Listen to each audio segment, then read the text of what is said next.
What's up, everyone? If you don't know me, my name is Zach. I'm the founder of fullstackfoundations.com. And in today's crash course, we are talking about Bash, or more specifically, the basics of the terminal.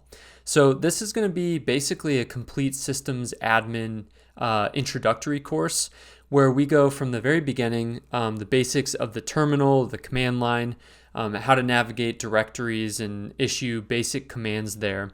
And we're going to work our way all the way through basics of Bash. So Bash is a super powerful little scripting language that you can use in the terminal.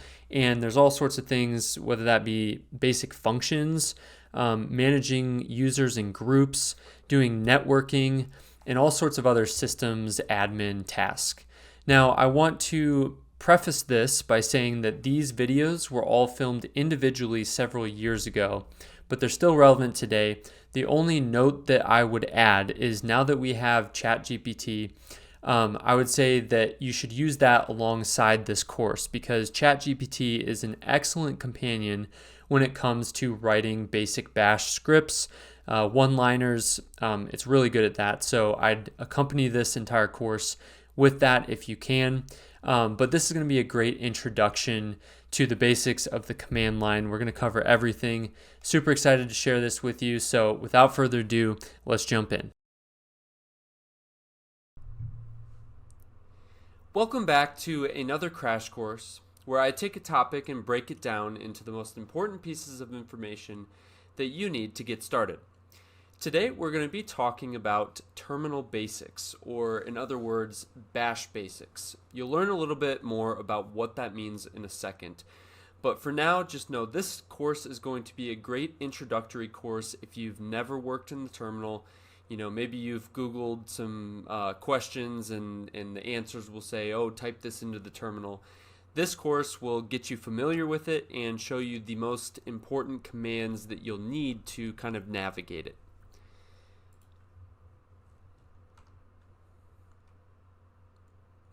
There really aren't any set prerequisites for this course because it's going to be for completely new coders or new Linux users. But I would suggest a couple videos that I have created. Number one would be how to code, and these are all going to be in the video description or up in the top right corner. So how to code. That is basically going to show you an overview of code, and it's going to cover everything that's in this video.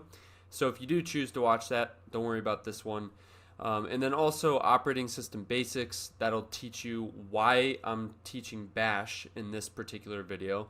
And then finally, if you're a Windows user, you're going to need to set up the subsystem for Linux, and I have a video for that as well. What you see here on the left side of the screen is not actually a real terminal. It's more of a command line, and we just call it the terminal for simplicity's sake. Now, all this is a graphical user interface or a program that runs on your computer. Now, the real magic happens in between your CPU, which is the thing that reads the ones and zeros, and this graphical user interface. So you can see here in the middle, the born again shell or the Bash shell sits in between those two and kind of acts as the intermediary. So on a high level, what happens when you type something into what we call this terminal? Well, what's going to happen is it goes in as plain text. So maybe we're going to touch a new text file called terminalbasics.txt. And what it's going to do is send this text through what we call standard input or standard in. And that's this little orange line. And what that does is it reads it into the Bash shell, which is basically just a bunch of code that's already been written for us to interface with the CPU. It's going to take that text, figure out what it's telling us, and then it's going to execute the actual code on the CPU. The CPU is then going to turn that around into some form of output and send it through standard output or standard error. That's another one, but most likely if there's no error with the command, it's going to put it into standard output and then print it back into this graphical user interface that we call this terminal. So that's kind of how a terminal works. Now, without further ado, let's get into the basics. I've went ahead and set up a sample file system. So this file system is sitting on my desktop right now. Of course, I'm not going to be showing all of my files on my computer to you, so that's why I put it on the desktop. But I wanted to have these screens put right above each other because if you can understand this file system or the file explorer, then you can understand how we use this terminal. So we'll first go through the thing that we're all familiar with, and that is the Finder. So if you click the file system, click the drop down, you can see there's another folder in it called parent.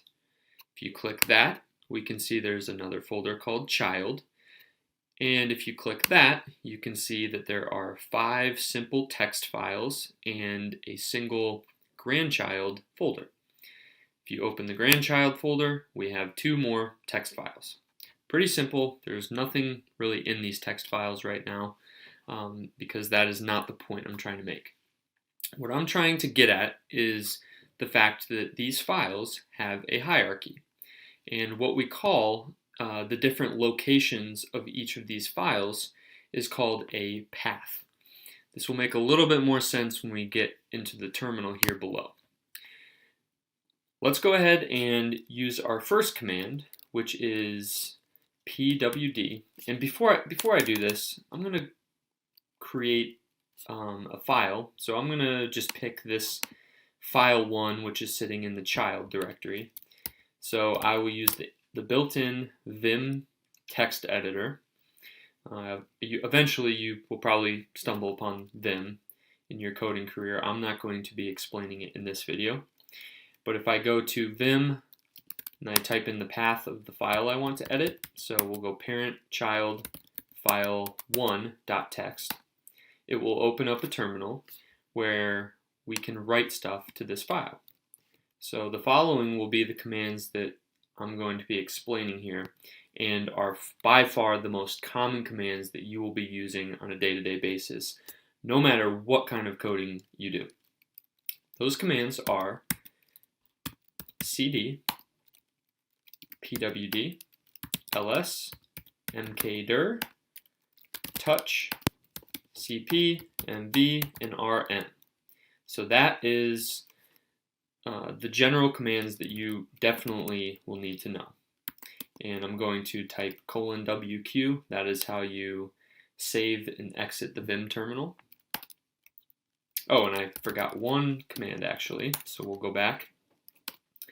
If we go to the bottom and type cat, like a cat, this will actually print out the contents of a file, as we'll see now. So if we type, instead of Vim, if we say cat parent child file 1.txt, we will see all of the text that we just wrote into that file.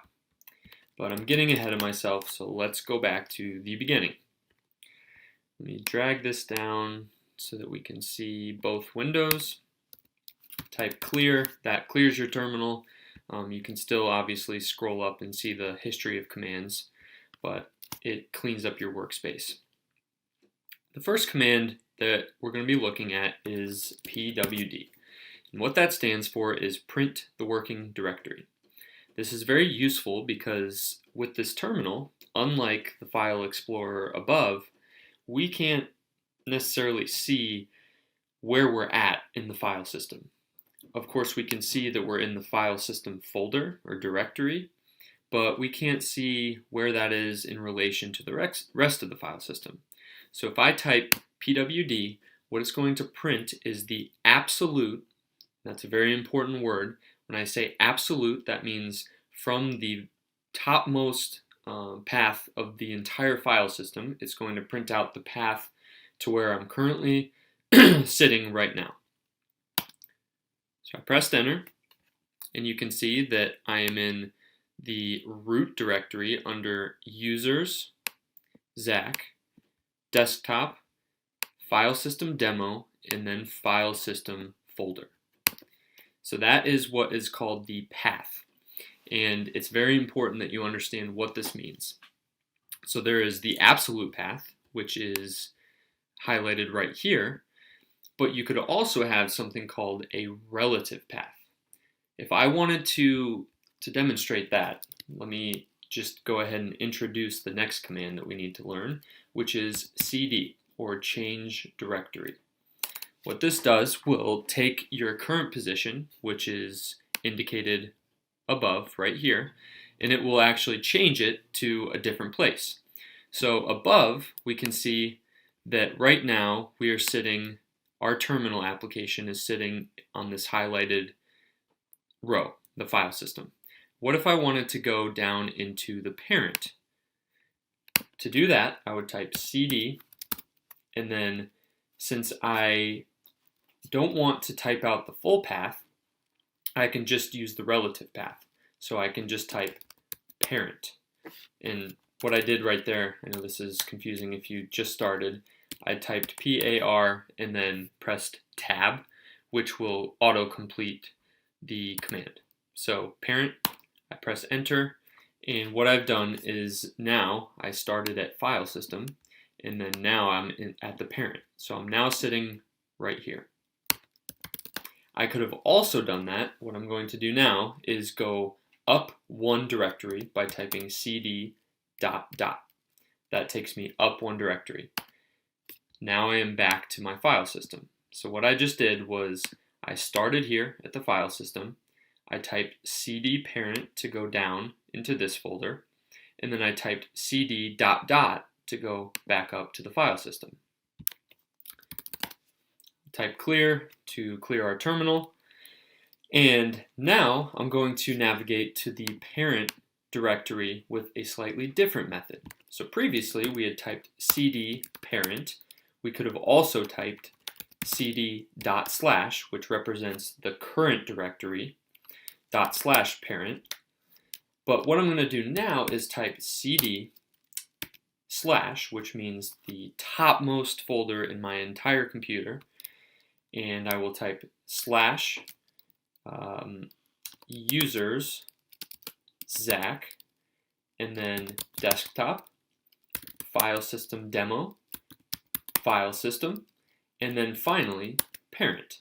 So that is what we call using the absolute path to navigate to different directories. So if I type cd this path and press enter, we end up in the same exact spot that we did previously.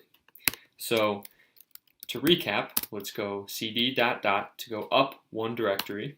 We're back at the file system right here.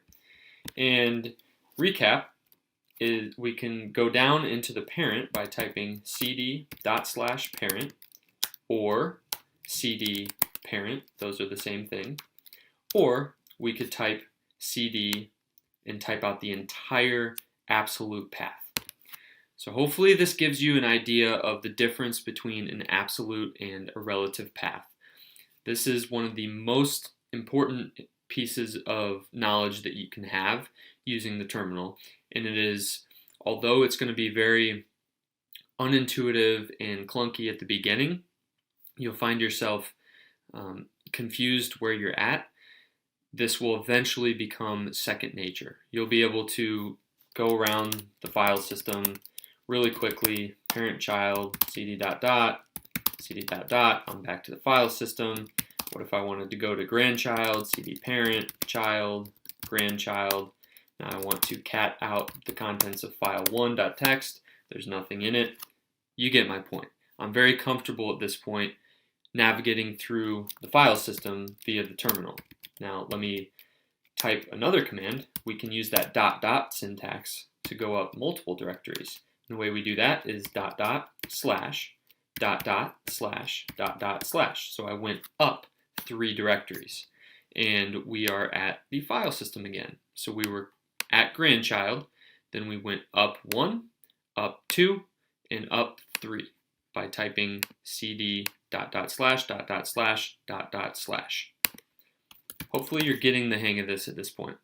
Now if you ever get lost, there is a very useful command called ls. And what this does is it prints out a list of all of the files and directories that are in the current directory you are sitting in.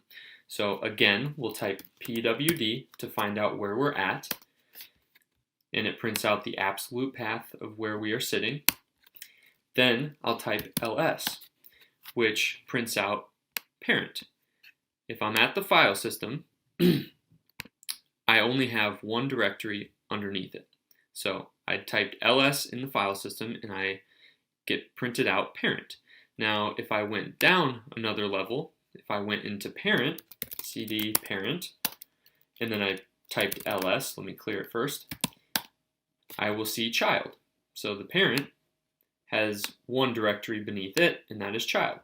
Now let me go into child and ls. And now you see 5 files and a grandchild, as you would see right here. So 5 files and grandchild folder. If you wanted a little bit more descriptive, a more descriptive printout, we could type a command called ls-la. And what that will do is print out a little bit more verbose output. So let me extend this up so we can see the entire output. Now what we're seeing is 2 lines representing the current directory and the previous directory, or the higher directory. We then see something called .ds_store, which is some sort of hidden file that every hidden file is indicated by a dot. So if I were to create a file with a period before it, the normal ls command would not display it.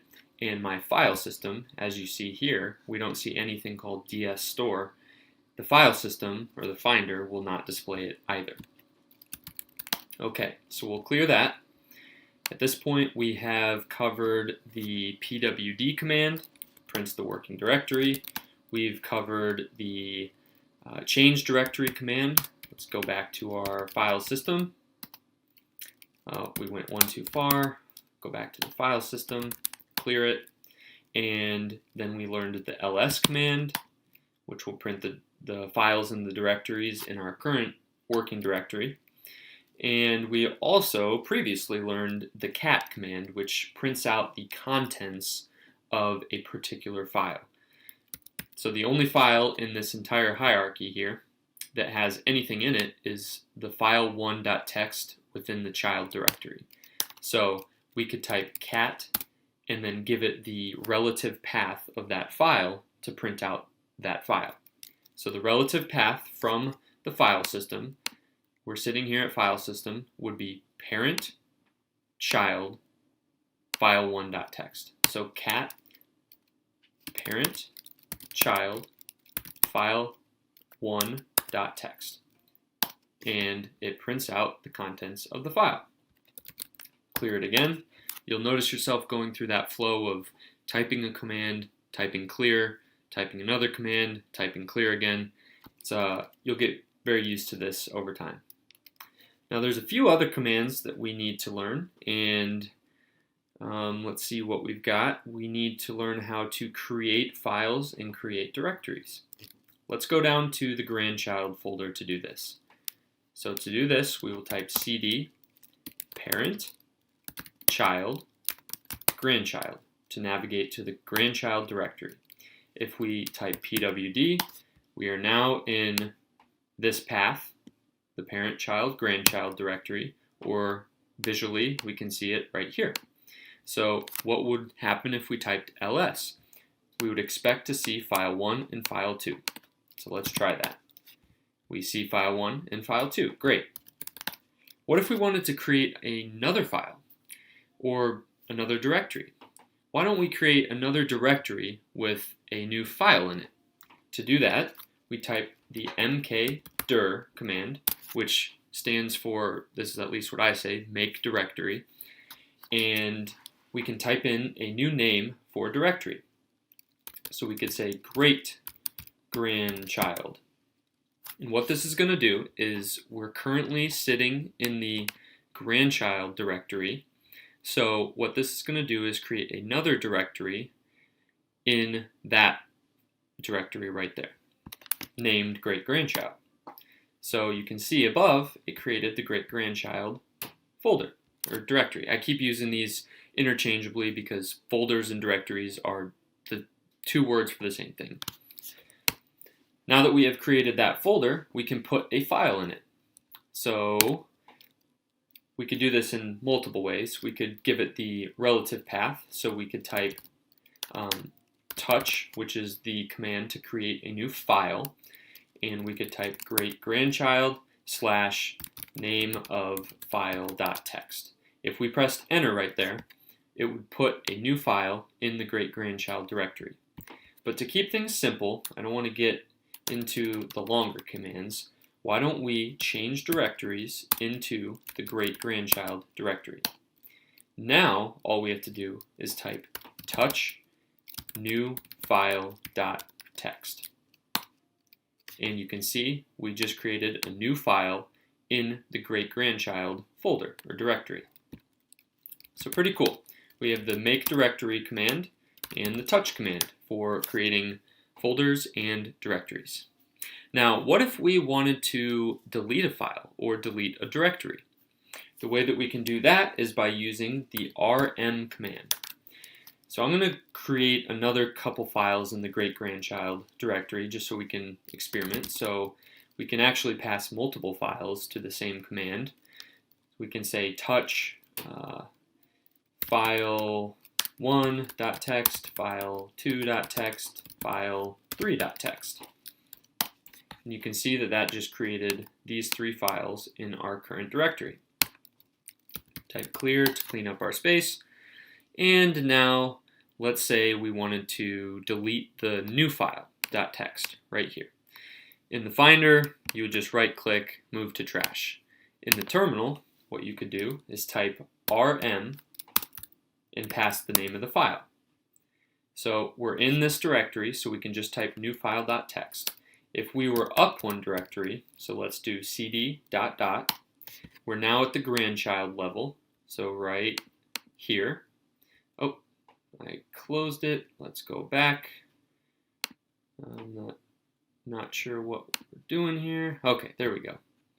So we are currently at the grandchild level, and to delete a file in the great grandchild level, we have to pass the relative or absolute path to the file.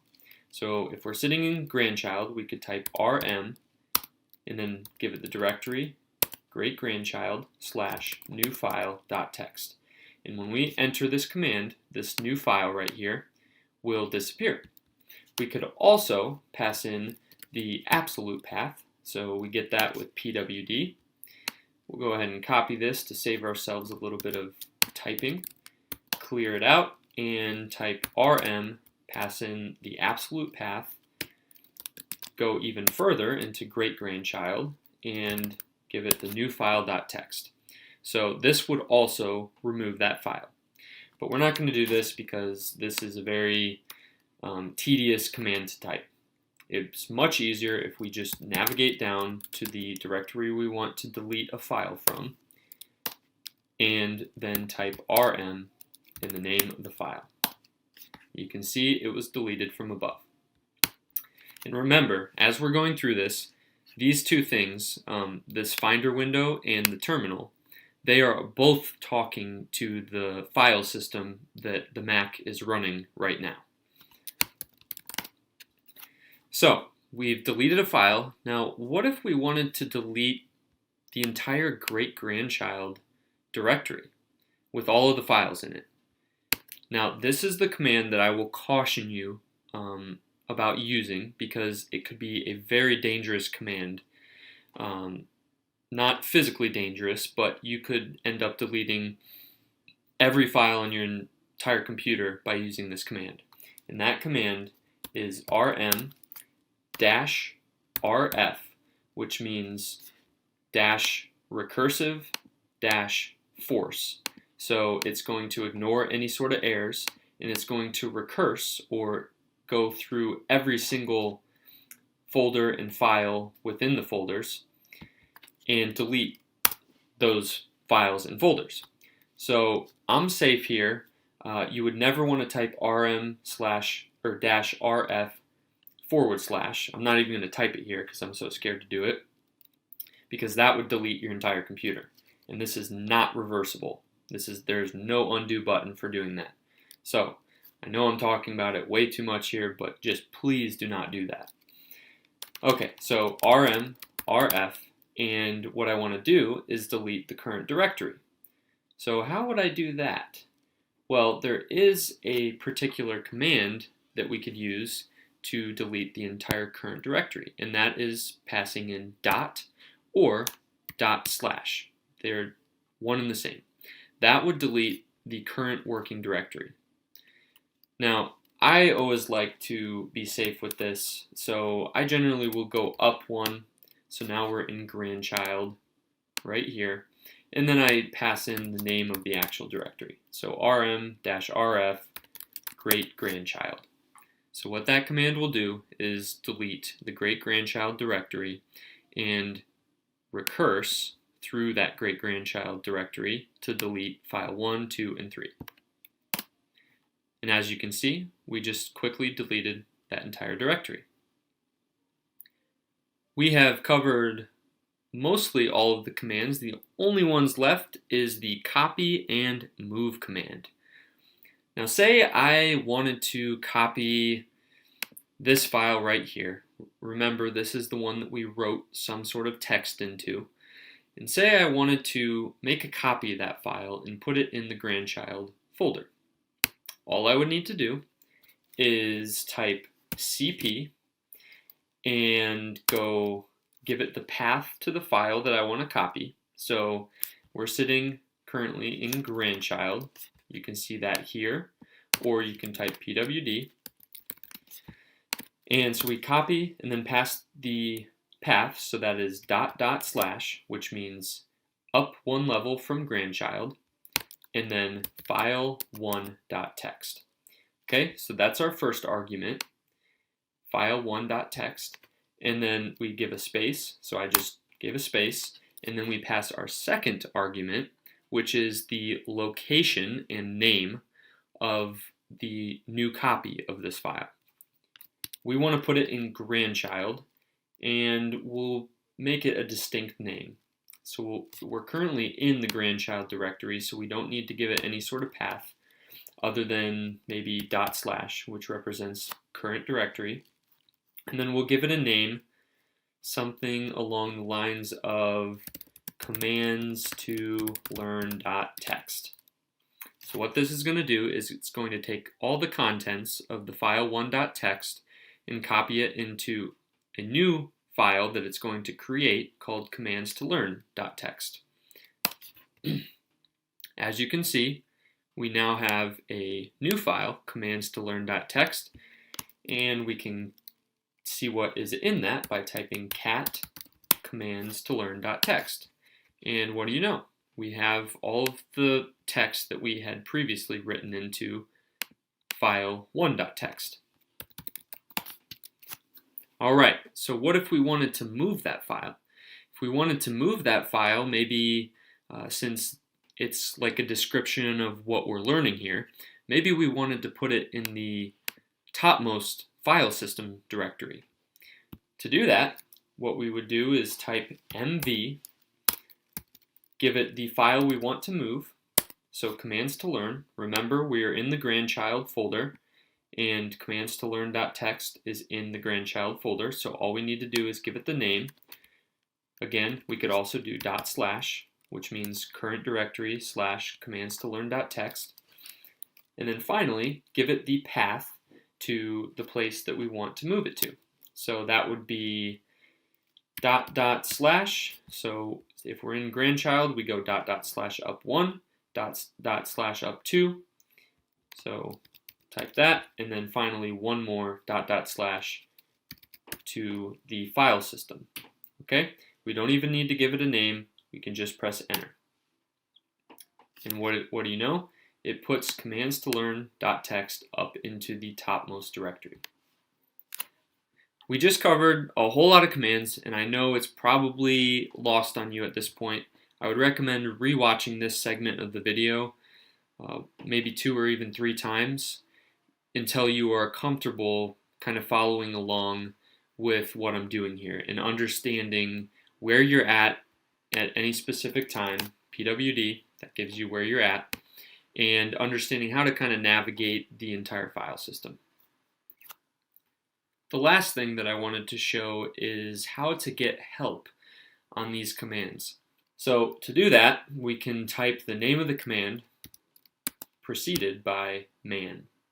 The man command will print out instructions on how to use any command in your terminal. So if I wanted to understand what ls did, I could type man ls. And it does not matter where you're at in the file system. You can type this anywhere. You can see now we have a manual that will tell us what this does. It says for each operand that names a file of a type other than a directory, blah, blah, blah, blah, blah. Some of this instruction is very verbose and it's kind of tough to understand at points. But for example, this command we had learned ls-la, and you can see what these flags do, or these options do, by scrolling down. So let's find, there's our lowercase l, -l. It says list in long format, or more verbose format. Then we could find the A, which is probably at the top. Okay, so A, it says include directory entries whose names begin with a dot. So that's our hidden files. So that's just one example of how we might use the man pages to understand the different options for a particular command, or even how to use that command. One of the most overlooked, kind of glossed over topics when it comes to understanding the command line or the bash shell is that of users and groups. There seems to be a lot of confusion online on Stack Overflow and superuser.com and Ubuntu forums as to how we're permissioning different directories and folders, especially when it comes to like web servers and stuff. So I wanted to go over what a user is, what a group is, and how we kind of use those in correlation with the permissioning system of a Unix-based operating system. So for starters, a user is any entity that can own processes, run files, and kind of belong to a bigger group of users. And then a group is simply a container for all of those users. And the usefulness of a group is not like readily apparent. So I wanted to start it off with a brief example of why this might be useful. So consider like a corporate environment where there's Unix admin, or it would be not Unix, but like a Windows administrator, or if they're running a Mac system or a Linux system, any administrator that's running the background processes for the company. They have noticed that some of their employees are talking about how they're having issues connecting to the corporate Wi-Fi. So this administrator may go on to write just a basic shell script that will resolve these issues for the employees. But the problem is, how do we like distribute this script out to all of our employees without giving them administrator access to the system? And the way that we would do that is by putting permissions on that particular script file. Now, it'd be very tedious to walk through every employee would all be users on the system. It'd be very tedious to walk through all of those and give individual users permissions.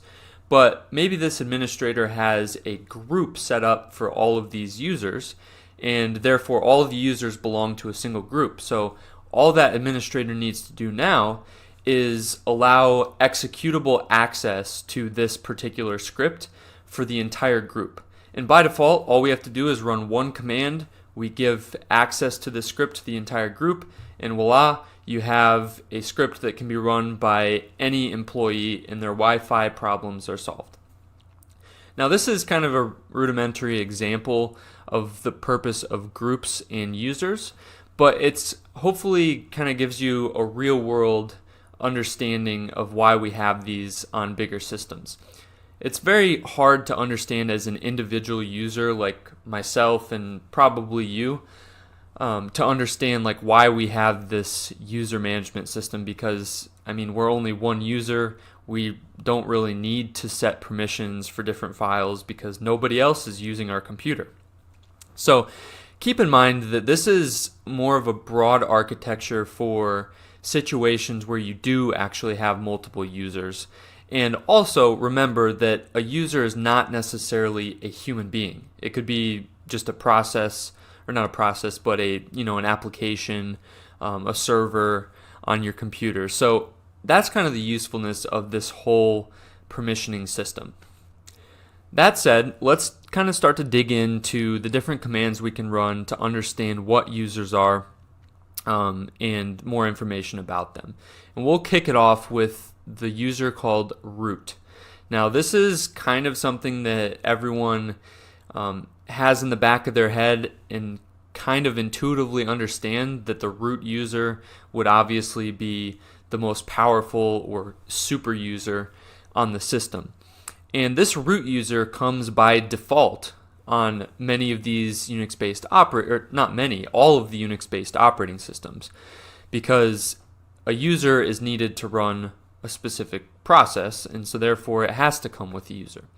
Now on my distribution, which is Ubuntu, I don't have a password set for my root user, and that is by default because as an individual, we do not want to run as the root user because it could kind of be detrimental to our computer, as we can run any command at any level and essentially destroy the system on accident.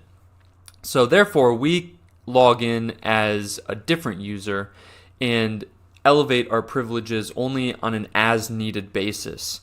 So let's take a look at the terminal here and see how we might use the root user. So let me go to my home directory here.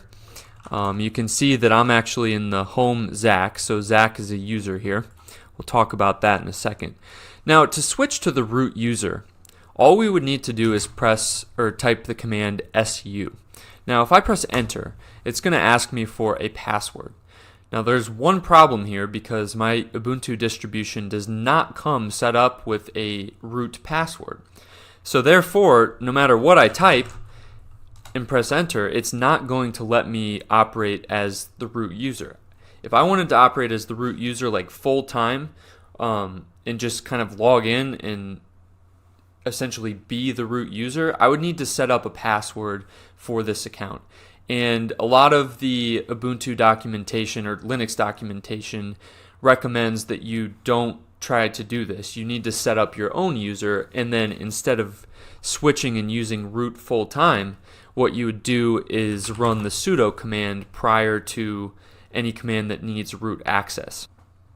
So we know that we can run elevated privileges by adding the sudo in front of any command that we do. But what is the actual usefulness of the elevated privileges that we have here? So I have three main reasons that I would lay out, and that is one, to edit system configuration files. So for example, the etc sudoers file, if I wanted to use Vim to edit this, it's not going to let me. It's going to say permission denied at the bottom. So let me get out of that and prepend the sudo command to the front. And now I can actually edit my file here and make changes to such a system file. So let me get out of that. We will override. I got caps lock on here. Q. Okay, so we're out of there. Now another reason is to install global programs. So if we, for example, we're using Node.js and we would do npm install and then add the global flag, and then we'd say, whatever package name that we want to download, that would need root access to do. And then also a big one, which we'll get into, is to change the ownership of different files and directories. You can't always do that with a basic user's permissions. Now that we have a better idea of what the usefulness of sudo or elevated privileges is, let's go ahead and see all of the users that are on our computer. And the way that we would do that is by typing the following command. Now we're using the cut utility, which will just kind of remove some of the unnecessary output, but really what we're doing is printing the contents of the etc password file, which basically lists all of the users on our system. You can see the names of all the users on the system. We'll go through a few of them. So we got root, that makes sense. We just talked about that.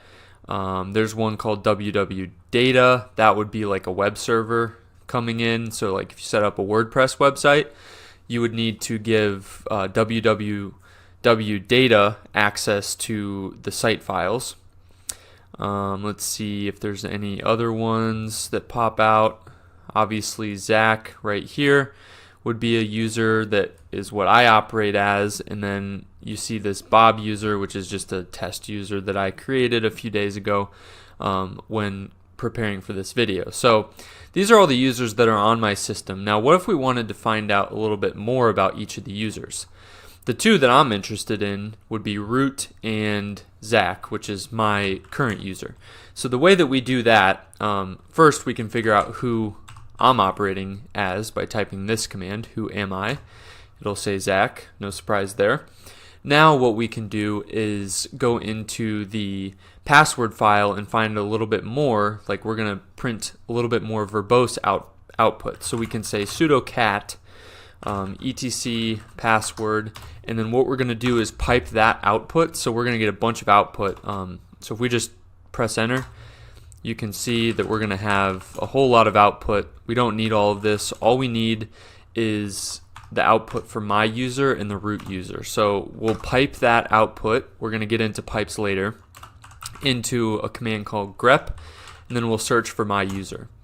And as you can see, this prints out the single line that represents my user. Let's go ahead and walk through what all of this means. So we'll start off on the left. This is the name of the user.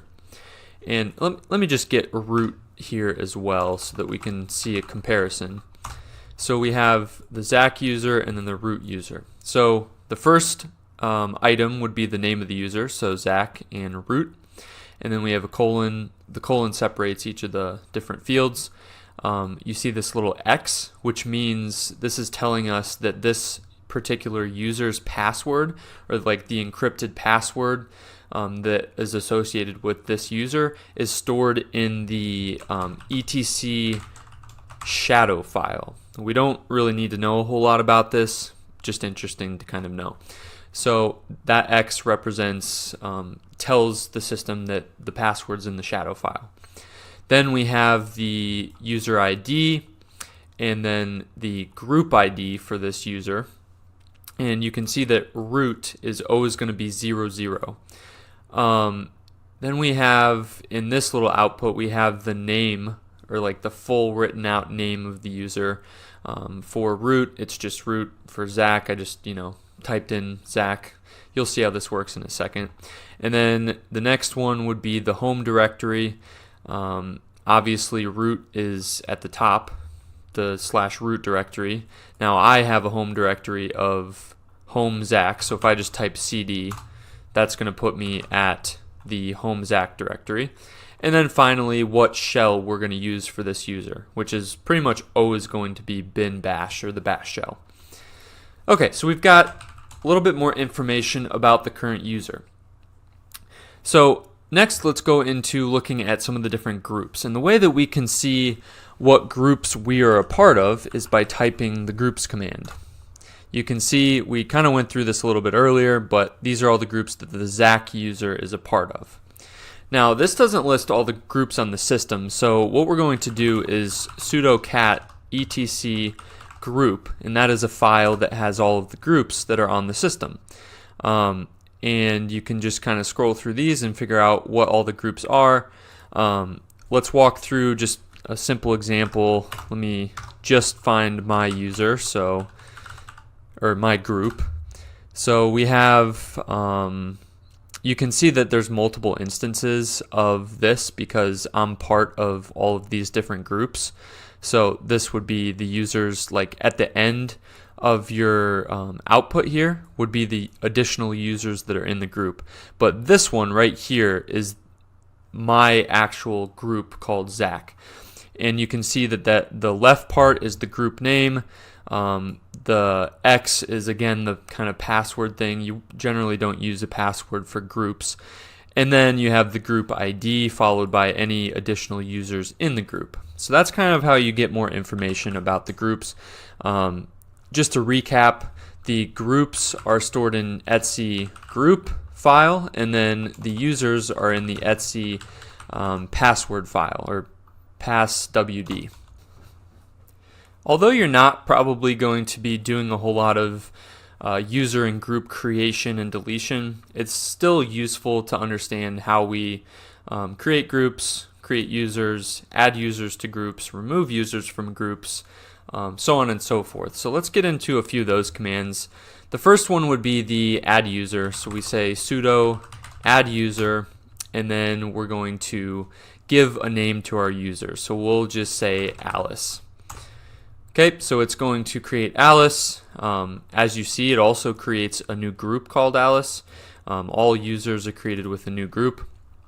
And then you can enter Alice's password. So you just set the password and then the full name, Alice Smith, very generic. And this full name, again, was in the etc password file in that like middle field. And then room number, I don't know why you would need that. Your work phone, not sure, whatever. We'll do yes. Clear the screen. So we have created Alice as a user. Now we also might want to create another group. So go back to our example about the employees, how we may want to add a bunch of users to an employees group so that we can kind of distribute a Wi-Fi script to all of them. The way that we would do that is sudo add group, and then we'll just say employees. It says adding group employees with this particular ID. And then finally, we can add Alice to the employees group. So the way we do that is sudo usermod -a for we want to append, and then give it the flag group.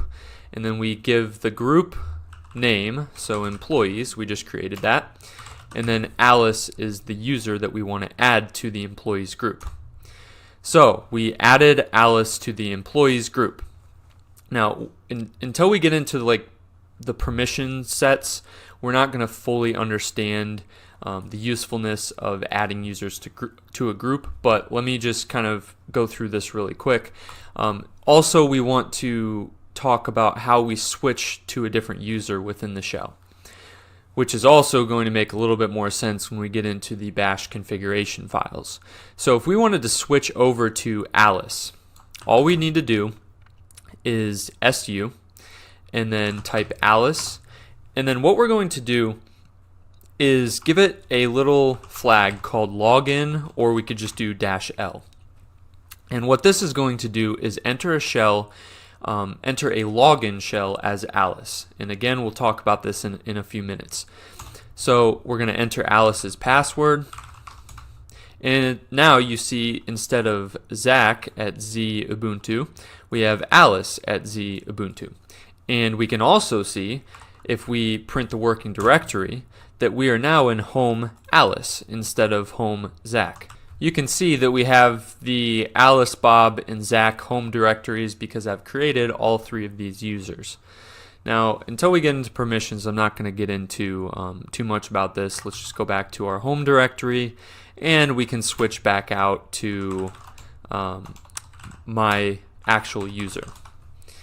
So we'll get into Zach, and we'll talk about these in a second. We've created a new user and added that user to a group that we created. Now, what if we wanted to delete the user and or the group? To do that, and before I do this, let me say this is kind of a dangerous command.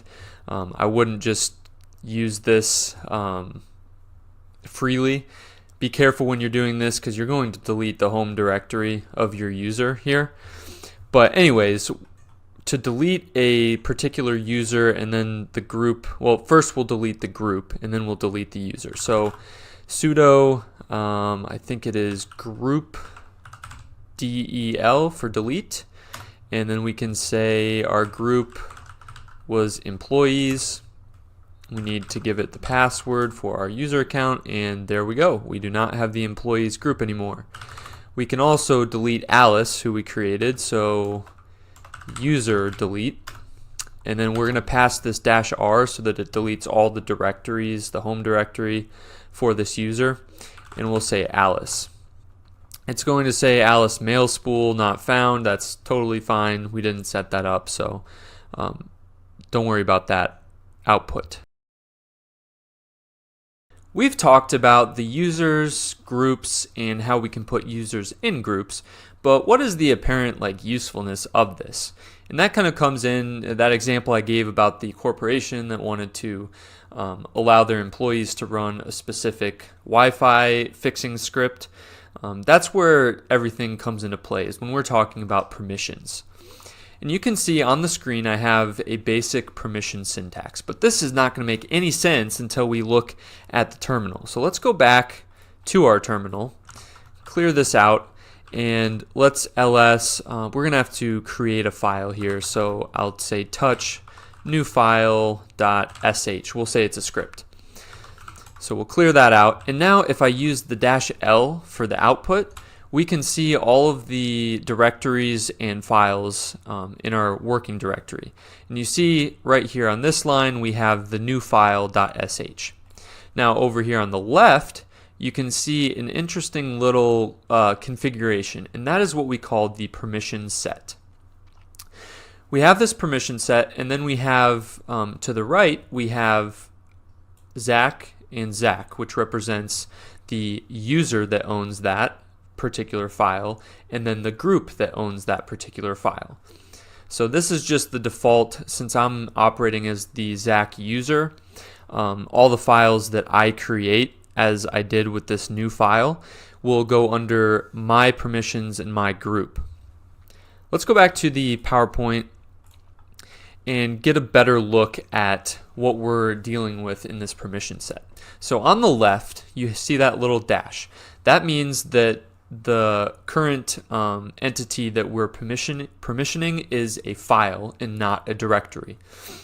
As you move over to the right, we will see the permission sets for the user, the group, and then the rest of the world. So in other words, that new file that I just created is a script, and based on the permissions that I set for it, let's go back and quickly look at that.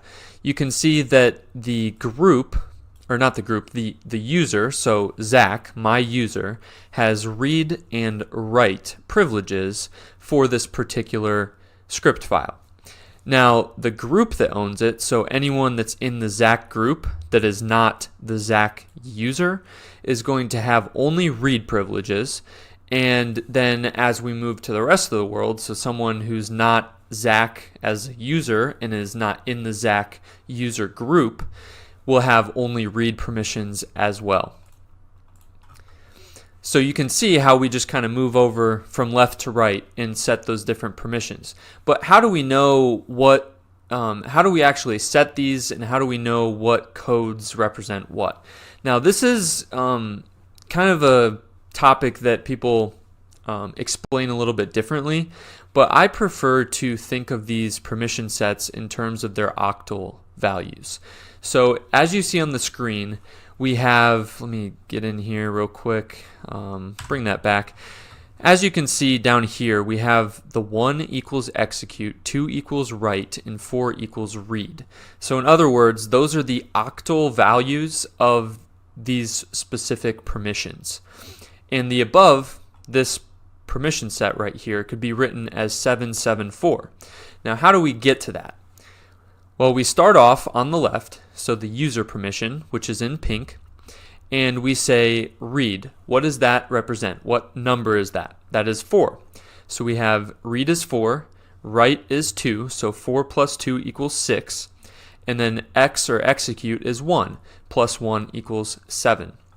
We do that for the user and the group, so the first two numbers would be 7, 7. And then finally we have the last permission, which is r dash dash, which means only read access, or in other words, read equals 4. So we have 7, 7, 4 for this particular permission set. Now, say we wanted to go back to the terminal and give the permissions to that new file that we just created. So the new file.sh is currently rw-r-r-, which means only the user has the access. Now we want to set it to have the permissions in our slide, so the way we do that is through the command chmod. We give it the octal value that we want, so 774, and then we pass in the file or directory that we want to modify. So now when we print out all of our files, you can see that the new file.sh now has a different permission set. So right there versus up here. So now we can see that the user, the group, can both execute, read, and write this file, while everyone else can only read it. So we're going to create another user and get a better idea what this kind of means. So let's create Bob again, or not Bob, Alice again. So sudo add user Alice, and we're going to give a password to Alice, and we'll say Alice Smith. And we have now created Alice. Now let's switch into Alice's home directory, or her user. So we'll say su and then login Alice. And we're now logged in as the Alice entity or user. Now let's go into Zach's home directory that we just created that file in. So cd ..ls, we can see we have an Alice and a Zach home directory. Let's go into Zach. And you can see that we have this new file.sh. And if we print it out with the -l flag, we can remember that we have this permission set on it. So if you can guess, as we're operating as Alice, who is number one, not in the Zach user group, and number two, does not own that file, what would we expect that Alice can do with that file? Well, to figure that out, we look at the third permission set, so the r -- for the rest of the world, and we can see that Alice should only be able to read this file.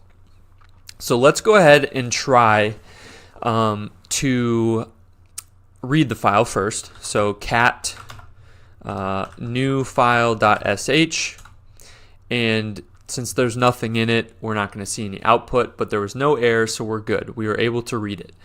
What happens when we try to actually execute it?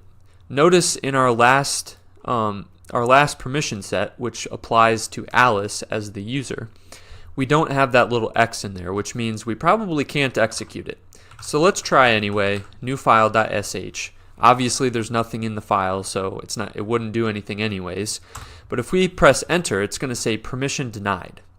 Alright, so we say, okay, well, let's just enable it. Let's just chmod and change the new file.sh so that Alice can execute it. So let's say chmod 777, which gives everyone permission to execute it, new file.sh. And then it says changing permissions is not permitted. What do you know? We can't write to this file. That would be a write operation, and as we saw, we only have read access. Now you might say, okay, let's just use sudo.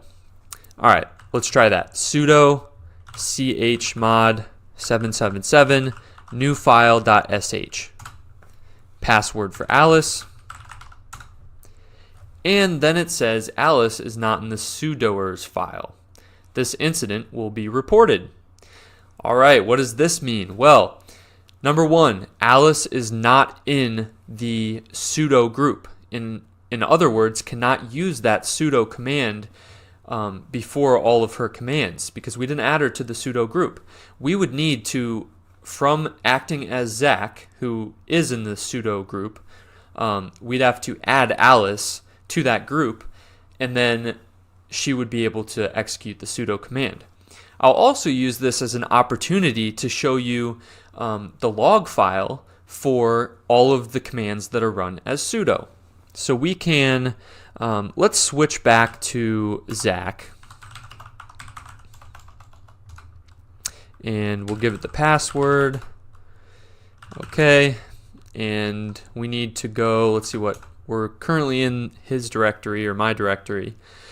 Now we can cat out all of the commands that have been run as sudo, and that would be in var log, I think it's, what is it, sudo something, let's see, auth.log maybe?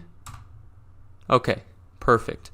So that would be how we cat out, or we see, let's just cat out the last couple. So another useful command would be the tail command. So tail, and then we need sudo tail, and then var log auth.log. And you can see like the last 10 lines or so of the sudo log, and you can see somewhere in here, I think it was right here, Alice is not in sudoers, so we can see that Alice, who didn't have access, tried to run a command as sudo. And so all of these different commands that are run as sudo are logged out to this file, which is kind of an interesting thing. It's also a security measure, and if you're an administrator, then you can use this file to see what your users are trying to do. The last thing that we should probably talk about in terms of permissioning is what are some of the defaults that we might set. What's kind of like the industry standard for permissions, and also there's a little subtlety we need to understand about directories. So what if we wanted to permission the documents directory in my home folder?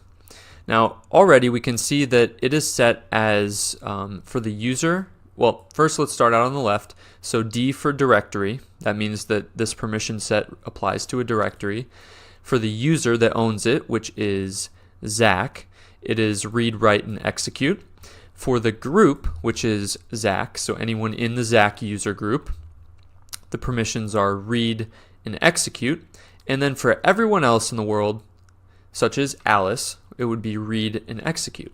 Now you might wonder, why is the default for a directory give execute permissions to everyone? And the reason being is, in order to enter a directory and read any of the files, you have to have execute privileges. And obviously, you can't really do anything with the directory anyways in terms of execution, so it's not a vulnerability or security problem. So to permission a directory, we do the same exact command as before. We would just do chmod, and then we give it a permission set, so maybe 777, and then documents.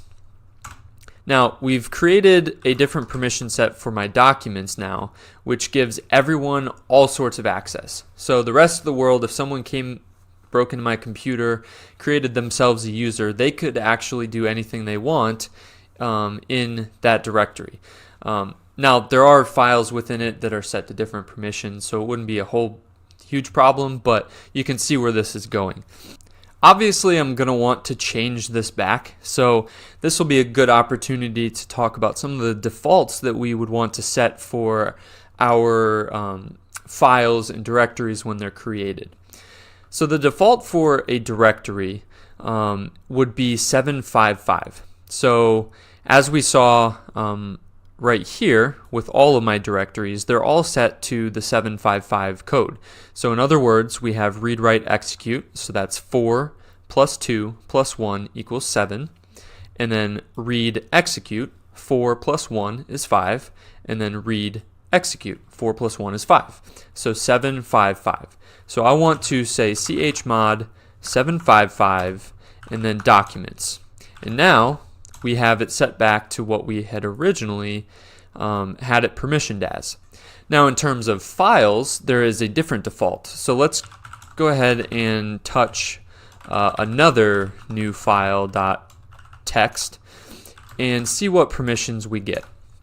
This is set to, I believe, let's see, read is 4 plus write is 2. So we have 6, 6, and then read is 4. So 664 would be the default on my Ubuntu system. Now most Ubuntu or Linux administrators would recommend that you do 644. I guess have this set up in one of my bash profiles to do 664. Not a huge deal, but I would recommend setting your default, like when you're creating different files, to 644, another new file. And you'll see that that's going to give it a slightly different permission set.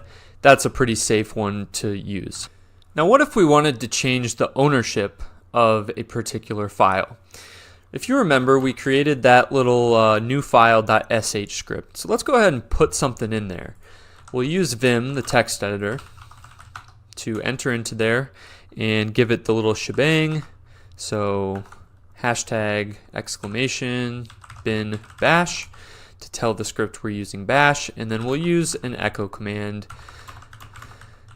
to just print out some text. Now, right now the permissions on this file would be the owner of the file, so Zach would be able to execute it. Anyone in the Zach group can execute it, but everyone else cannot execute it. So I'll run it, new file.sh, and it'll print out just fine. Now, what if I wanted to transfer the ownership of this particular script over to Alice and make it so that Zach is not allowed to run it? So the way that I would do that is with the chown command, or chown command. And I'm going to have to use sudo privileges because I'm transferring ownership away from my current user to Alice. So I'll need root privileges to do so. So I'm going to throw the sudo command in front, chown, and then what we do is we give it the user and then the group that is going to own this particular script. So we'll say Alice will be the user that owns it, and the Alice group will be the group that owns it. And it's not another new file, it is, I can't remember the name of the file here. Okay, new file.sh, and we have just transferred the ownership. So now if we print it out, you can see that this new file is owned by Alice. And so what would Zach fall under in terms of this file now? So we're not the owner, Zach is not the owner, so we don't get read, write, execute privileges. Zach is also not in the Alice group, so we don't get read, write, execute privileges. So that leaves us to this last permission set, which is read only. And as you can see, we are going to not be able to actually run this new file.sh. It's going to say permission denied. So that's how you change the ownership of a particular file or directory. Now, would be kind of useful is to know how to do multiple at once, because oftentimes if we created directories, so sample dir, and then we touch a few files into the sample dir,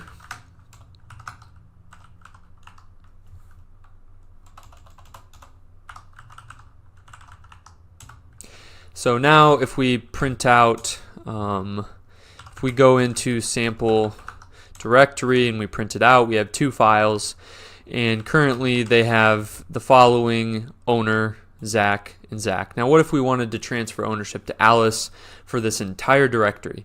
The way we would do that is come up a little bit, clear the screen, and we will say sudo chown and then pass in the capital R flag, which means recursive, and then we'll give Alice the ownership and the group ownership of the sample directory. And what do you know, when we go into sample dir, or let's first see what the ownership of sample directory is, and it would be Alice.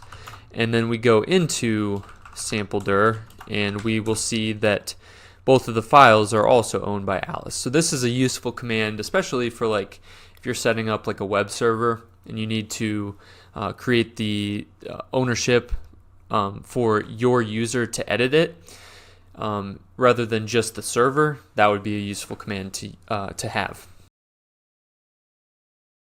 To understand the login and non-login concept, we need to understand what it is we're doing when we're actually logging into the computer.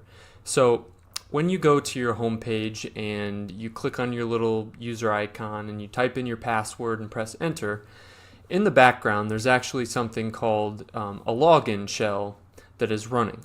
The same thing happens when you change users. So we changed users with the su or the su command previously in this video, and when we do that, a login shell, that would be considered a login shell. So to understand this, we can look at the hierarchy of files that the computer will look at for a login shell versus a non-login shell. So if we go over here, we can see that with a login shell, the computer is first going to look for the etc profile file. It will then check to see if the .bash profile in your home directory exists, and if it does, it's going to source that file and stop. So it won't look at .profile or .bash login. Now if it doesn't find that, it's going to go to the next line and look for the .profile. And if it doesn't find that, it's finally going to look for the .bash login. Let's quickly take a look at these files, and then we'll kind of do an example of what happens when we actually log in. So we're in the terminal here, and what we can do is cat out the etc profile file. It's going to ask me for my password, and you can see all this file is just a few lines, and it just does some basic rudimentary setup. So not too complicated there. That's always run no matter what in your login process. The next one would be the bash profile. So I'm in my home directory, and if we do ls-a, you can see that I have this thing called a bash profile. So let's go into that bash profile, or we can just cat it out, bash profile, and you can see that it does two main things. And also you might notice that at the top we have this little echo command. So I put that there for the purpose only for this video.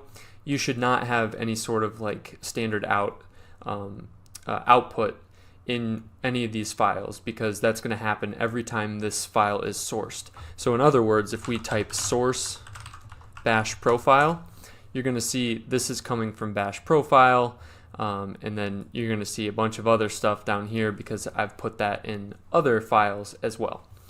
Alright, so we've got that, and what these basically do is it first checks for the file called .profile, because the bash profile, all that should do is load the profile and then load bashrc.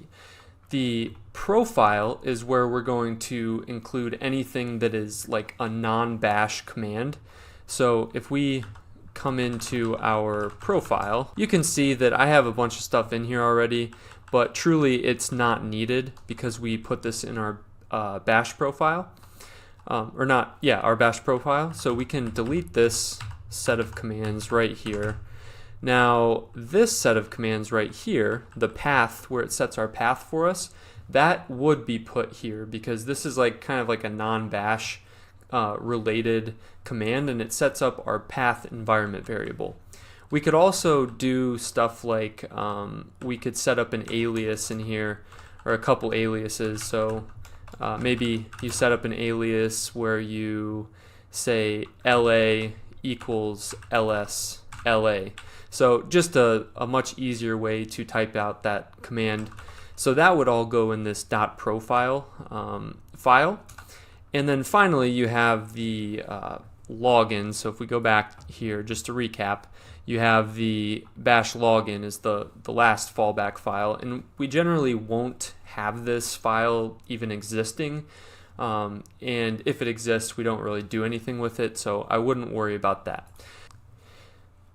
Now we're going to demonstrate what the login process actually looks like. So let's switch over to Alice.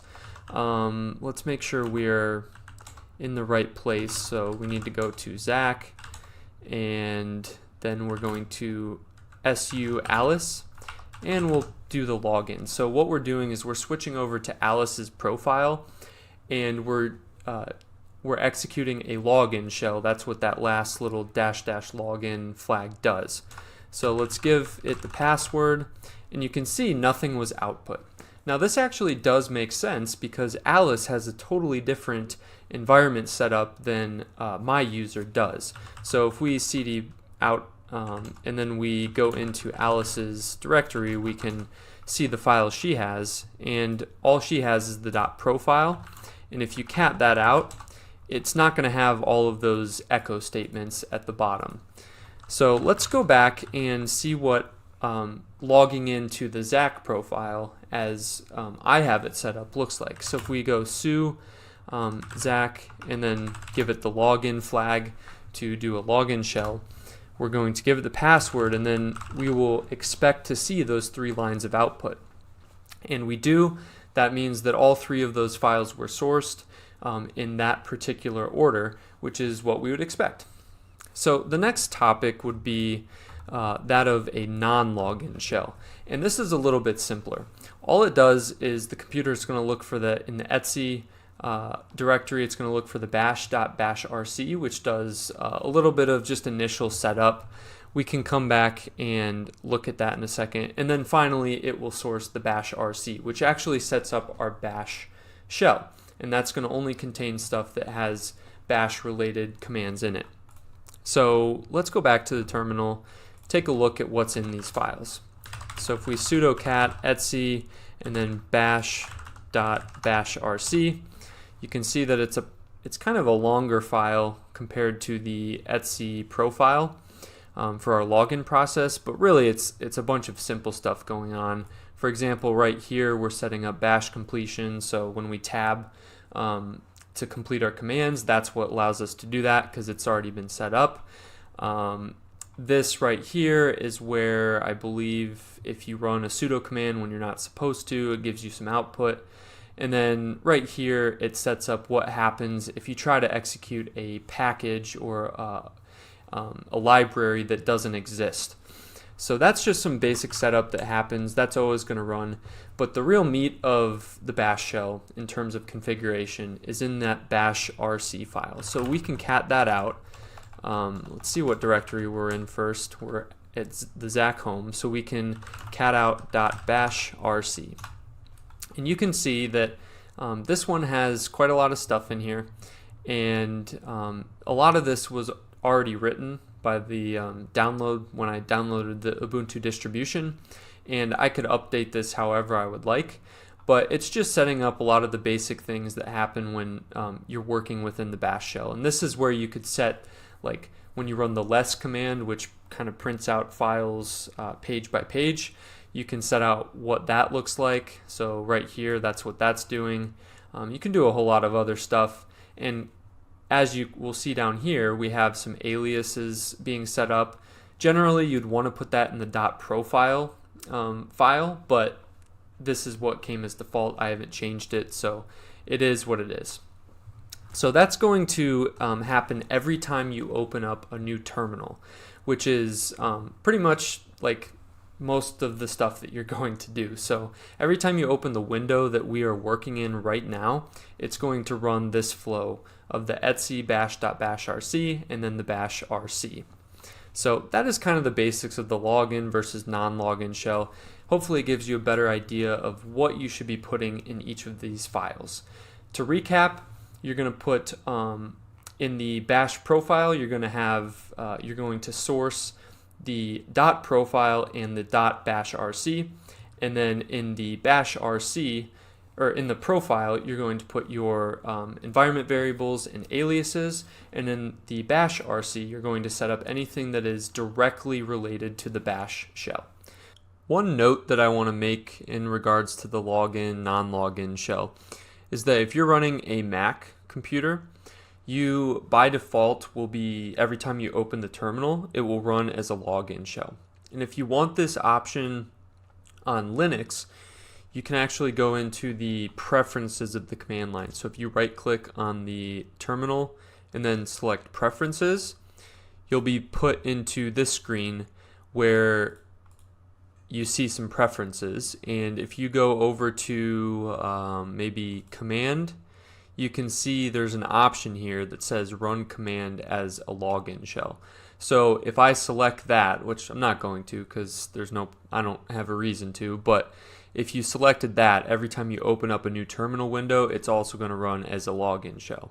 So just wanted to clarify that. If you're on a Mac, this happens automatically. If you're on Linux, you need to manually set it. I'm sure at some point, especially if you've worked in the terminal for a good amount of time, you know about environment variables and just regular variables.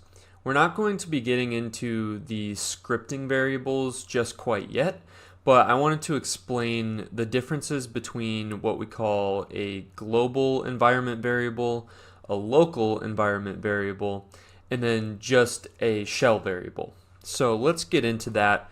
I'm in my shell right now, and to set one of these variables, I can just name it something and then set it equal. So my underscore var, usually they're all capitalized, just kind of common syntax that you'd see, equals some value.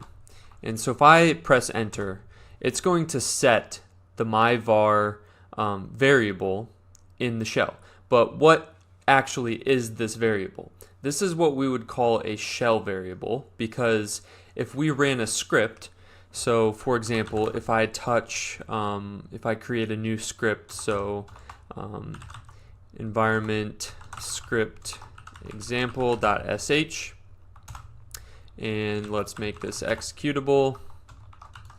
Notice I can just do the +x. We talked about permissioning already, but you can do +x, or you could do something like 775 or 755. Either of those would work for this. Okay, so it's an executable script. Let's go in there and edit that. Give it the nice shebang at the top. And then if we wanted to use our variable, so maybe we want to echo my variable. Man, I can't type. And this is how you would reference any variable in a script, is by putting that little $sign in front. So what we would expect this script to do is echo out, I actually spelled it my var. Let me fix that real quick. Need to reference it correctly. So my var. And if I execute this script, so execute the script, you would expect that it's going to print some value, since that's what I set this to. But you don't see anything.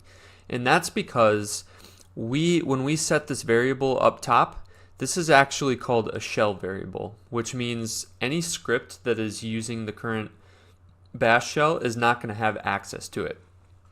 Now in the shell, we could type $my var. Actually, we can't just do that. We need to echo my var, and now we get some value successfully. So that's because we're within the shell. But if you put it in a script, that's not made available. If we wanted to make that variable available to our script, we would just export it. So my var, and we exported it. Now let's try to run the script, and you can see that it gets some value correctly. Now that is what we call a local environment variable. So we started off with a shell variable at the top, and then when we exported it down here, it turned it into a local environment variable, which means that any script we run in the current session is going to be able to access this particular variable. Now when we close this window, so if I were to close this and reopen a terminal, let me just go ahead and do that real quick. So we close it out, open up a new terminal, and now you'd expect, okay, we can echo out my var.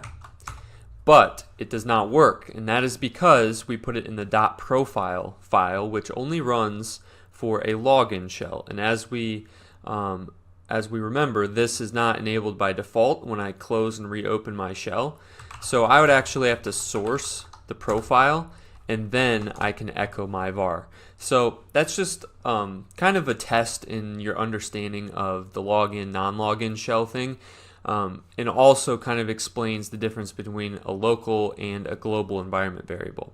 So at this point, we should be able to execute the environment script example, and it's going to print out some value because it now has access to this global environment variable.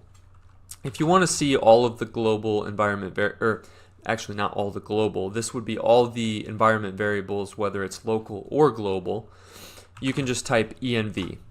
And it's going to print out a bunch of things. A lot of this stuff I didn't even set.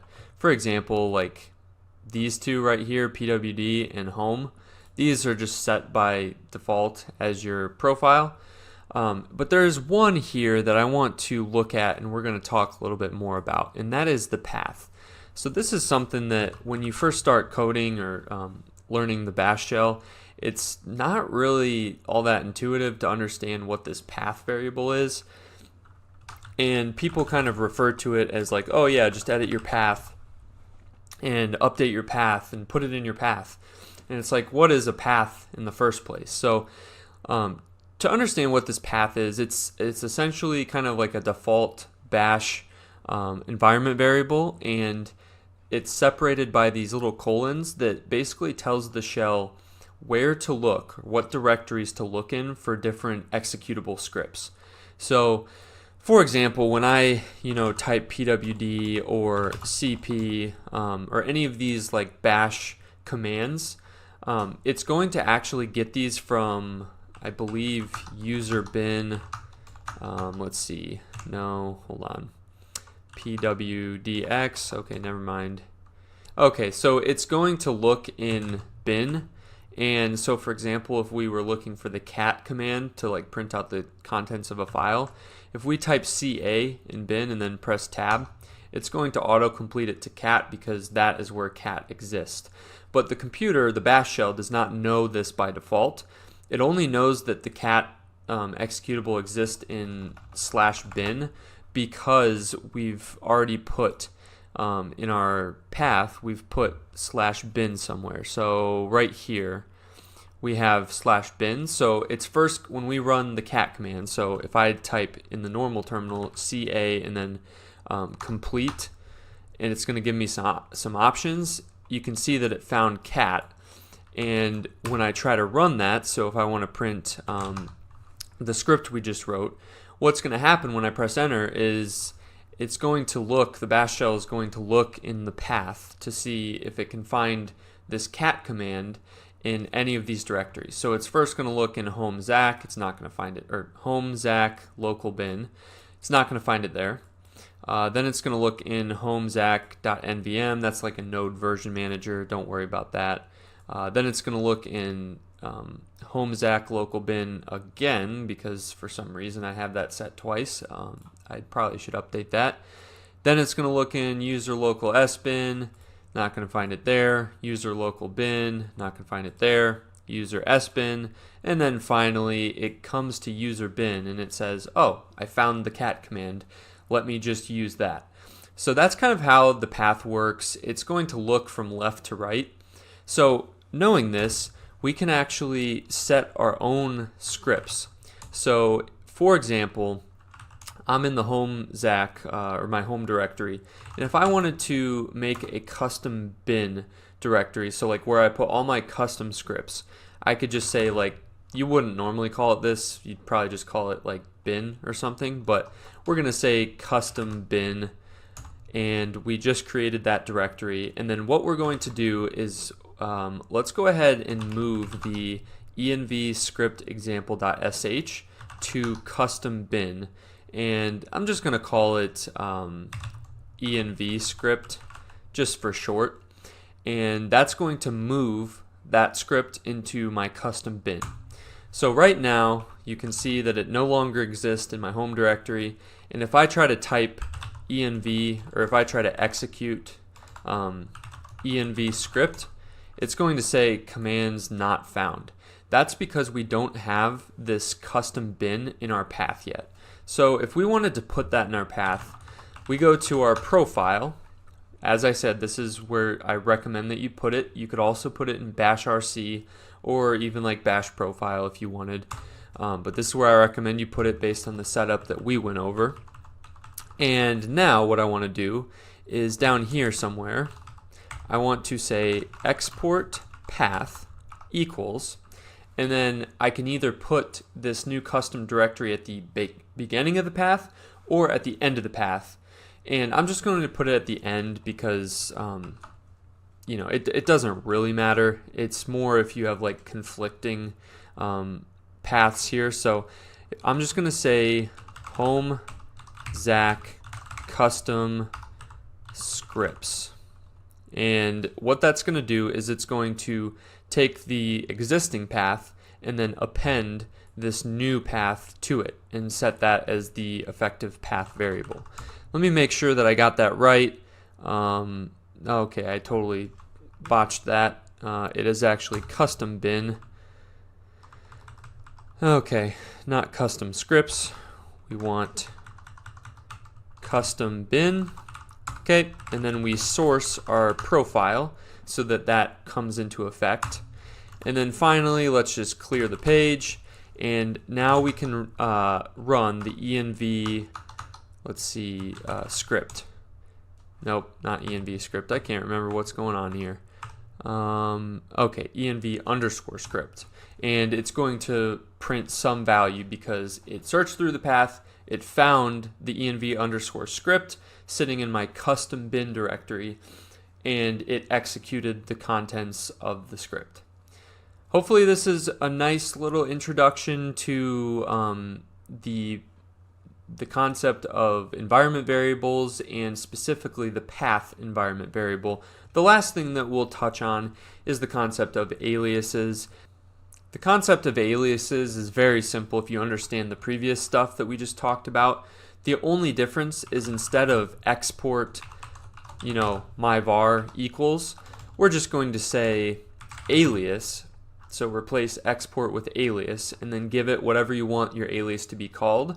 So we could just call it print something equals, and then you give it a command that you want it to execute. So I'll just say echo, and we'll say this is an alias, and enter.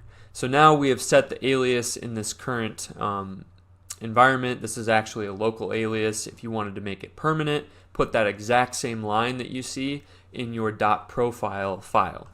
But for now, we can print something and it says this is an alias. So that's useful for a host of things. If you have a lot of kind of longer commands that you type consistently, you can just put it in an alias and shorten it. One that I do that's kind of useful is sometimes you have to SSH into a virtual machine or a remote machine somewhere, and you have some long IP address, and so the command looks something like this. So what I would do in my profile is put the actual IP address and just set an alias, so login to remote equals, and then set this script right here. So now all I would have to do once I actually replace the IP address with the correct one is type login to remote, and I'm logged into my virtual machine. So that's kind of a useful application of aliases.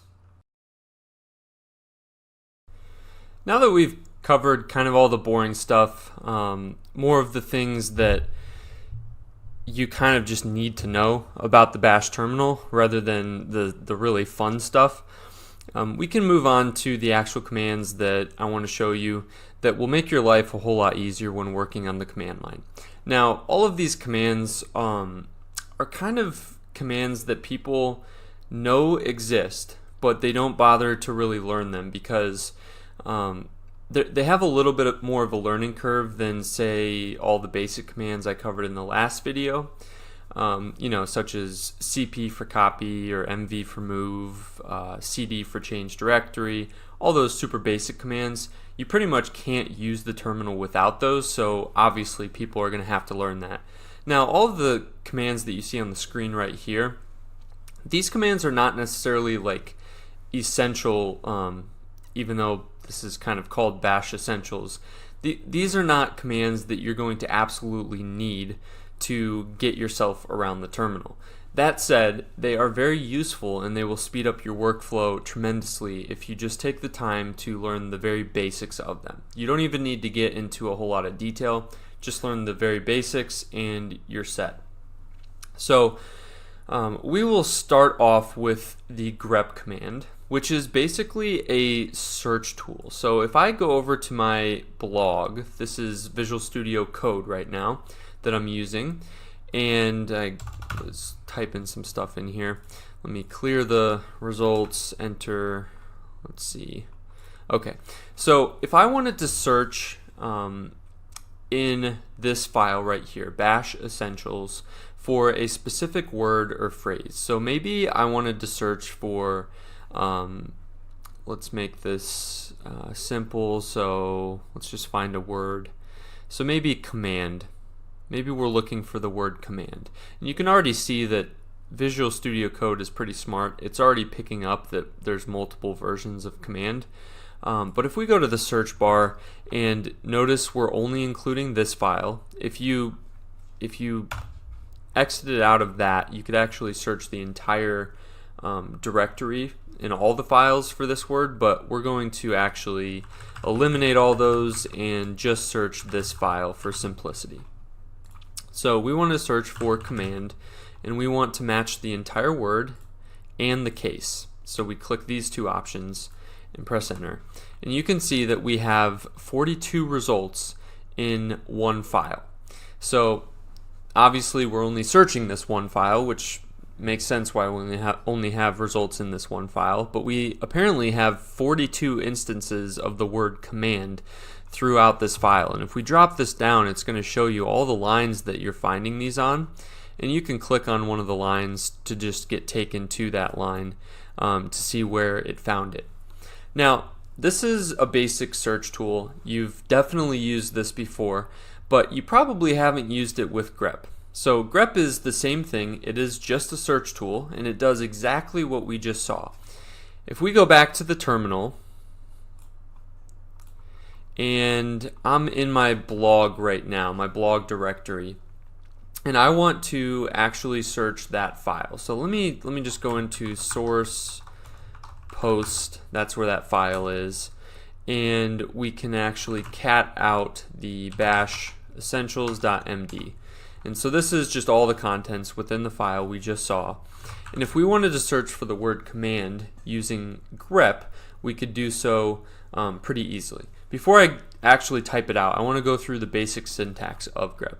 So we type grep, and then we give it any options that we want. So maybe W for match the entire word, and I for make it case insensitive.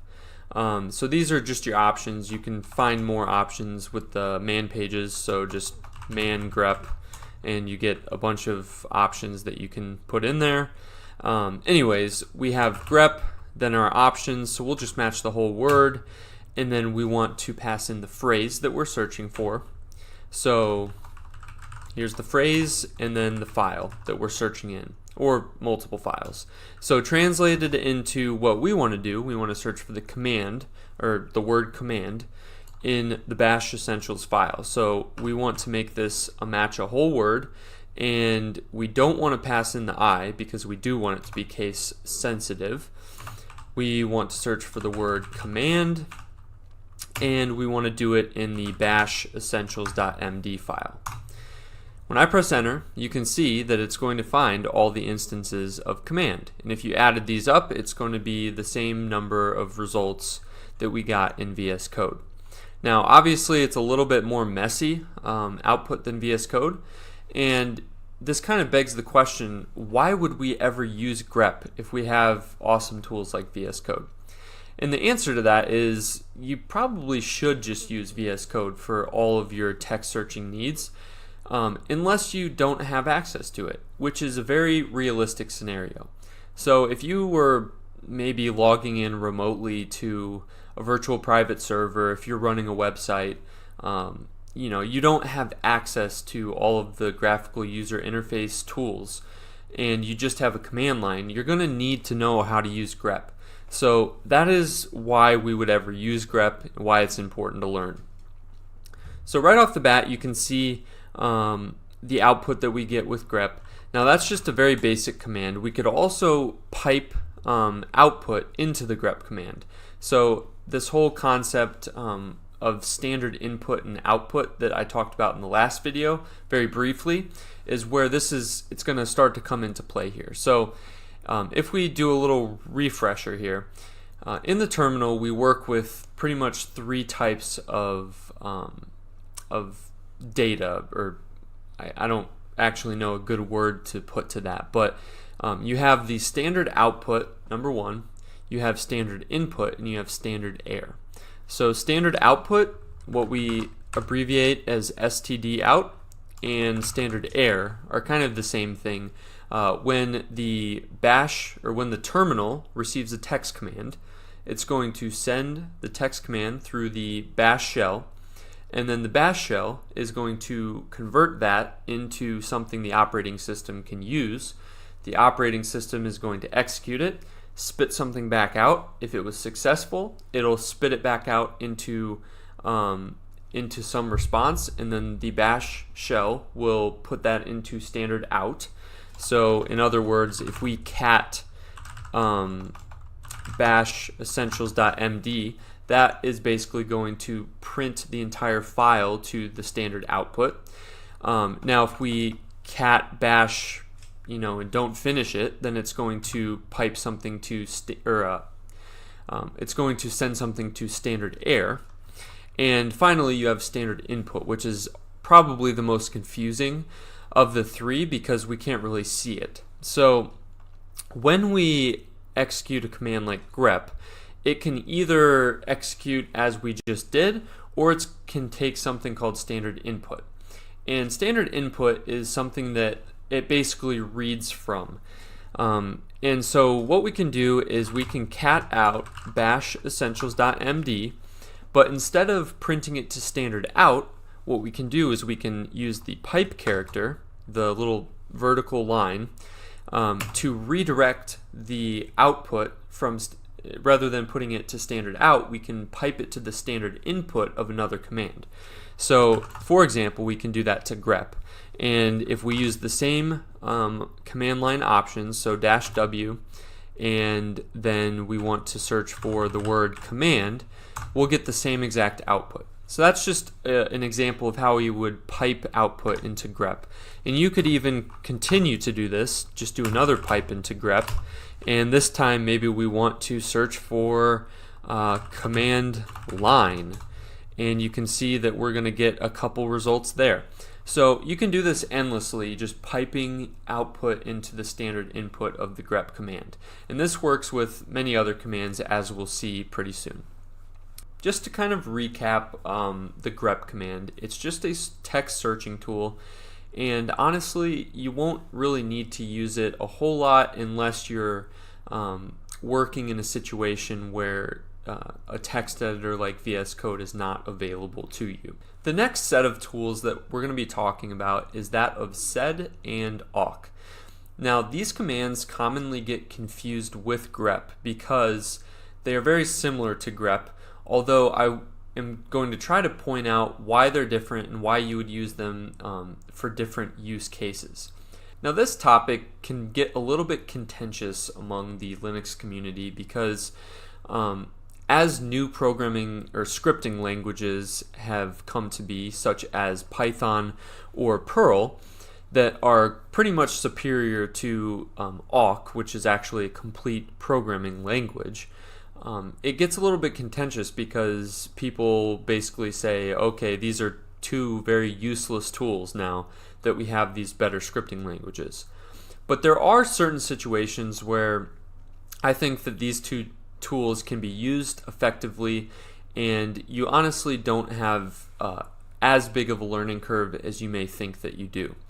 So just as a brief overview, why you would use these two commands, we first kind of have to understand what they are. So sed is a text stream editor. So basically it's going to look through each line of a document, and on each line it's going to look character by character by character. And this is great for simple text transformations. So maybe you wanted to do a quick find and replace within a file. So you wanted to replace all of the commas with a period. You could do that with sed very quickly and very easily. Now, if you wanted to get into something a little bit more complex, so a complex formatting or text transformation, maybe you wanted to replace certain pieces of text based on a little bit of logic, then that's where the awk command would come in, which is not a stream editor. It is actually more of a just a regular text editor where you can go line by line by line, and it basically splits each line into delimited fields.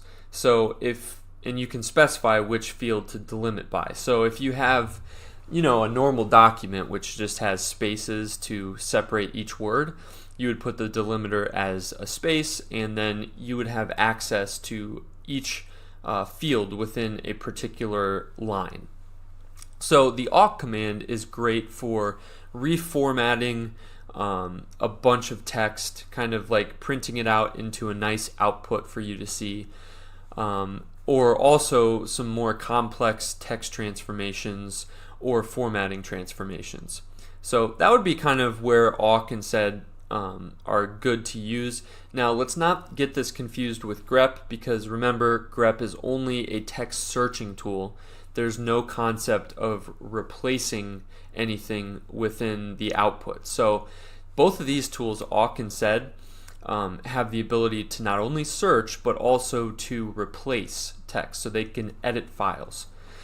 Alright, so enough with that explanation. Let's take a look at both of the tools. And to do this, I'm going to have a file here. Let me print out what I've got sitting in my working directory. You can see on the left here, there's a bunch of AAPL, which for you finance junkies, this stands for Apple. And these are just stock quotes for the last, or for different time periods. So I just made a copy, these clean files, don't worry about them, just copies. But this first Apple would be the last 5 days of stock data, something like that. So it's a pretty small file. And then the Apple large would be like the daily stock prices for the last 5 years. So it's a much, much bigger file, and we can just see this. Let's cat them out. So apple.csv, this is just the stock price. You can see we have the date, open, high, low, close, adjusted close, and volume. And then with the large file, so if we cat out apple large.csv, you're going to see that we have a lot more scrolling to do. And there's a reason why I created both of these files. You'll see that in a second. With these stock files, what if I wanted to replace every comma? So if we remember, when we cat out apple.csv, we have everything separated by commas, which is why it's called a CSV. Now what if I wanted to replace these commas with maybe something like a space? The way that I could do that is by using sed. Now let me go through the basics of using sed. There are a lot of different modes that you can use, but by far the most commonly used mode would be the find and replace mode. So the way we do that is by saying sed, and then we give it a find and replace. So we start it with S to indicate that we're using the find and replace version of sed. Then we put in a regular expression and what we want to replace that regular expression with. And then finally we have this G at the end, which means we want to replace every single instance of the regular expression in the file. And then you pass on the actual file that you would want to do this in. So for us, we just want to replace all commas, so all commas with a space. Pretty easy. Now, if I just press enter, what it's going to do is print out what our transformation would look like. Now, this hasn't actually edited the file yet, so if I cat out the same file, you're going to see that it still has the commas. To edit the file, what we need to do is throw in a little command at the beginning, or a little flag, that says -i, or edit it in place. So if we enter this command, it's going to actually transform all of the values within that file. And if we now cat out apple.csv, you can see that we have that transformation as a permanent transformation. That was a basic example of how we might use sed. And to be honest, it's probably maybe the only use case that you will ever use it for. But it also has plenty of different commands that you can use. You can just look through the documentation. Go to the bottom right here. This is what we just looked at, this particular one. But you could also do other things like transliterate the characters in the pattern space, whatever that means, not sure. But you can see there's a lot of different things that we can do with sed in terms of text transformation. Now with awk, this is more of a formatting tool. So I pulled these stock quotes for the particular reason because it's great to use with awk because it's all kind of delimited apart. Now to learn the awk command, I think we need to kind of break it out into a specific file. So remember, in awk, the awk command is not actually like a script, it's more of a full programming language. So you can actually write files that have awk code inside of them and then execute those files on the command line. Usually what you'll see when it comes to the awk command is you're going to see something like what I'm about to paste into the terminal. So you'll see something pretty complex like this, which we're eventually going to get to, but at first glance this is just like, whoa, what is going on? This doesn't make any sense, and you certainly don't want to try to learn how to use the awk command when we have this kind of syntax. And this is most commonly found on Stack Overflow. No one's going to take the time to format the awk command because it's supposed to be like a quick and dirty command line tool. But if I press enter on this, what it's going to do is actually print just the first, the second, and the seventh column of my stock quotes. So in other words, the date, the open price, and the volume. And it's going to put some headers on that. So if I press enter, you see that we have nice columns separated by a couple tabs, and we have at the top we have a date, price, and volume headers. So you can see how this was like a really quick way to format only the pieces of information that we want from this stock file. Now, to understand what this command is doing and to actually learn how to use awk, we need to kind of break this command out into a file and talk through it line by line. So let me exit out of this and let's create a awk command file. So I'm not going to put an extension on it. You don't really need an extension here. You just need to touch a file, and then we're going to use Vim to go into that file. Alright, so within this file we're going to write everything that we just saw on the screen, but it's going to kind of demonstrate how to use awk a little bit better.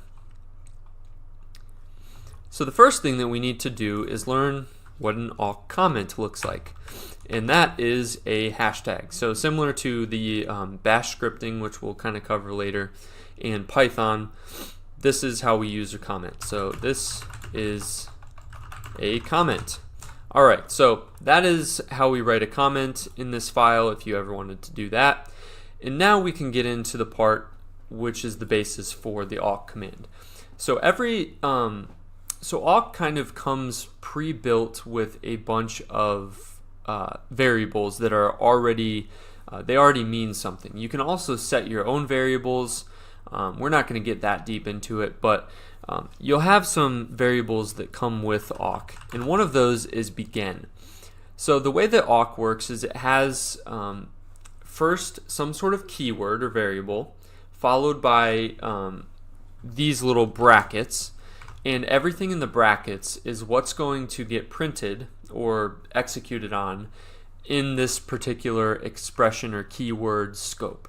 So the begin keyword is what awk does before it prints or before it does anything else. So if you ever wanted to set some preliminary variables with the awk command, you're going to put this begin keyword, and then within these little brackets, you can enter them down as much as you want. You can actually define some variables, And what we're going to do is define two different variables and then print a header before we do anything with the actual Apple CSV file. So the first one would be fs. Again, this is a built-in variable that awk has. And if we actually look at the command we just wrote, let me exit out of this real quick. If we pull up the command that we had executed, you can see that this like dash uppercase F and then followed by these two quotes with a space in there, that's actually the same thing as the fs variable. And basically what this means is the file separator. So what is the apple.csv file separated by? And that would be spaces, because remember we replaced the commas with the spaces. Okay, so if we go back into our awk command file, and I'm typing wim, not vim, we can see that if we set fs equal to and then a space, then that's going to indicate to the awk command that our file is separated by spaces. Now we can put a semicolon at the end to tell it that we're at the end of this particular line, similar to like a C program. And then we enter down and we can say OFS. So this is another built-in variable for awk, and it indicates what we want to separate our output with. So I want to separate the output with maybe 2 tabs for good measure. So this will just put some space in between our output. And then finally, we have a function built into awk called print. We also have printf like C, but we're just going to use print. And what we want to print is the date, price, and volume headers. So we can say print, and then quotes, date, and then we need 2 tabs because remember we separated the output by 2 tabs, so we want to stay consistent there. Date, price, and volume. So that's going to be our header right there.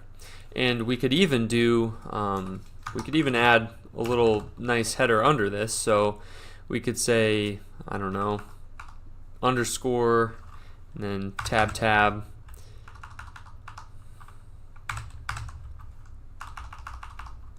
And you get the point. This is just going to put some like little, dashes under the header.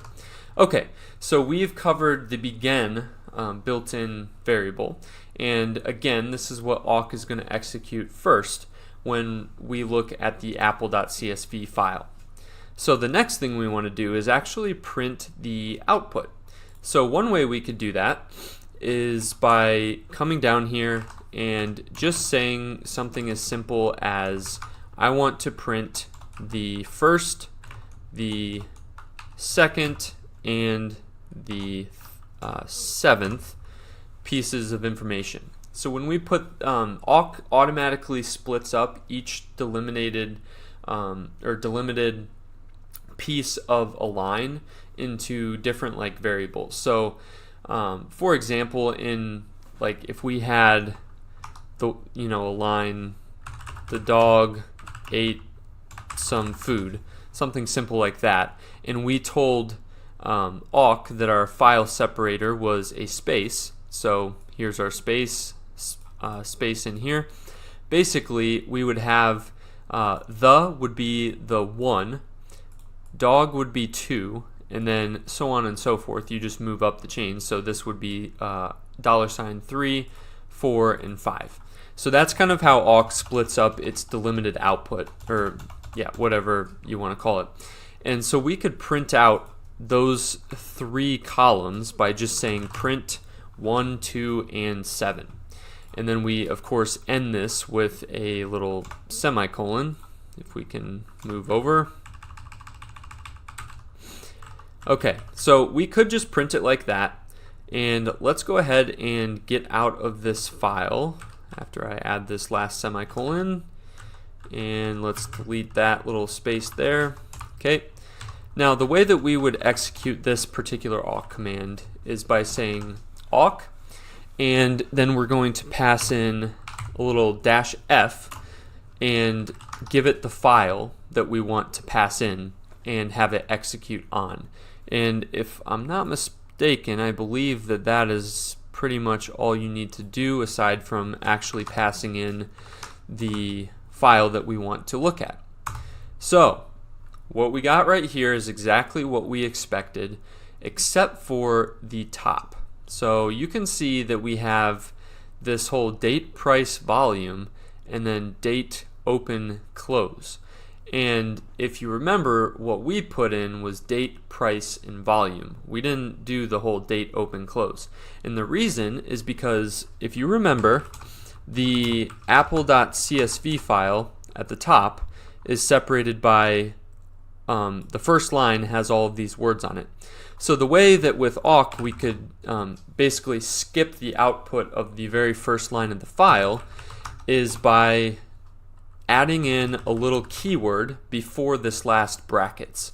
So the brackets don't necessarily need a keyword before them, but if we want some sort of condition to apply to what's inside the bracket, we can put it right here. So for example, if we wanted to print everything after the first line, we would say nr. Oh, I'm deleting stuff here. Let's see what we're doing. We are finding and replacing in Vim. I don't know how that happened. Okay, so we have nr, and this is again a built-in awk variable. And you can look at the man pages, just Google awk built-in variables to see what they all look like. And what I'm going to say is greater than 1. So what this means is the awk is going to print lines 1, 2, and 7 only on lines greater than 1. So if we exit out of this file and we say awk, give it the file, awk command, and give it the file that we want to look at, you're going to now see that we have a nice clean date, price, and volume. Now these are a little bit off on the spacing. I'd have to kind of play around with that, but you can play around with that to get the spacing correct.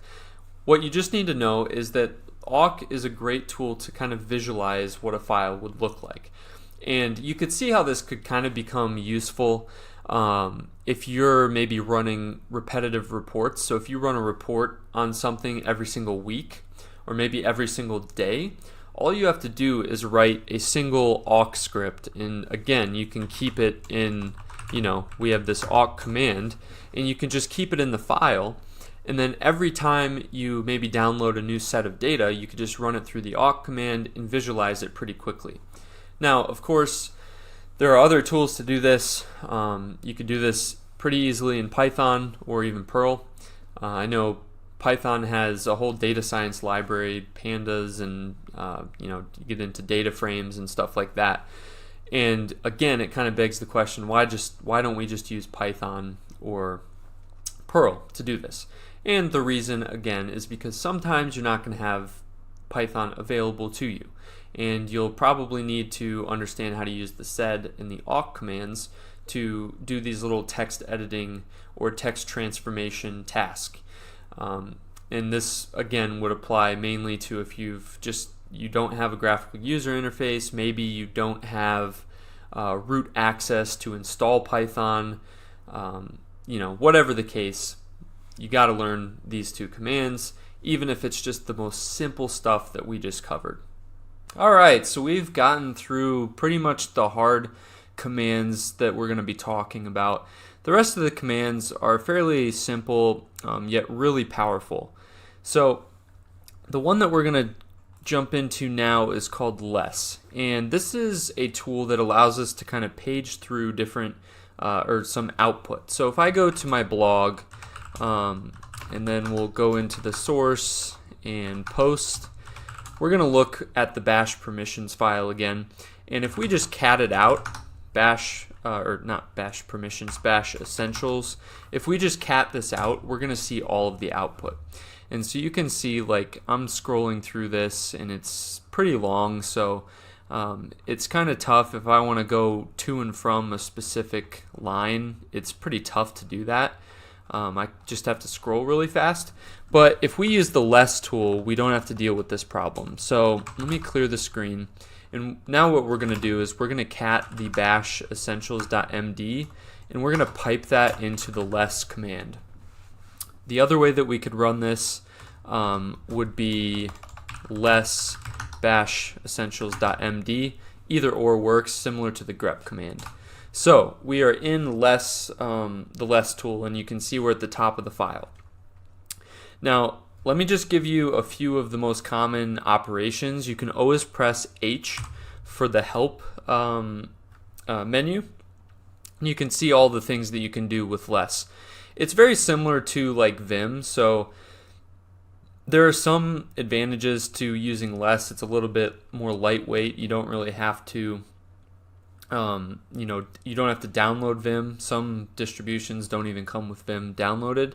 So it's lightweight, it's just quick and easy, and you can do a lot of searching and traversing through the file. So we are in the help menu. We can exit that by pressing Q, and this puts us back into less. And now what I can do is a few pretty common commands. So number one, we want to be able to go to the very end of the file. The way we do that is by typing capital G. So that brings us to the end, and if you want to go back up to the top, that is a lowercase g. And that's kind of how you get to the top and the bottom really quickly. Now, if I wanted to kind of go line by line, I'll use the J and K keys. So very similar to Vim, or actually identical to Vim. We're going to use the J and the K keys to go up and down. And we can also scroll up and down through different frames. So if I press spacebar, or I think maybe F, yeah, so if we do spacebar or F, we can go frame by frame downwards in the file. And if we want to go upwards in the file one frame, we can press B, or think of it as back. So we're going up all the way to the top. So that's a pretty useful way to scroll through the output. We're just using spacebar and B to go down and up a single frame. And then probably the best part, this is kind of like a built-in grep within the less command. We can type a / here at the bottom and search for a piece of text. So maybe we wanted to see, what did we search for before? I think it was command. If we want to find all instances of the word command, we can press enter on that, and it's going to take us, we were at the top of the file, so it's going to go down using that / it's going to go down until it finds the first instance of command. And if we press N, it's going to take us to the next. And then N again, it's going to keep taking us to the next over and over and over and over again. Okay, and so let's go to the bottom of the file. Remember that is, I believe, uppercase G. That brings us to the end. Now, if we wanted to search up in the file for the command, the word command, what we could do is rather than a / we just use a question mark. So now question mark command, and you're going to see there's our first instance. It's at the very bottom. And if we press N again, which basically just repeats the search, we can go up one, and we keep going up the file, finding all of the instances of command. So those are just the basics of using less. It takes maybe 10 minutes to master this command, and it's well worth it because it's a great way to kind of search through large files with lots of data in it. So just a quick recap: to go to the top, you do lowercase g, to the bottom, uppercase G. If we want to scroll up an entire frame, that is B. If we want to go down a frame, that is spacebar or F. And let's see, what else did we talk about? We searched with the / or the question mark, depending on if we want to go up the file or down the file to search. And the most important one is H. If we type H, we get a help menu. So that is less in a nutshell, and you can see kind of how that could help you out with a lot of your outputs, especially if you're dealing with a terminal-only environment. This next command, the find and exec command, it's actually just the find. We'll add the exec part at the end. I'll explain what that is. This is my favorite command, and it's going to help you do a lot of heavy lifting in the bash shell. So this is kind of like, I would say, grep's cousin. And the reason I call it a cousin is because it's not quite the same thing as grep. And what I mean by that is grep is basically a way to search any sort of output. So it could be anything from a list of files. So if we type ls and we list all the files in our current directory, that would be considered output. And I can pipe that into grep and search for maybe public in there. And it's going to find the public piece of text within that output. Now with find, we're actually searching for the actual files, not the text version of output. We're actually looking for the file that exists in your or on your computer.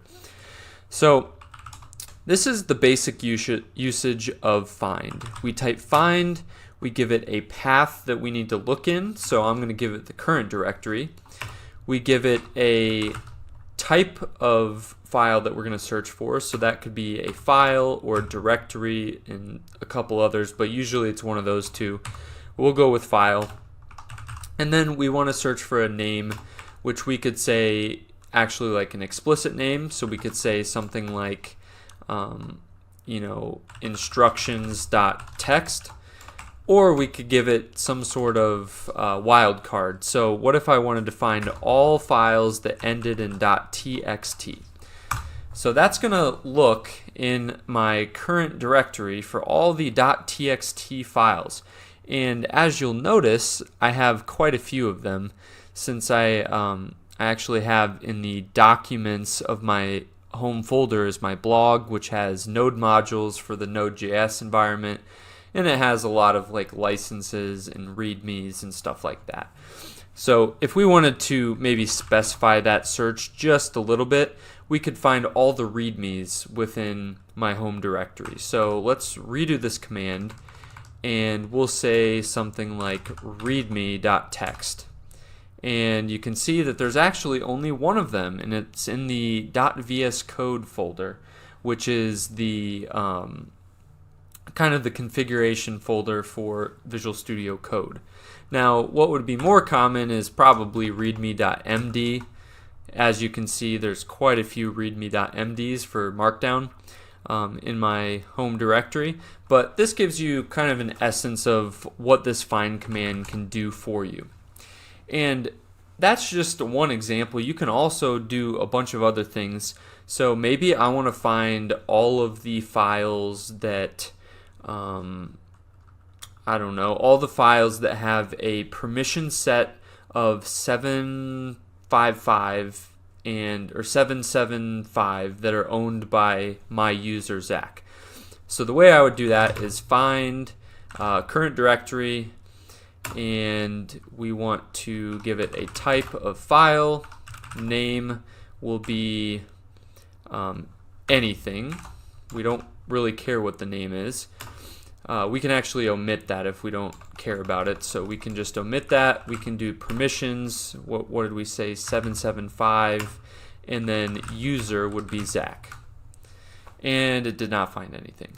So if we created that permission set for a single file, let me just example.sh, we'll create a file, and then we'll chmod it to 775.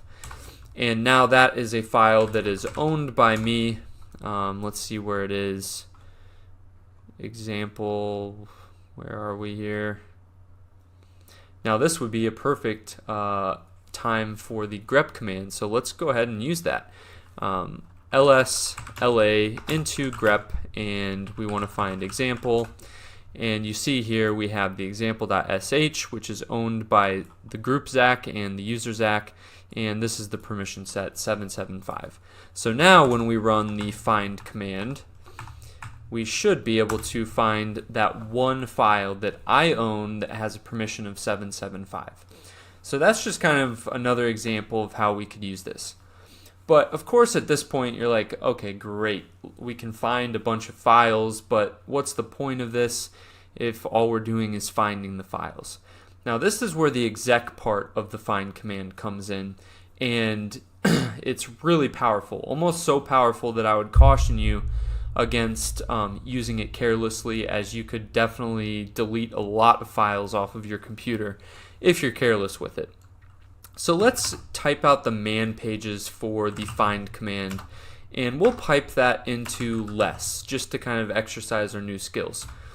So in less, I want to search for, / and I want to search for something called -exec. We press enter and you can see that we get something right there. I'm going to press N to go to the next one, N again to go to the next one, and here we are starting to see what the exec command is. You can see that this is the description of the exec command, and below is a little bit of output. And I think if we go down, press N again a couple times, we're going to find an example of actually using the exec command somewhere. Let's see. Yeah, so right here we see an example of how we would use this command. You can see that what we're doing is we're finding something in the current directory that is a type file, and then we're executing the file executable, and we're passing in this little squiggly bracket. And what that basically means is that every file that it finds in this current directory is going to be placed one by one into these little brackets and executed against the file command. And then finally at the end, this little / semicolon just tells the exec command that it needs to stop executing when it hits this part of the command. Otherwise, it would just go into infinity. So let's exit out of less and give this a try. Now, what if I wanted to take all of maybe, let me see what I would want to do here. I could take all of my pictures on the computer and put that in some sort of folder. So maybe I just wanted to aggregate all my pictures together, or maybe I just want to back them up. So here's what I'll do. I'll say find, I'm going to actually just kind of limit the output here so that we're not getting too crazy so it doesn't take too long. I'm going to first make a directory that says pictures backup, and that's where we're going to store all of these copies. And then what I'm going to do is I'm going to find everything in the current directory. I think I have a pictures folder, so we're going to look in the pictures folder, and then we're going to say any file type, and the name is going to be anything that ends in PNG. So I'm only looking for PNG images. Now what I want to do with those is I want to execute the copy command, and then I'm going to put the little squigglies here. So I'm going to copy whatever file it finds, and then I want to copy that into my pictures backup. So maybe I'll just give that a little path here, pictures backup, and then finally we need this little / semicolon.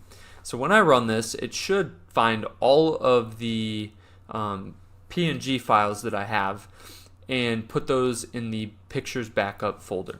Before I do that, I'm going to just give you what the output's going to look like.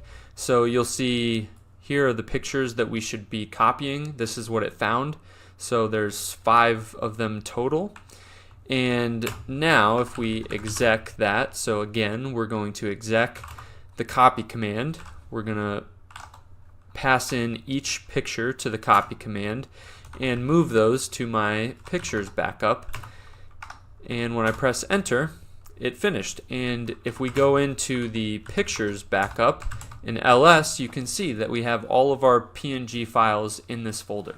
As you can see with this pictures example, the find command with the exec option tagged on the end can be a very powerful and useful command. It's one of those commands that you're kind of just like, why didn't I ever learn this before? So I'll leave you with one more example of how you could use this, and then you're off to the races. You can go Google the usefulness of this command and come up with endless ways to use it. So the last one I'll leave you with, let's get back out into our main directory, is how to find all the files that are greater than 365 days old, and we could maybe remove those or put them in an archive. The way that we would do that is by saying find, give it a type of file, and then we pass in this little mtime option, which allows us to specify a number of days that we want to look for. So we type 365 and put this little plus in front of it to say that anything that's greater than 65 will qualify. And when I press enter, we're going to find all of those files that were last modified greater than 365 days ago. So all of these files would qualify, and what I could do is basically just redirect those with the exec command. I'm not going to actually do this because I don't want to, but we could type the exec command and then maybe rm.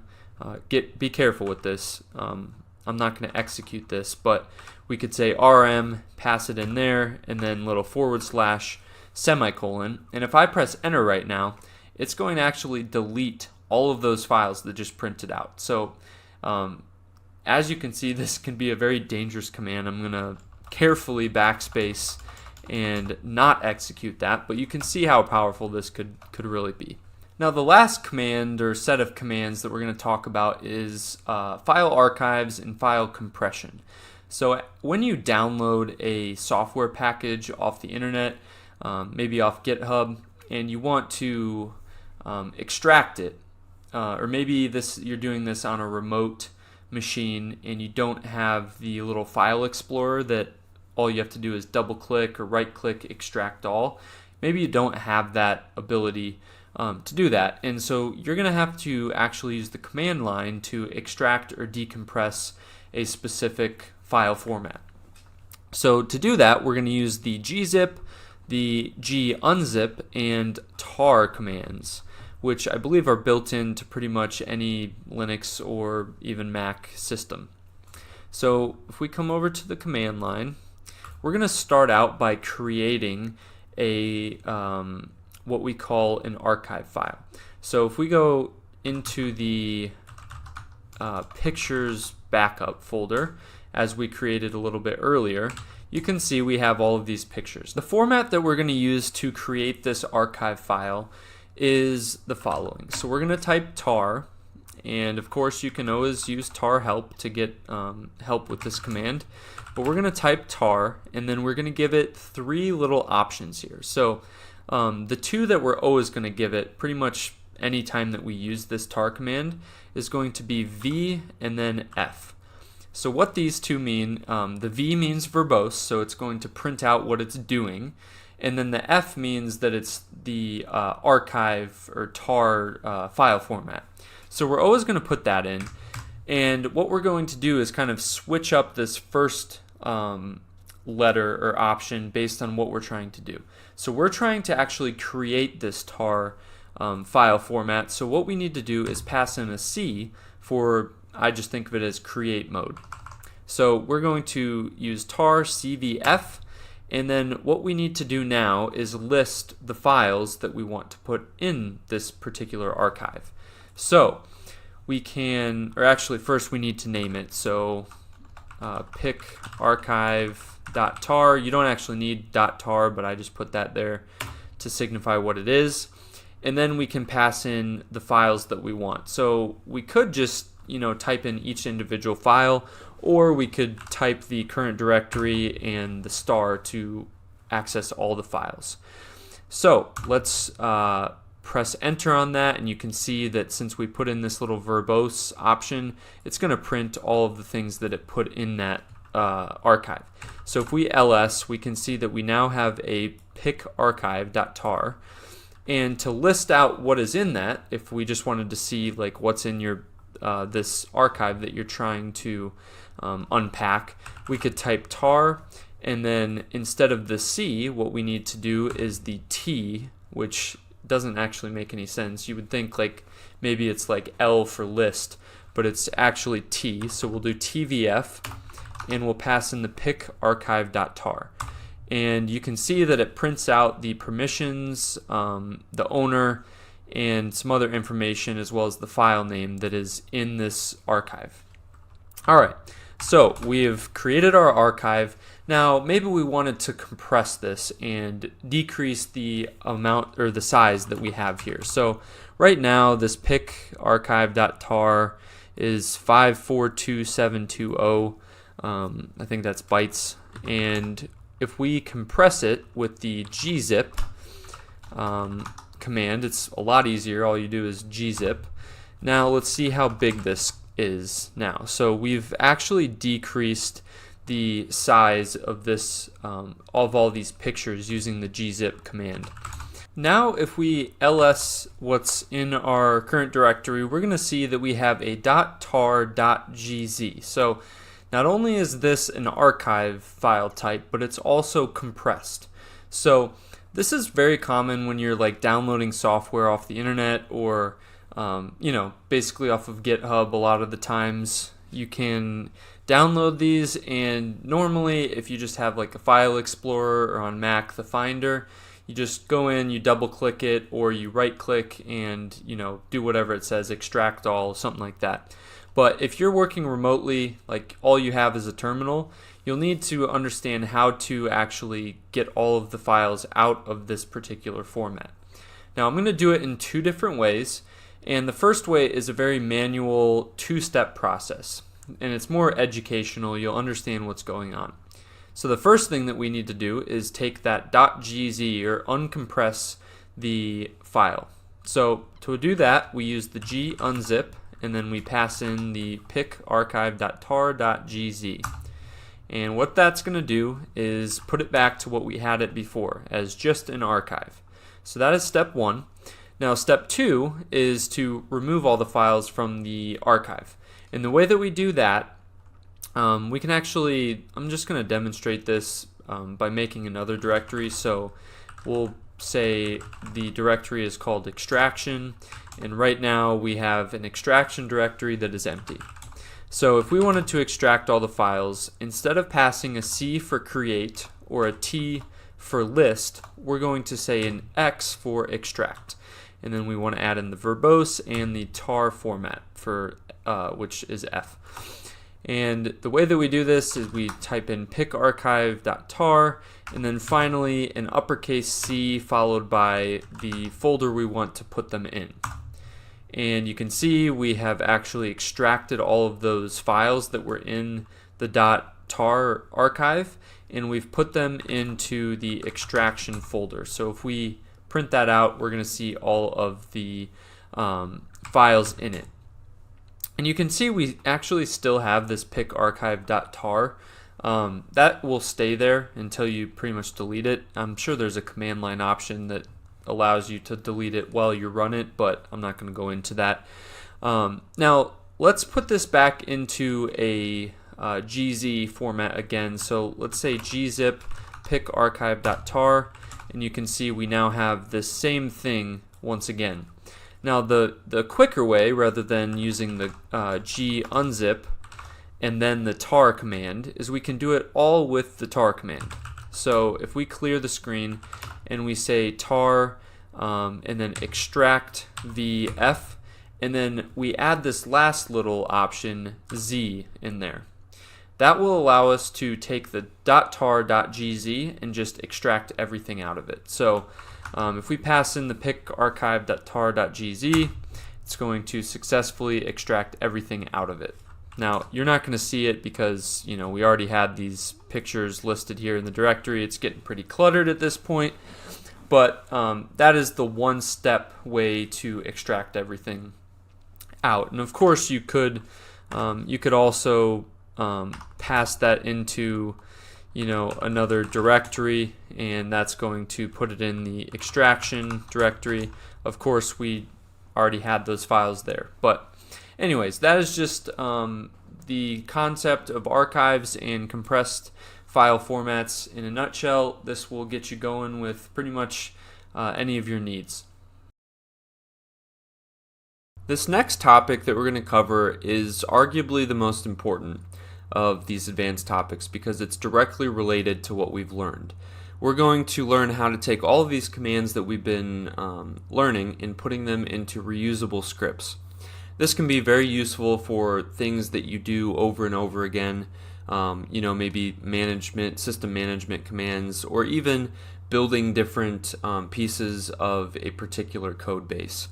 That's how it's used in a lot of different code bases. I wanted to show you the basic way of writing a script first and some of your basic syntax that you might have. So I'm going to touch an example script.sh,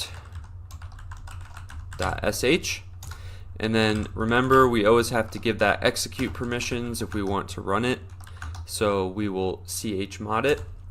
And when I run it at first, it's not going to do anything because we haven't put anything in it. But we can go in there with Vim and write a basic script. So it's going to look like this. You first need a shebang line, which tells the script where do I look for the particular shell that you want to execute this script against. And then you can put in any commands you want. So something like I am a script, the echo command. And if we run this, we should see that this now prints I am a script, and you've written your first bash script.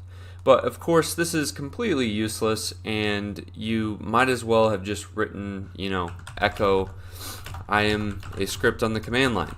So we want to get into some things that are a little bit more useful, and to do that we need to understand how we write different variables, built-in variables, functions, if-then statements, and for loops. So basically everything that you might see in any regular programming language.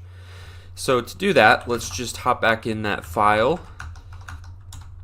And the first thing that we'll be doing is covering the variables. So it's very similar to what we talked about at the very beginning of this video with the whole concept of environment variables and stuff like that. So we can just define a variable pretty easily. Just say my var, make sure you don't have any spaces there, equals I am a script. So we're going to set it equal to a string, and instead of echoing out the actual string, we're going to echo out our variable. So we refer to a variable by using the little $sign right before it, and that's as simple as it is. So we can run this script and it should print the same exact thing. And it does. So that is how you use a variable. Now if we wanted to use something called a built-in variable, we could do that also. And I'm going to hop back to my slides because I have prepared a little overview of the built-in variables in Bash. So you can see we can use these little phrases here. So obviously we need to refer to the variable using the $sign. That's why all these have the $sign in front of them. And then we have all of these built-ins. So 0 would be the name of the script. 1 is going to be the first argument of the script, and then you could go all the way to 2, 3, 4, 5, 6, 7 on to infinity, depending on how many arguments that you actually have in your script. So that would be the arguments, built-ins. Then you have a way to count the number of arguments right here with the hashtag. You can also throw all the arguments into, I believe it's an array, you have to check me on that, but it throws all the arguments together into one variable. You can also print the process ID for using double $signs. And then finally, a very useful one that we could use is the exit code, which is basically the exit code that we get from the most previous command. So if you don't return a value from, maybe you're running a function that could return a value which could qualify as the exit code, or if you just run a script and assume it doesn't error out, it's going to return something like 0. And if it errors out, then it'll return 1. So that's a very useful command for understanding like how your scripts are running and doing check conditions to say, okay, if the last command failed, then we need to exit the entire script.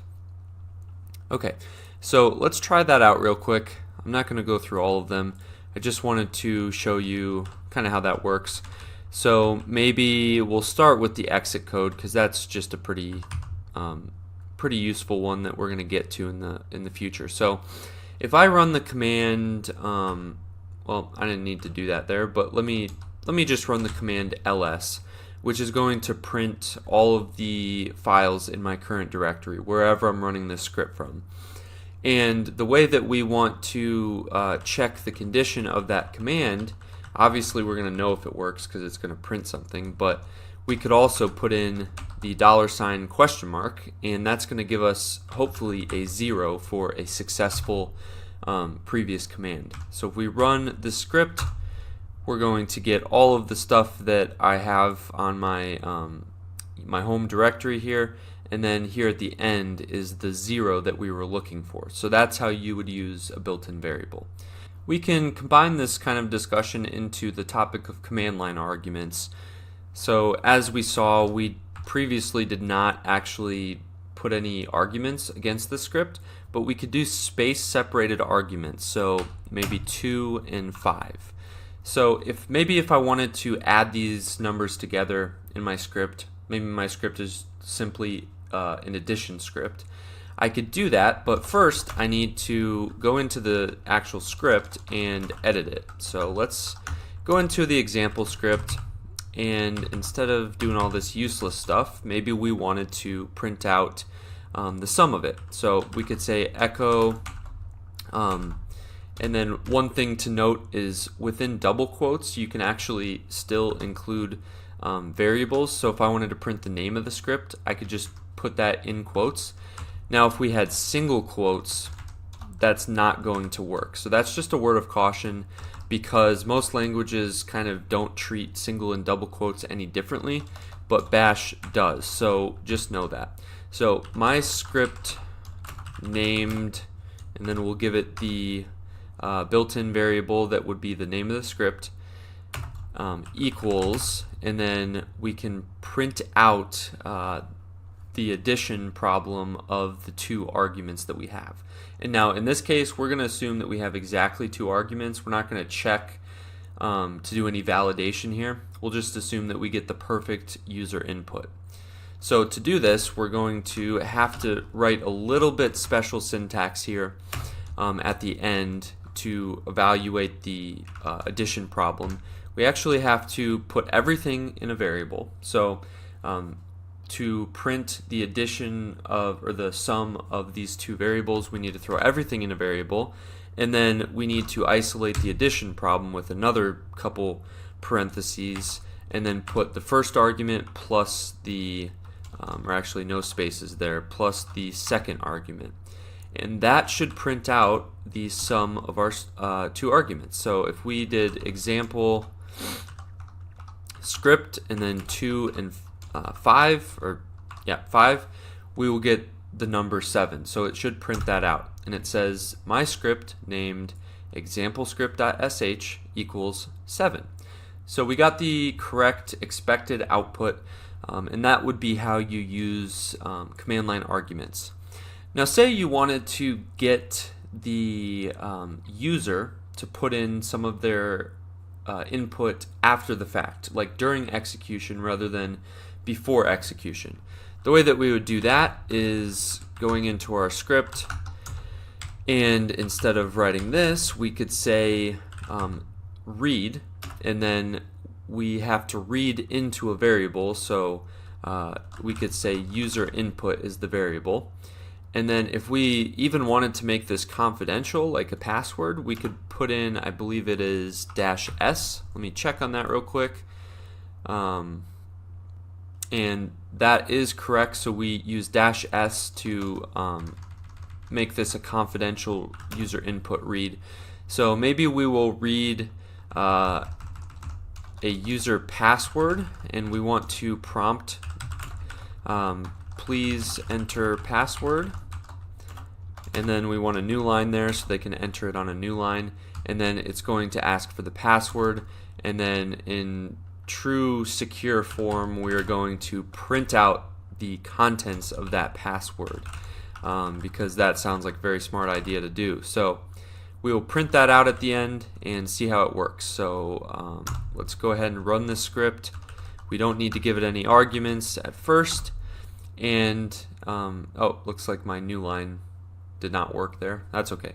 We're going to enter a password. So as you can hear, I just typed in a bunch of random letters, and when we press enter, it's going to actually print out what I just mumble jumbled into the keyboard.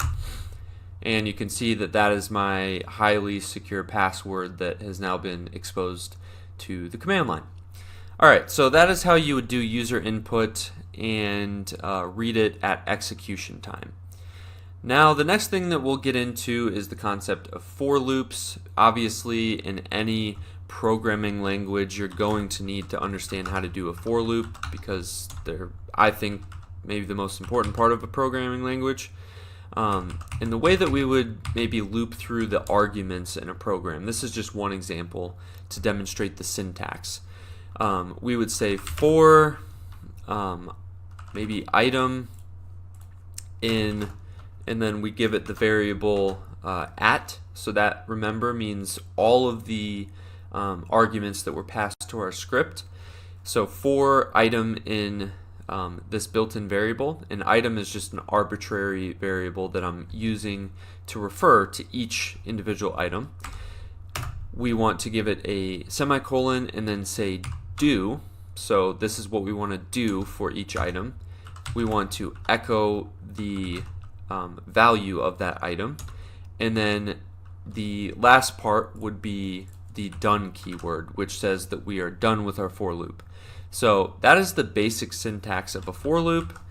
We can run this script and we'll make sure that we give it some arguments, you know, maybe a string and then a big number, and what it's going to do is print out those 3 arguments for us. And you can see that it does that successfully. We printed out the first, second, and third arguments here. So that's the basics of a for loop, and I'm not going to, once again, this is just high-level overview, so I'm not going to get into many nuances here. We will next talk about if-then statements. And to understand if-then statements, we first need to understand the syntax, but then we need to dive into this thing called the test command. So let's get the syntax first. If we say if, and then we give it little brackets, and then I'm just going to put in as a placeholder, this will not actually work if we executed the script. We're going to put in our expression right there, a semicolon, and then the then keyword. And then finally, to end it off, we can either put else for an else condition, and then finally fi for the end of if, or we could just delete the else condition. So right now, this is not going to do us any good because it's not, the expression up here is not proper syntax, but we can do something here, and then we can do something in the else category here, if I can get the comment right. And that is the basics of our if-then statement. So we could say for each item in all our arguments, we want to do if maybe the current item is, I don't know, a string, then we will say this is a string. So we can actually start writing this before we get the logic. We can say echo this is a string, so we're gonna have to test up in that expression whether it's a string, and then we need to echo out this is not a string. So there's our script. It's almost done. We just need to understand that test command, and to do that we need to go into the man pages. Of all the man pages, most of them are kind of hard to read, but in this particular case we actually have a pretty straightforward man page. So if I type man test, it's going to give me everything behind the test command, which is essentially we're testing different conditions. And it's very useful with the if-then syntax. You're going to notice that we actually don't have a way to check whether this is a string or not, because bash variables are a little bit weird. They're not typed like you would see in like a Python or JavaScript, where you can just find the type of the variable. So we'll use this opportunity to combine the things that we've learned. So we'll look at a regular expression and a test command. So we're just going to use this basic equality, and we're going to check to see whether the argument is equal to our regular expression. So we're going to use this little test right here, and if we quit out of here and clear the screen, and we will go into our example script file, and in this expression what we're going to do, normally if we just had a bunch of strings, we could say maybe we could say, is the item equal to my string, or something like that. But in our case, we want to check if it is a string. So what we have to do is say equal to, and then we're going to define our regular expression over here. So in this case, we're going to say we want the beginning of the string, and then we want to say anything that is A to Z or capital A to Z. And if there's anything else in that particular, or maybe we'll also throw in number. Well, no, we don't want to throw in numbers because it could just be a regular number. So we're going to stick with this. Our strings are, you could technically throw a number in a string, but our strings are going to contain only letters. And let's delete this little thing out of here. I don't know how that got there. And then that should match in a quantity of 1 or more. So we're not looking for any empty strings. We want at least one letter in there. So the last part before this is going to work is we have to throw this little tilde character in there to indicate that we want to match this regular expression against this variable. So that's just one little subtlety. I wouldn't expect you to know that given what we have talked about, but if you Google this little tilde indicates that we're comparing a regular expression. So let's get in here and see if that works. We will run our example script, and we will say valid string. I'm not going to put any spaces there because that's going to actually separate out the arguments. And then a number. So we should get the output, this is a string and this is not a string.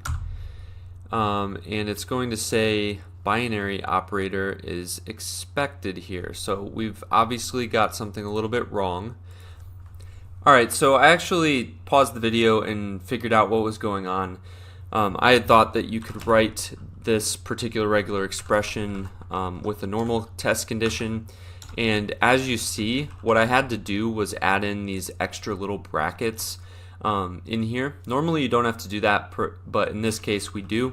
So we're checking to see whether each item is a string with only letters. And if it is, it prints this is a string, otherwise not a string. So we should get the correct output at this point.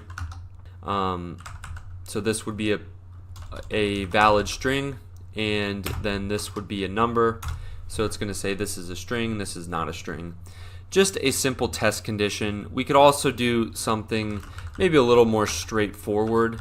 I know that was a little bit of a confusing example, but it goes to show the power of what we're doing here. So we could also put in something like we'll assume that all the arguments are going to be numbers. So if the item is equal to 2, we will echo, we'll just take out the else condition, and we'll echo you entered 2 as an argument. So get out of there, example script, and then we'll say 2, 2, 2, 2, 4, 4, 2. So we have 5 2's in there, so it should print that 5 times that we entered 2 as an argument.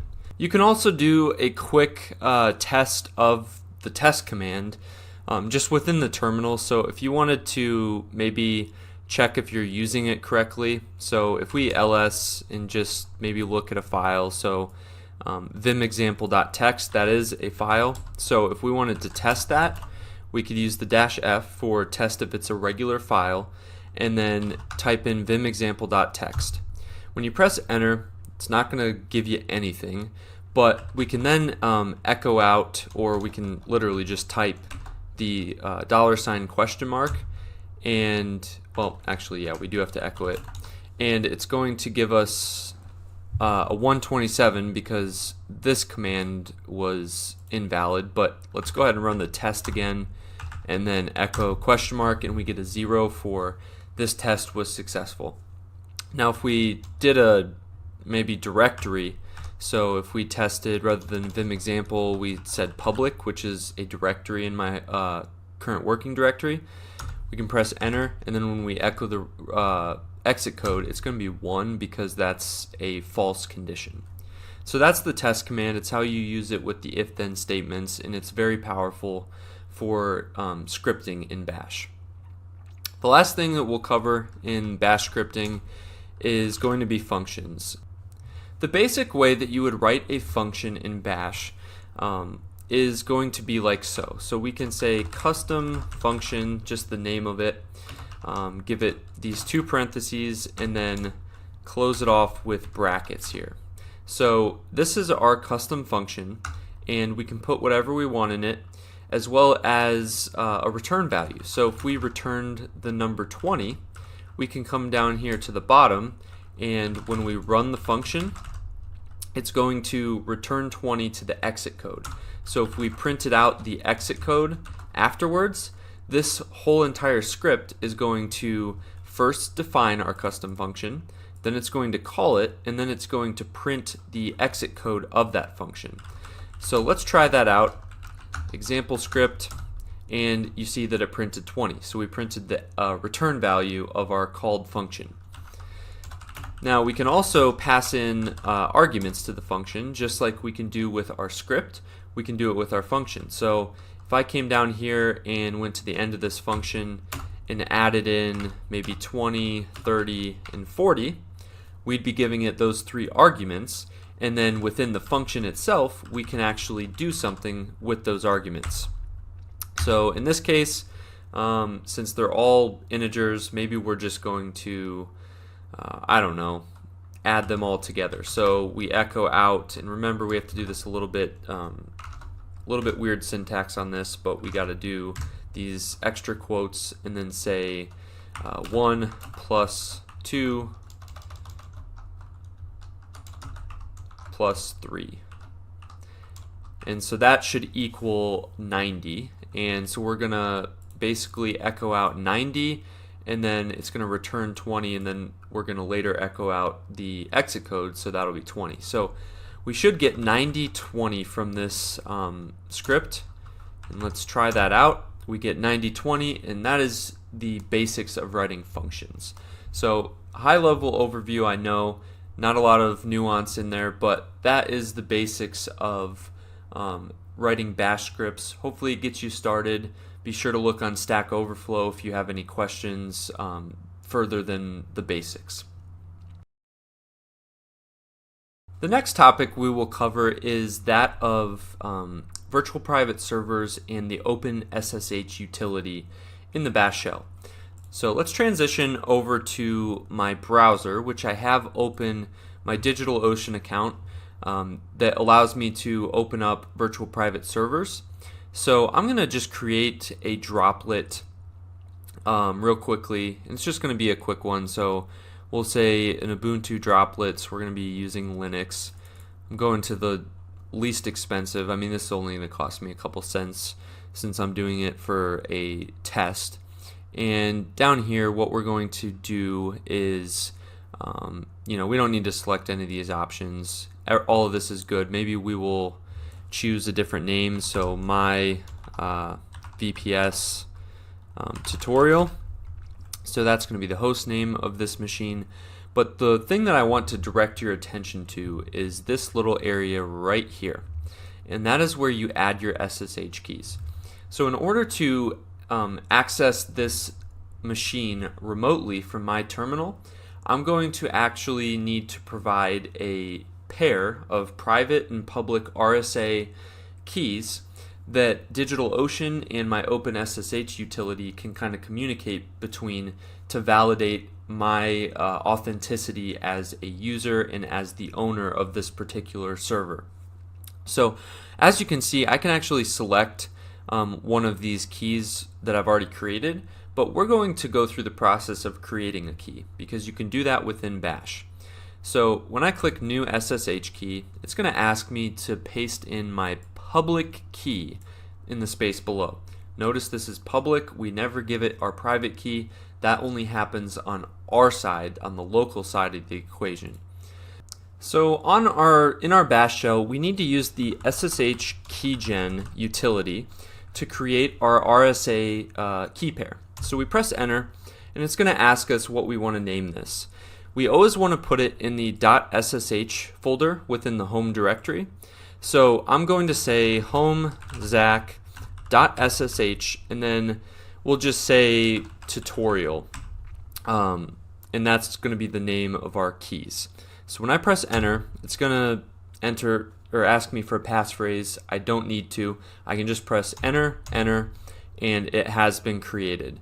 So if I wanted to see what's in it, I can cat that out. So let me first clear the screen, and then we can go into the SSH folder and type in tutorial. And if I press enter, it's actually going to print out my private key. So in this case, I'm not going to keep this VPS running, so it doesn't matter. So I can print out my private key, and you can see it's pretty long. Now, what DigitalOcean wants is the public key, and every RSA key comes in a pair, so we can also specify the .pub. That's a file that was created with the keygen utility.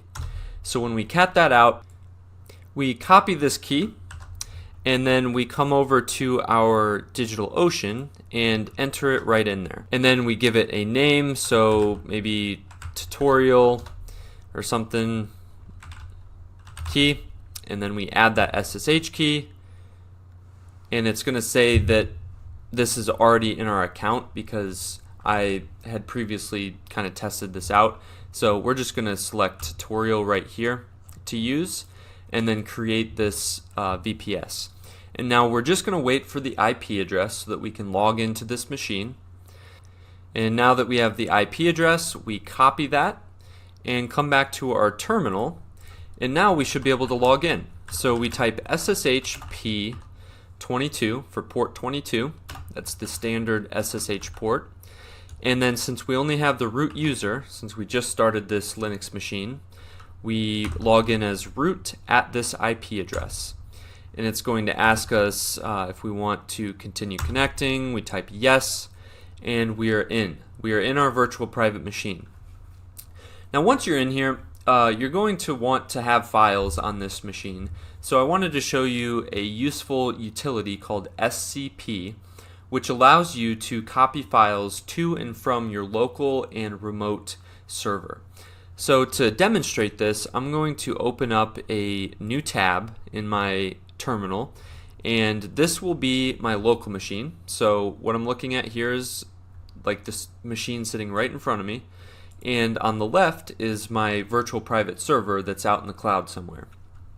So maybe I wanted to copy a file from my local machine up to my VPS. And the way that I do that is by typing scp-r, and then I want to give it a file that I want to, or maybe even a directory that I want to put up on the VPS. And in this case, we're just going to put the example script that we just wrote, and then we pass that to the root at this IP address, and then give it a path after a colon to where we want to put it. So I'm going to put it in the home directory and press enter. You're going to see that it's going to show the transfer of 1.3 kilobytes per second. And if we now ls the home directory on our VPS, you can see we have that example script and we can run it. Now if we wanted to bring something down from the VPS, so say I added another script .sh, and there's going to be, maybe nothing in it. We're not going to put anything in it yet. And we want to transfer that file down to our local computer. We again come over to our local side and reverse the argument. So this time we're going to say the machine we want to get it from and give it the file name and path. So it's another script.sh, so let's copy that so we get the name right in our home directory, and then we want to save this to our current directory on our local computer. So it's going to say that there's no such file or directory created, and the reason that this is not working is because we forgot to put this little colon here. So remember, put that in there, and we should now see that script come down, and if we look, we can see another script now exist on my local computer. Okay, so the last thing that I wanted to talk about is how we can use Visual Studio Code with our virtual private server.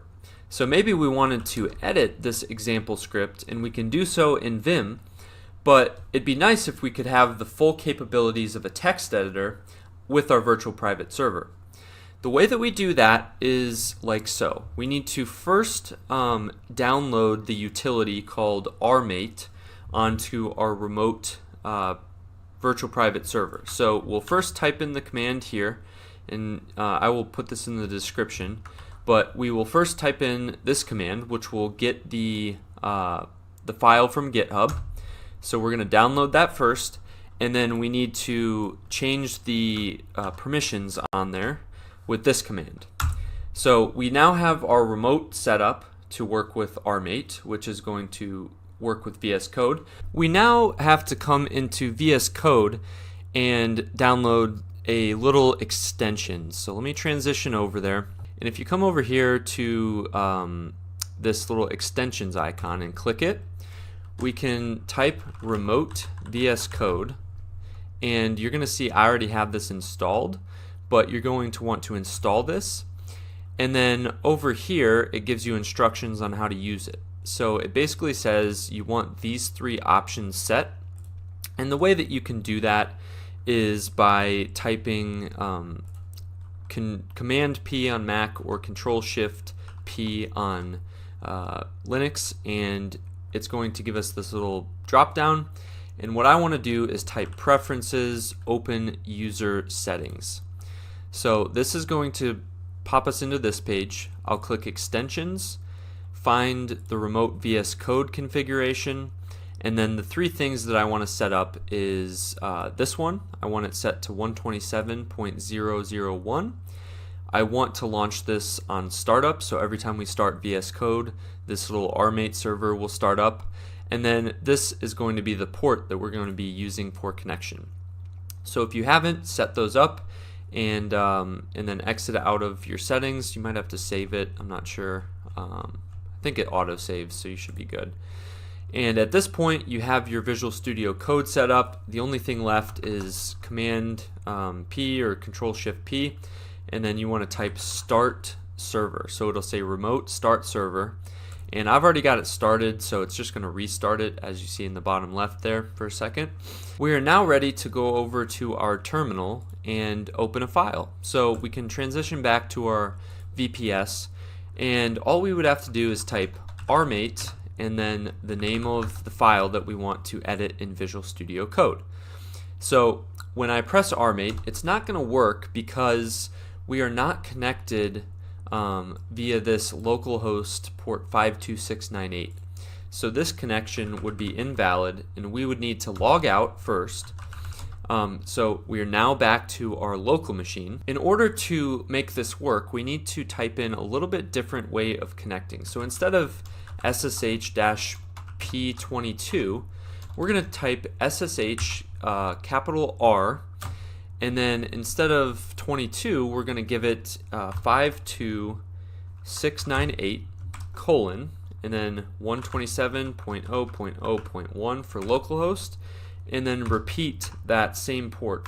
So 52698, and then at the end, we're going to actually give it the IP address of our machine and press enter. So that's going to log us in, and it's all going to look the same, but now rmate is actually enabled. So if we were to then come over to Visual Studio, or first we need to open our file, so another script, and when I press enter, it's going to open it up in VS Code. And you didn't see that because I'm not on that screen, but if I transition back over to VS Code, you should see somewhere on here that we have another script. And if we, right now we just have gibberish in here, but we could also put in our bin bash and then put in a simple script. And I'll type Control S for save, so we saved it, and we actually saved that up to our server. So if we come back again to our server, we can run another script. We actually don't have the correct permissions on it, so let's do +x, another script, and then run it. And you're going to see that the stuff that we just edited actually is in that script now. So that's a great way to use your Visual Studio Code with your remote server. It's going to really help you out and save you a lot of time. Up to this point, we've covered a good amount of topics, and we've pretty much covered all the essentials that you might look at when using the Bash shell. Now, I wanted to add this last section in because there are a few topics that you'll probably stumble upon in the near future, and I wanted to go through some of the common commands and concepts related to them so that you know kind of how to get started when you stumble upon them, if you haven't already. So the first one that we're going to be talking about is regular expressions. And to talk about this a little bit more clearly, I'm going to jump into Visual Studio Code. Now the reason I'm doing this is because if we went into the terminal, so let me transition over into the terminal, you can see that when we run a regular expression search, you're not actually going to be able to see the matches that we're matching until the output is printed. So you can see that we have highlighted the word text and it's in red, but we don't see this until it is outputted, and especially if we were to come in and try to, cat out some file.txt into the grep utility, we're not going to see what's actually in that file until it is matched in the output. So to better understand regular expressions, we're going to go into Visual Studio Code where we can get live matching. So as you can see, I've done a literal text search for the word text in this file, and you can see here that it's actually highlighting it in my code editor, and you can see immediately the output of our regular expressions. So we're going to stick with Visual Studio Code here.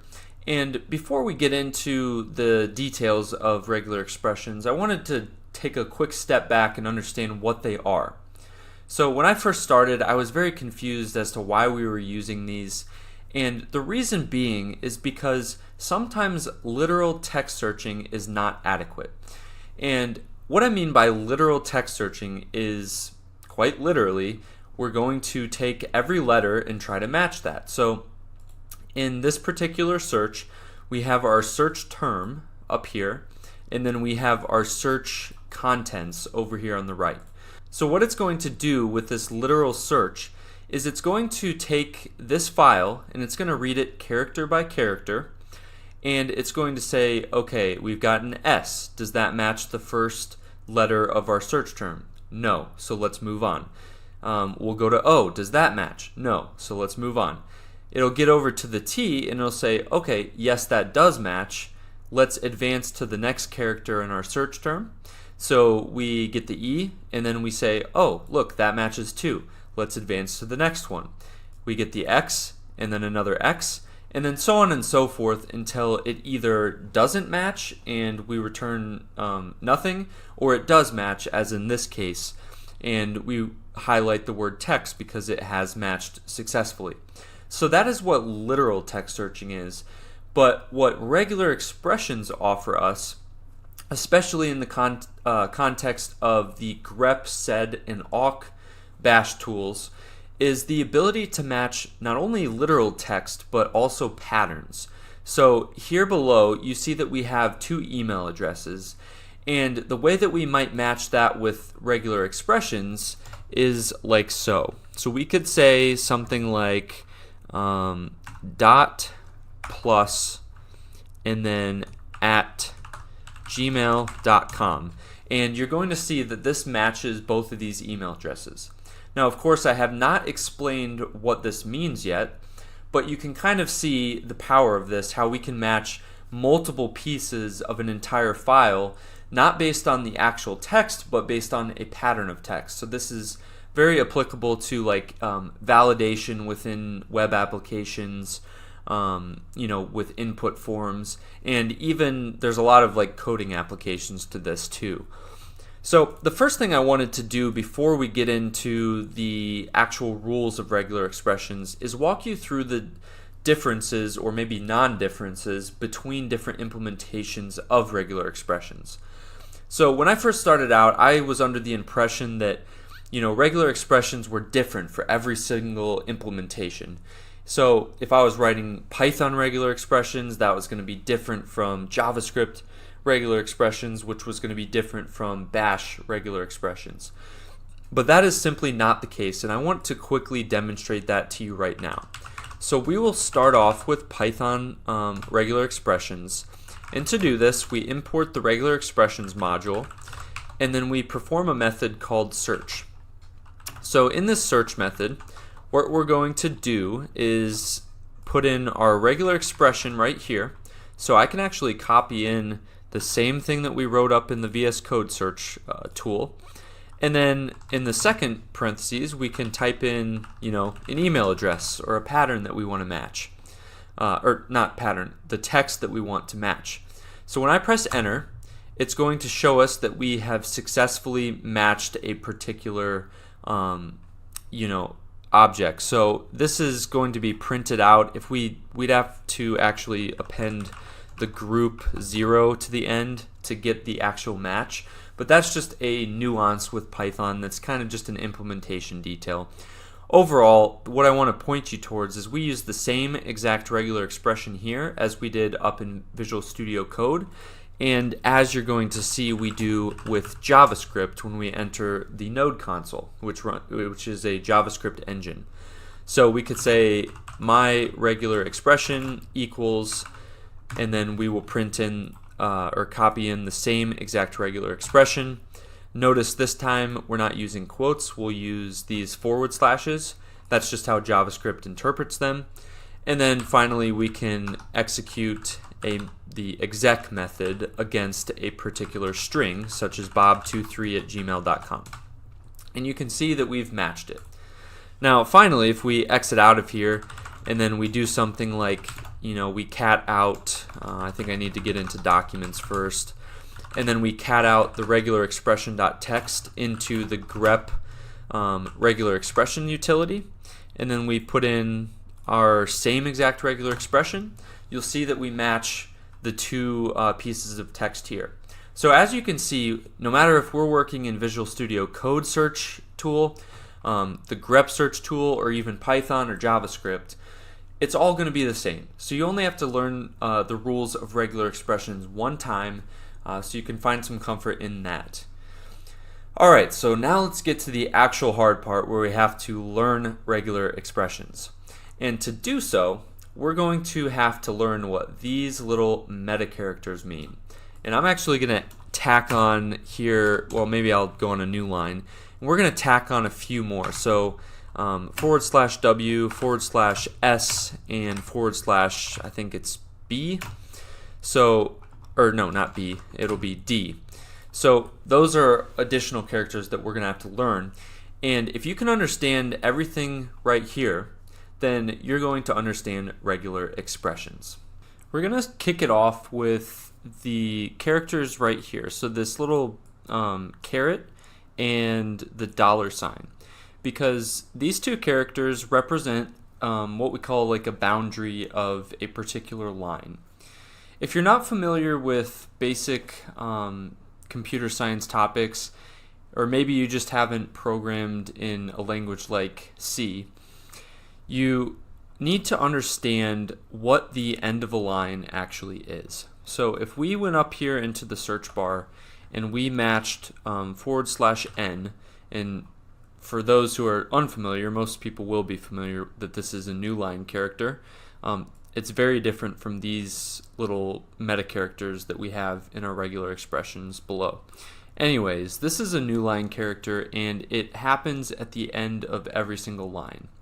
So you can see when we press enter, we're going to match this little invisible kind of space here at the end of each of these lines. And the reason that we've matched these is because there is this invisible new line character at the end of each. Now at the beginning, there's not really anything that indicates the beginning of a line other than the first character. So the last character in line 2 right here would be the new line, but the first character would just be B. So that's kind of the boundaries, and we can use the caret and the dollar symbol to represent the beginning and the end of each line. If we put in a caret and then a dollar sign, or not a percentage, a dollar sign, and press enter, we're not going to get any matches. And that is because we haven't matched anything in this document, because we haven't actually provided any symbol.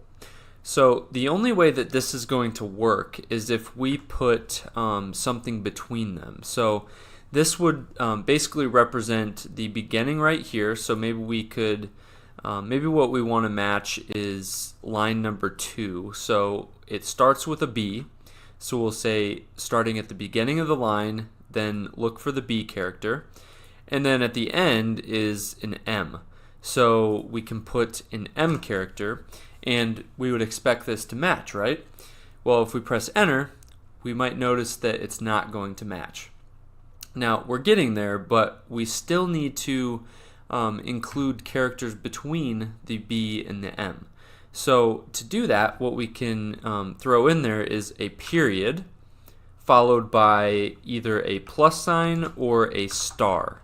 And we'll get into that in a second, but if we press enter, now we're going to match that second line where it starts with a B and it ends with an M, indicated by these two little meta characters. Now, as you can see, we've also got two meta characters right here in the middle, and they do something a little bit different. So we're now going to transition into the topic of pattern matching and quantifiers. So this little dot, or the period, is not how a period normally works. So if you turned off regular expressions here and you just searched for a period, you're going to match all the periods in your text. But if you turn on regular expressions, notice that you match everything. And that is because the period represents everything except for a new line. So it's not actually matching the new line at the end of each of these lines, but it is matching every other character. Now, the one thing in regards to this is we have to add a quantifier to the end of a particular character or meta character to tell the regular expression how many of these particular characters we want to match.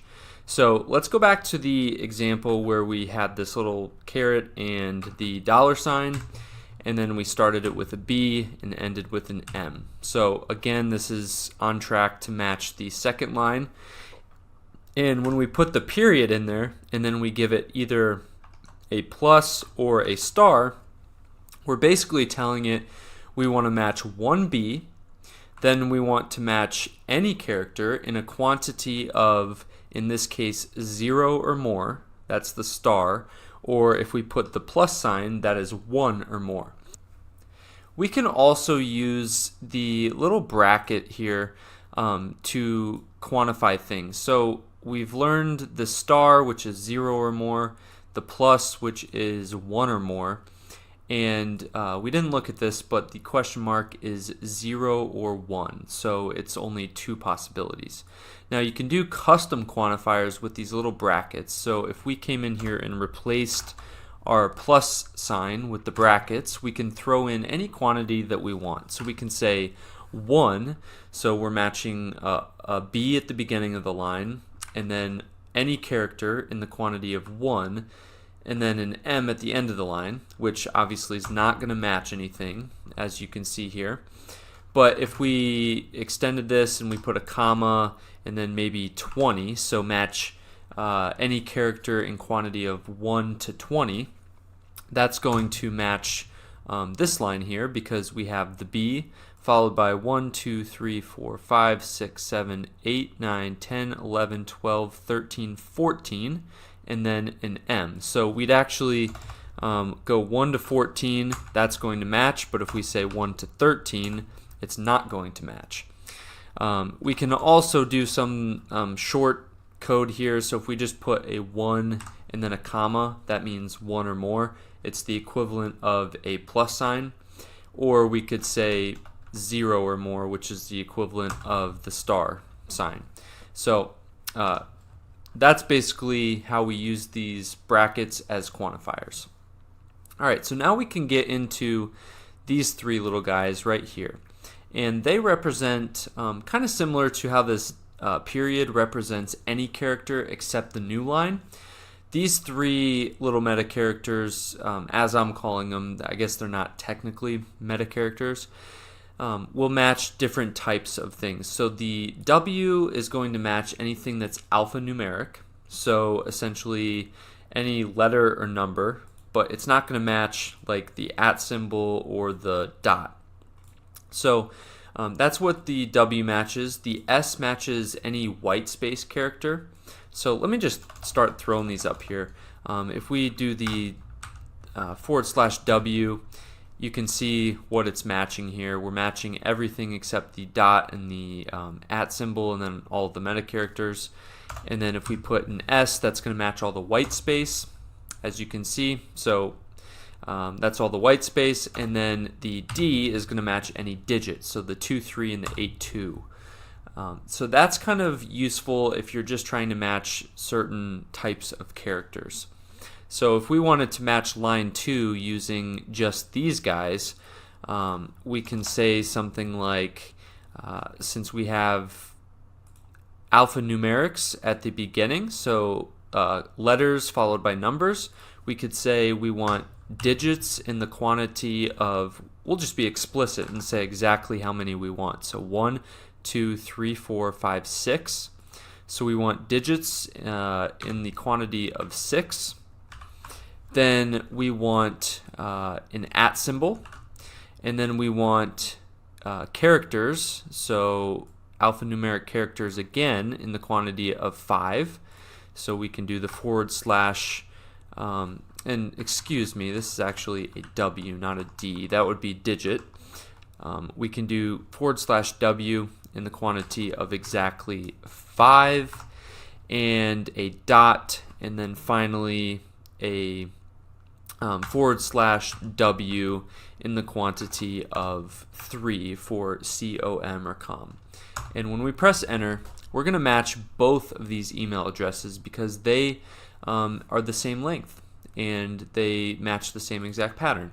Now if we threw in just one more letter here and pressed enter again, it's only going to match, well, it should match that first one. I don't know what is going on here, why it does not. And that is because somehow, some way, we have a little / here at the end. Not really sure how that happened. And as you can see, we are matching only part of the second email address.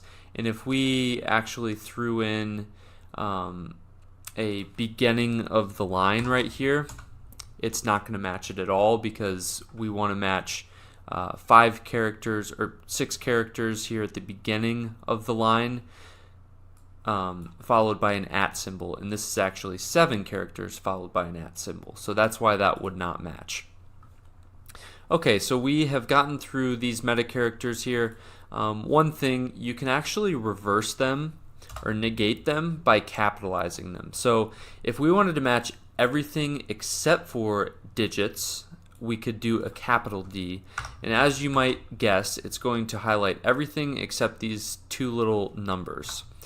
So we've got everything except the 2 numbers. So that's kind of how you negate things. The last thing that we have not covered that I do want to get to is these little brackets here. So before I get into them, I'm going to just kind of explain why we don't cover these things right here. These little parentheses represent groups and are very useful, as we saw earlier when I did the Python regular expression. We actually could print out different subsets of the regular expression using different groups, and this allows you to kind of separate out really long regular expressions and reference them in your code. So not really applicable to what we're talking about, so we're going to skip over that. And then these last 2 characters are not really regular expression meta characters. They're more like just general coding, computer science meta characters that you can use. So usually the pipe would be an OR indicator, and I know we've been talking about that as like the pipe command in bash, but in general that would just mean or. And then the / is generally just going to be the escape character. So for example, if we wanted to actually match the periods in this text with a regular expression, we can't just type period because that highlights everything. We'd have to escape it by putting the / and then period. And then we're going to actually get the period. All right, so those are the last couple characters, but now we're going to get into these little brackets, which are not quantifiers like these other brackets, but they are actually called character sets. So in most cases, you're going to get everything that you need with these three guys and the dot and then literal text matching. So, if we just literally wanted to match BB, we could match BB. This little character set allows us to customize things a little bit more. So instead of using the /W, which matches anything alphanumeric, what if I just wanted to match lowercase letters? Now, I couldn't do that using what we have right here, but I could do that with a character set. The way that I'm going to do that is by typing these two brackets and then type lowercase a to lowercase z. So that's going to qualify every single lowercase letter in this file. And you're going to see that all these are matching now. Now, if I wanted to maybe exclude the, or maybe I just want A through D, we're going to see that it only matches A through D now. So as you can see, these little character sets allow us to really customize what we're searching for in terms of patterns. And you can get pretty crazy with it, so you could say anything from A to Z lowercase, A to Z uppercase, and 0 to 9, which would basically be alphanumeric, or in other words, the /W. Or you could just, type in maybe A to D and then 1 to 4 or something like that. And then you're going to only match A through D and 1 through 4. Don't need to go into that too much further. Hopefully you understand what's going on there. Now, the last thing that we're going to go through is a simple example. And if I scroll down here, you can see I've put in a series of addresses. Let me just clear this out by searching for something random, maybe like a space. And we can see that we've got mostly emails, all of different domains, and then 2 lines in here that are not emails. So if our goal for this particular file, as we're going to call it, is to match just the email addresses, we could go about it, many different ways. So I'll just demonstrate a few of them just to show you how flexible regular expressions can be. So the first way that we might go about doing this is by matching, starting at the beginning of the line, we want anything, or actually no, we want to do alphanumeric because, no, we can do anything because you can put actually dots, periods in your email address. So we can do dot, and then we want 0 or more of those characters, followed by an @ symbol, and then we want to say, we can't just say, gmail.com like we did earlier because there's a yahoo.com, a custom site, and a Hotmail. So the way that we have to do this is by saying another dot for any character in the quantity of 0 or more, followed by a .com. And you're going to notice that this will not work at the beginning because the dot has not been escaped and therefore is trying to match everything. So we need to escape that first, and then it should match everything here. So I'm trying to understand why this is not matching. We have the beginning of the line, any character in 0 or more, followed by an @ symbol, and then any character in 0 or more, followed by a .com. And that is because it did not work because we actually had a space at the end of our regular expression, which is going to count for something. So we have to take out that space, and then it finds the email addresses and not the non-email addresses. All right, so how could we rewrite this to be a little bit different? Maybe we could replace all the dots with character sets. So maybe we want to match anything. We want to match a dot, and this brings up a very important point.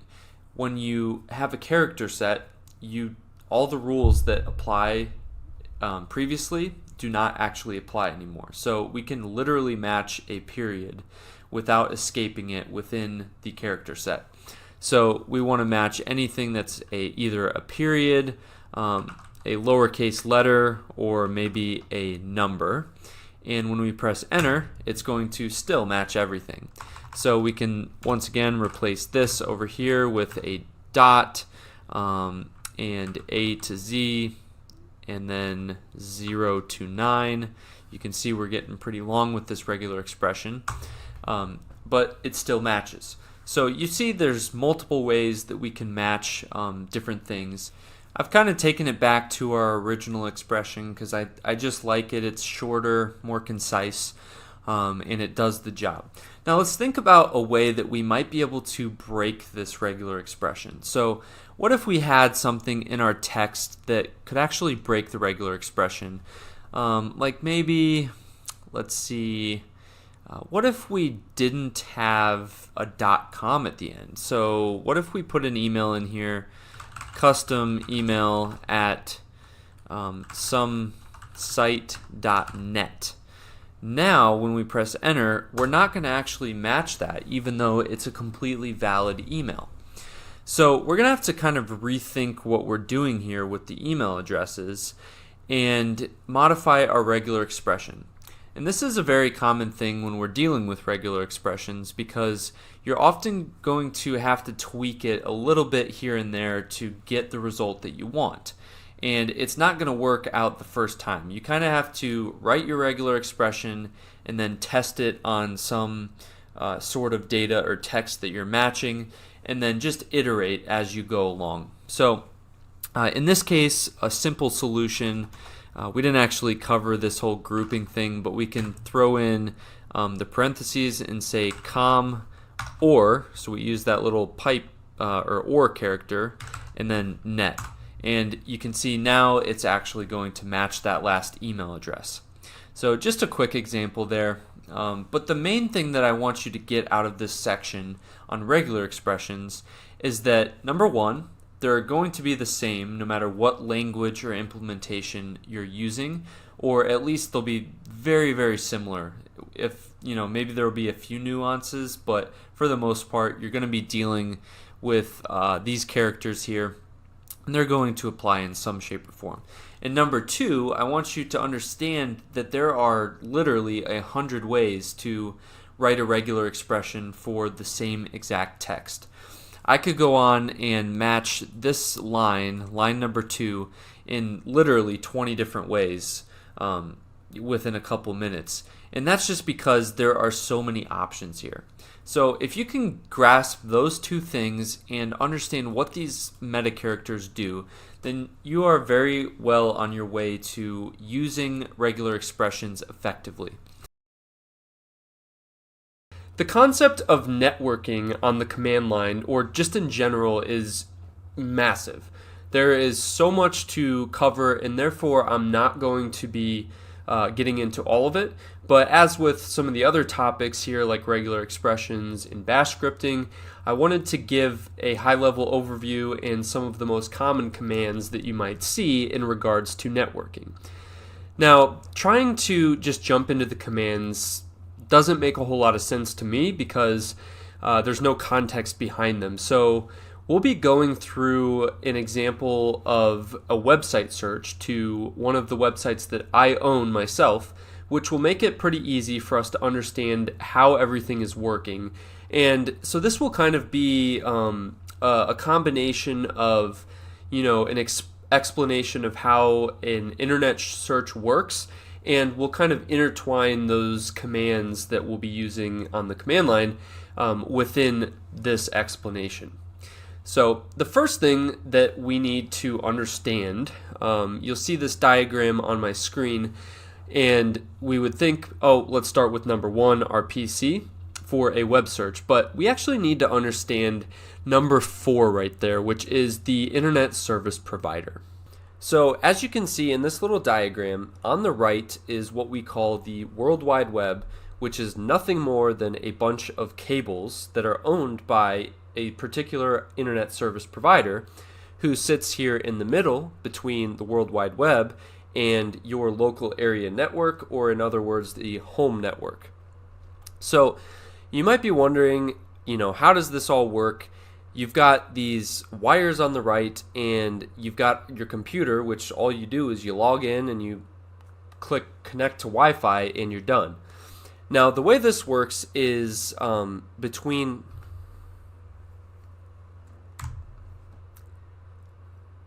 So your internet service provider spends billions of dollars on literally just wires and modem boxes and cable boxes, all that fun stuff.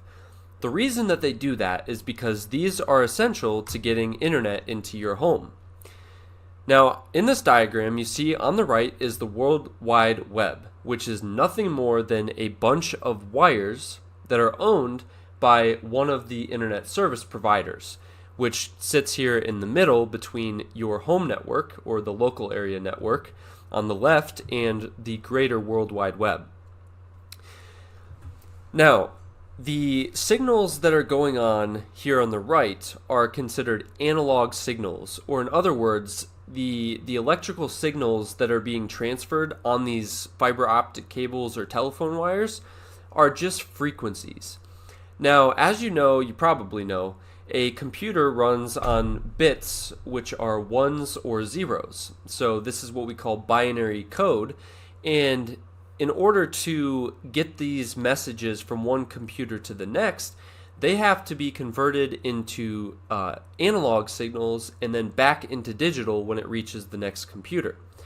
So the cool thing about these different wires is you have different frequency ranges, and it's pretty easy to separate the difference between like a phone signal frequency and an internet frequency.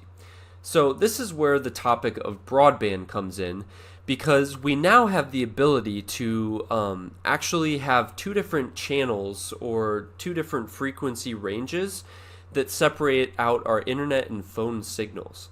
So previously, we had to dial up to the internet, or in other words, if we wanted to connect our computer to the internet, we'd have to devote our entire connection to just the internet, and we wouldn't be able to use our phone at the same time. But nowadays, we've got broadband, which allows us to have internet signals and phone signals running through the same telephone wire into our house.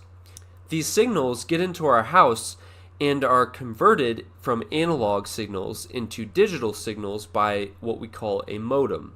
So this could be a single box that is connected via coaxial cable. So basically, you connect one of those coaxial cables to the modem, and then you connect that to your wall, and you've got the internet signal traveling from the telephone wires as analog signals into the modem. The modem converts those into digital signals, or ones and zeros, and sends them over to the router in the form of Ethernet. Now that we have a brief overview of what your internet service provider is, what they do, you have an idea of how the internet, which is just a bunch of wires, bunch of ISPs connecting their wires together into a network, how that gets into your home through some coaxial cable, the telephone wire into your house, then you put the coaxial cable into your modem, which takes the analog signal, converts it to digital, and sends it over to the router. Now, once it gets to the router, there's a whole lot of stuff that goes on, and so at this point, we will stop right there and go back to our original intent, which was to understand what a website search looks like in terms of networking. So we're going to actually search for a website called DIYgolfer.com, which is my personal website, and the reason why we're using it is because it is simple. There is only one server, and I know exactly where that server is, and it's going to help us understand conceptually how a website search works and how the networking behind it works. So before I press enter, let's just take a moment to realize what's going on here, because all we're giving the browser is a single phrase, and that is the domain name for the website. And with that single phrase, your browser, your router, and a bunch of other resources have to talk to each other and resolve where that website is, where the server is, and it has to get the data from the server and return it to my computer that I'm sitting at right now. Sounds complex because it is. There is a lot going on here, but we're going to try to break it down into a easy to follow process flow. So to help us with that, I'm going to actually open up the Chrome Utilities and we'll go to the Network tab. So if you're not familiar with this, probably most people would be, but you've got the browser here on the right, so this is where the search is going to go. And then here on the left, it's going to show all the network activity that happens when I press enter. So when I press enter, you're going to see a bunch of stuff pop up, and you'll see that the website successfully loaded. So in other words, the server, which is just a computer sitting in some storage room, and that server or that computer is running a server which hosts all of the information for this website. So my browser went out, it found the computer that has that server on it, grabbed the appropriate data for the home page, and returned it to my computer. And this was all initiated by a single request, which is right here. This is a HTTP GET request because we want to get the data. We don't want to update it at all. We just want to get it. So we form a HTTP GET request, and this is just Internet Protocol. You'll see right here at the bottom is, let's collapse these two right here. These are general and response headers. What we're worried about is the request header, because this is what the Chrome browser has created and kind of sent off to the World Wide Web. So you can see if we view the source, it's a GET request. The host we're looking for is www.thediygolfer.com, and it's going to show what the user agent or what the browser is that's searching, what kind of format this browser will accept, and also embedded in all of this is going to be behind the scenes the IP address of my computer that needs to eventually get the data. So once this is sent out, a pretty complex process called domain name resolution is going to start. So in other words, we call that DNS. And if we go back to our PowerPoint here, you're going to see that we started here at the PC, and the first thing we did was we made that HTTP request, which was then sent off to the router, and then the router has to figure out, where do I send this request? And to figure out where it needs to send the request, it has to start to get an idea of where that server hosting my website is. And the way that it does that is through DNS. You'll see that this is my TP-Link interface for my router, and highlighted in red here are two IP addresses, which represent the primary and secondary DNS servers that my router is going to initially look for to figure out where a particular domain name points to. If we took one of these addresses, so 208.67, so 208.67. I believe it's 222.1.3. If we come back here, 222.123. So if we type that in an IP address lookup website, this is just, there's a bunch of these out there, we can get the IP details, and you're going to see immediately that something pops up and it says OpenDNS LLC. OpenDNS is a well-known DNS server, and this one, along with Google's DNS servers, are probably the two that you might have as your default DNS server for your router. So basically what is happening is my router is reaching out to OpenDNS LLC and connecting to one of their physical servers and saying, hey, do you have www.thediygolfer.com? Do you have that in your registry? And what OpenDNS is going to say, we'll just assume this is the very first time that, maybe my website just got put up and nobody has records of it yet. So OpenDNS is going to say, well, hey, I looked and I don't have the IP address for that particular domain name. So then what it's going to do is going to say, why don't you check out the .com registry that is operated by a company called VeriSign. And IANA, or Internet Assigned Numbers Authority, kind of manages all of this. So this page is just showing me that for all domains that end in .com, which is called the top level domain, we are going to have those registered here at VeriSign Global Registry Services. Now, in my case, I know exactly where I registered my domain, and I registered it at NameSilo. So if we go over to namesilo.com, I basically created an account here, and I searched for a domain that was available, and I found one, thediygolfer.com. I registered that domain, and when I did, I paid money, and NameSilo contacted IANA and put that record into the .com registry, which is owned by VeriSign. Okay, so let's just back up a second. I know this has been a lot. Let's recap what we've gone through. So first, the PC forms the GET request with my IP address attached to it, goes to the router. Router says, where do I go? Where do I find this? Router uses the default DNS server, which is going to be OpenDNS. OpenDNS says, hey, I don't have this address. I don't know what IP address is related to this domain name. Why don't you check out the registry at IANA? And it's going to find VeriSign. So we connect to VeriSign servers, DNS servers, and they say, oh yeah, we had a record for this that was registered through NameSilo, and I know exactly where it points to. And what that's going to say is this domain name actually points to name servers which are at DigitalOcean. And DigitalOcean is the hosting company that I use to host my website. So that is the end point to where my domain is sitting.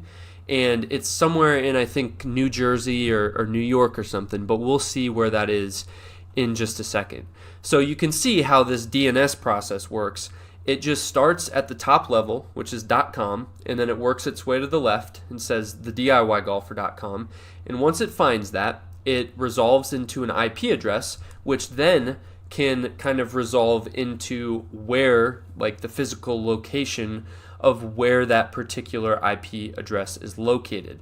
We can actually confirm this if we come back over to our Chrome tools, open up General, and you're going to see this remote address. If we copy this and type it over into the address bar, it's going to resolve to the DIY Golfer, which is where we would expect it to resolve to. And if we even typed this into this IP address lookup, we're going to see that I must have typed it in wrong here. Yeah, so I need to take off these little slashes. But when we press enter now, we're going to see that this one is DigitalOcean, as I had told you. So that's kind of the process of a search. Now, we have to go back to my computer because my computer needs the information from that website. So once it finds DigitalOcean, it finds the server that that host my website. It's going to talk to the name servers that are running at DigitalOcean, and it's going to resolve from that where the server or where the computer is that is hosting it. And then once it knows that, it gets the information off of the server and sends it back en route to my computer, which was attached to the original request. Now, here's the tricky part because, and this is where it would be nice to understand how IP addressing and how local area networks kind of function. It'd be very helpful to understand that because we've gone from our PC to our router, out the modem, and we've gone all the way over to all this stuff. We've got the information and we're coming back, and it delivers it to our router. So our router now has the information from my website, and it wants to display it on the computer I searched from, but the problem is it doesn't, how do we actually know which computer in my local network requested it in the first place? Because we sent it back to the router.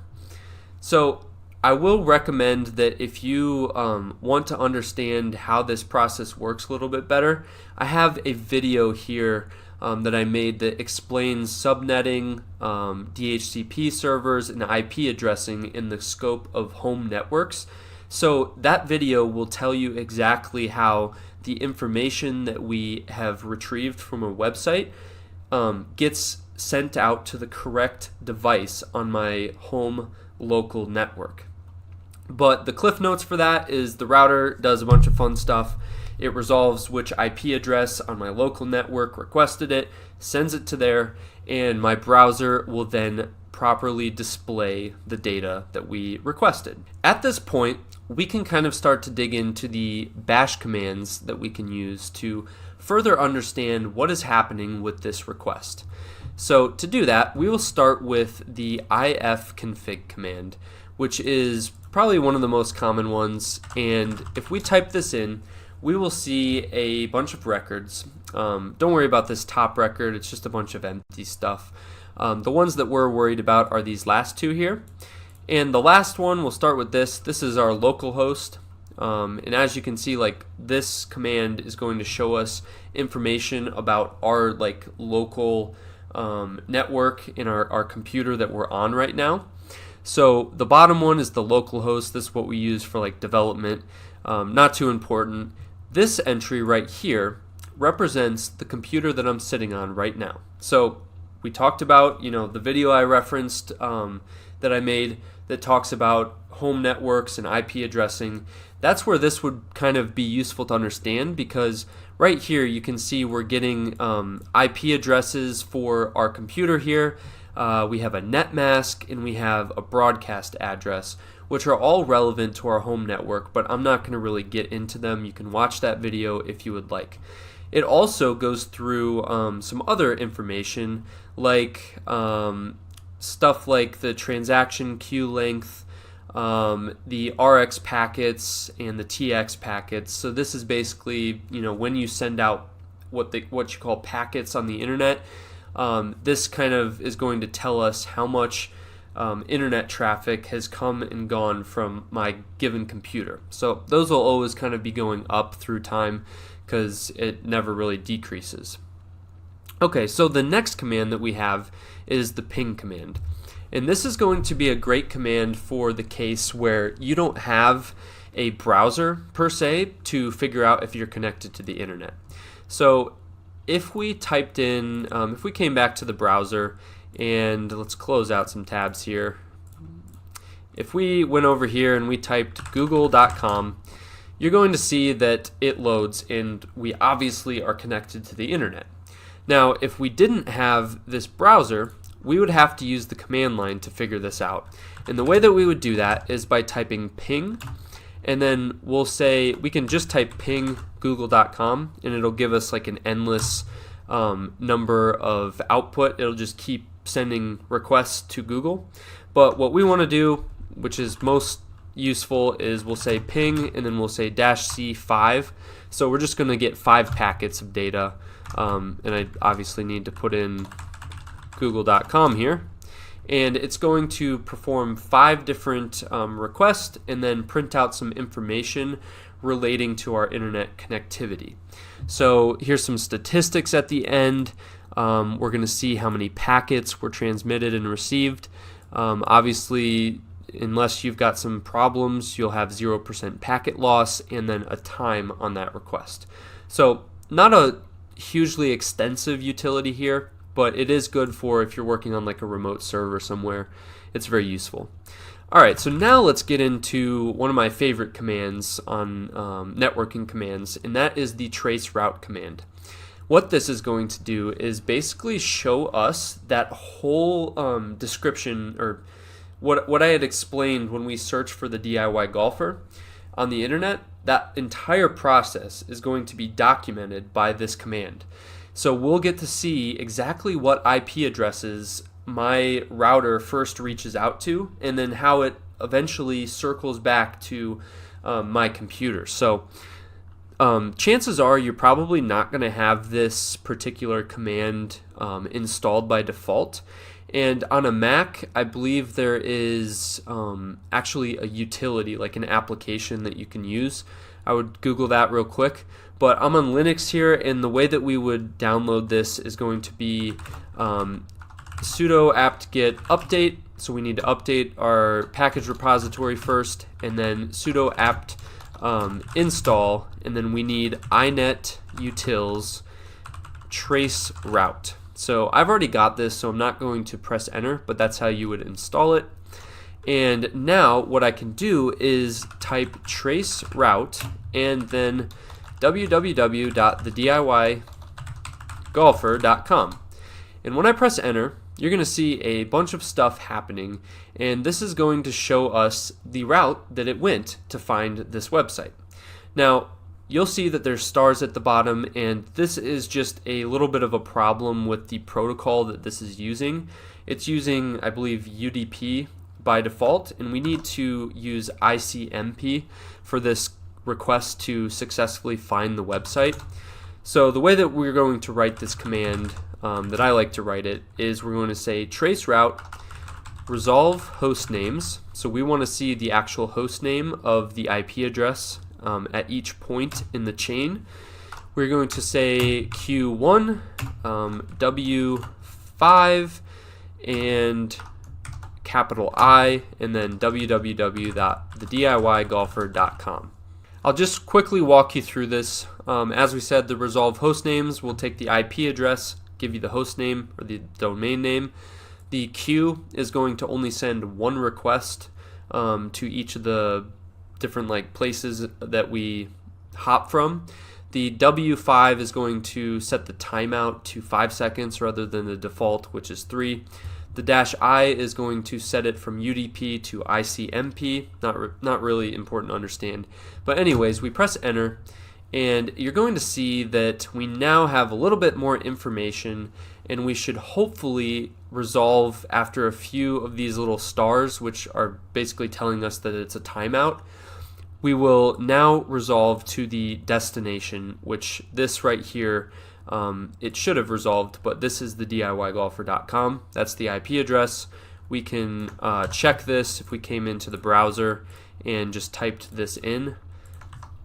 This will resolve to the DIYgolfer.com. So let's take a look at what we're seeing here. You can see that we start our request at my gateway, which is kind of like where all my traffic leaves my network. And then we're going to go to these servers right here, which are actually located, I looked them up, they're in Kansas. Not sure why we're going to Kansas, but we're going to Kansas. And then we go to Chicago, to New York, and then this one right here is going to be my server, which is actually in New Jersey. So this is a pretty cool command. You'll see all of those hops happening, and most of these things are actually DNS servers where we're just saying, hey, do you know where this website is? And what about you? Do you know where this website is? So eventually, through all of these resolutions, we'll finally get to the destination. So it's a pretty cool way to visualize a web search because we don't really see the behind the scenes. It just finds the website in a second, and we go on with our day. So the next command that we can look at is the netstat command, which gives us a lot of information about our network, print network connections, routing tables, interface statistics, multicast memberships. A lot of this stuff is very advanced, and therefore I'm not going to be getting into it, but as you can see, there is a whole lot of stuff that you can do with the netstat command. The one that I, as a non-network administrator, find the most useful is by attaching the TP option at the end of the netstack command. And what this is going to do is going to list out all of the connections that we have with a specific process ID. So in this example, you'll see on the left we see the Chrome process, which you could reasonably assume, and I'll confirm, that this is a Chrome web browser. So the one that we're using right here, this web browser right here, is going to be a single process, and we can see that particular process ID is 1657 on my computer. Now, I know we haven't gone into processes yet, but we will in, I think, the next section of this video. So keep this in mind going forward. You can see which of the connections is going to be associated with different tabs. So, you know, in my browser, I've got 3 different tabs open. I've got a Google Slides, my site, the DIY Golfer, and then some IP address lookup. You can see a different entry for each of the tabs open in a given browser, and it will show you this is the local host, which would be my computer, and then the socket that it's connected on. So again, this is a pretty complex command, and I don't really use it quite as often as a lot of system administrators or network administrators would. So that is the basics of the netstack command. And finally, we will get into the dig, the host, and the whois commands, because these all kind of come back to more information about a given website or a domain name, as well as some more DNS information. So dig is going to be a utility that we use for looking up DNS information. And there's a lot of stuff you can do with it. You'll see a lot of options in the man pages. But what I wanted to point you towards is a little configuration. Let's first type in the DIYgolfer.com without any configuration. And what you're going to see is some weird output. They actually use these little semicolons as comments. So anything with the 2 semicolons before it is going to be a comment. So really, this is just a bunch of comments with a single output, which is, here's the question section. This is what we asked for. We wanted the A record, the A DNS record, which is essentially just what does this domain name map to in terms of IP address. So that's the A record, and here's the answer section, which is going to show us, hey, the DIYgolfer.com maps to this IP address right here. So that is a lot of output for just a little amount of information. There's some statistics and stuff here at the bottom, but we don't really need most of that. So in order to get rid of that, we can actually type in the DIYgolfer.com, and then we can say plus know all and then plus answer, which will give us, which the know all will clear all of that extra stuff, and then the answer will give us just the answer that we want. As you can see right here. So that's a way to quickly get rid of most of that output if you just want some simple stuff. And then finally, a useful way to use the dig tool is going to be throw an any, and then know all and answer, which will give us all of the DNS records for a given domain name. And you're going to see here that we now have not only the A record, which is going to be how the domain name maps to the IP address. We also have the name servers that are on DigitalOcean that this domain name kind of maps to as well. And then finally, we have the start of authority, which is basically telling us that DigitalOcean is going to be the quote-unquote owner, the host of this particular server. So pretty cool. Dig command is very useful for looking up DNS information. Now we also have the host command, which is very simple, and it will just resolve the address for a given domain name. And I believe, I'm not sure about this, we might be able to do a reverse lookup. And yes, it looks like we have some sort of pointer to the domain name. apologize, I had not looked at this before, but you can do a reverse DNS lookup as well. And then finally we have the whois command, which is going to be maybe or maybe not installed on your machine. I think Macs have them installed by default, but if you're on Linux, you might have to do sudo apt-get install whois. I've already done it, so don't need to anymore.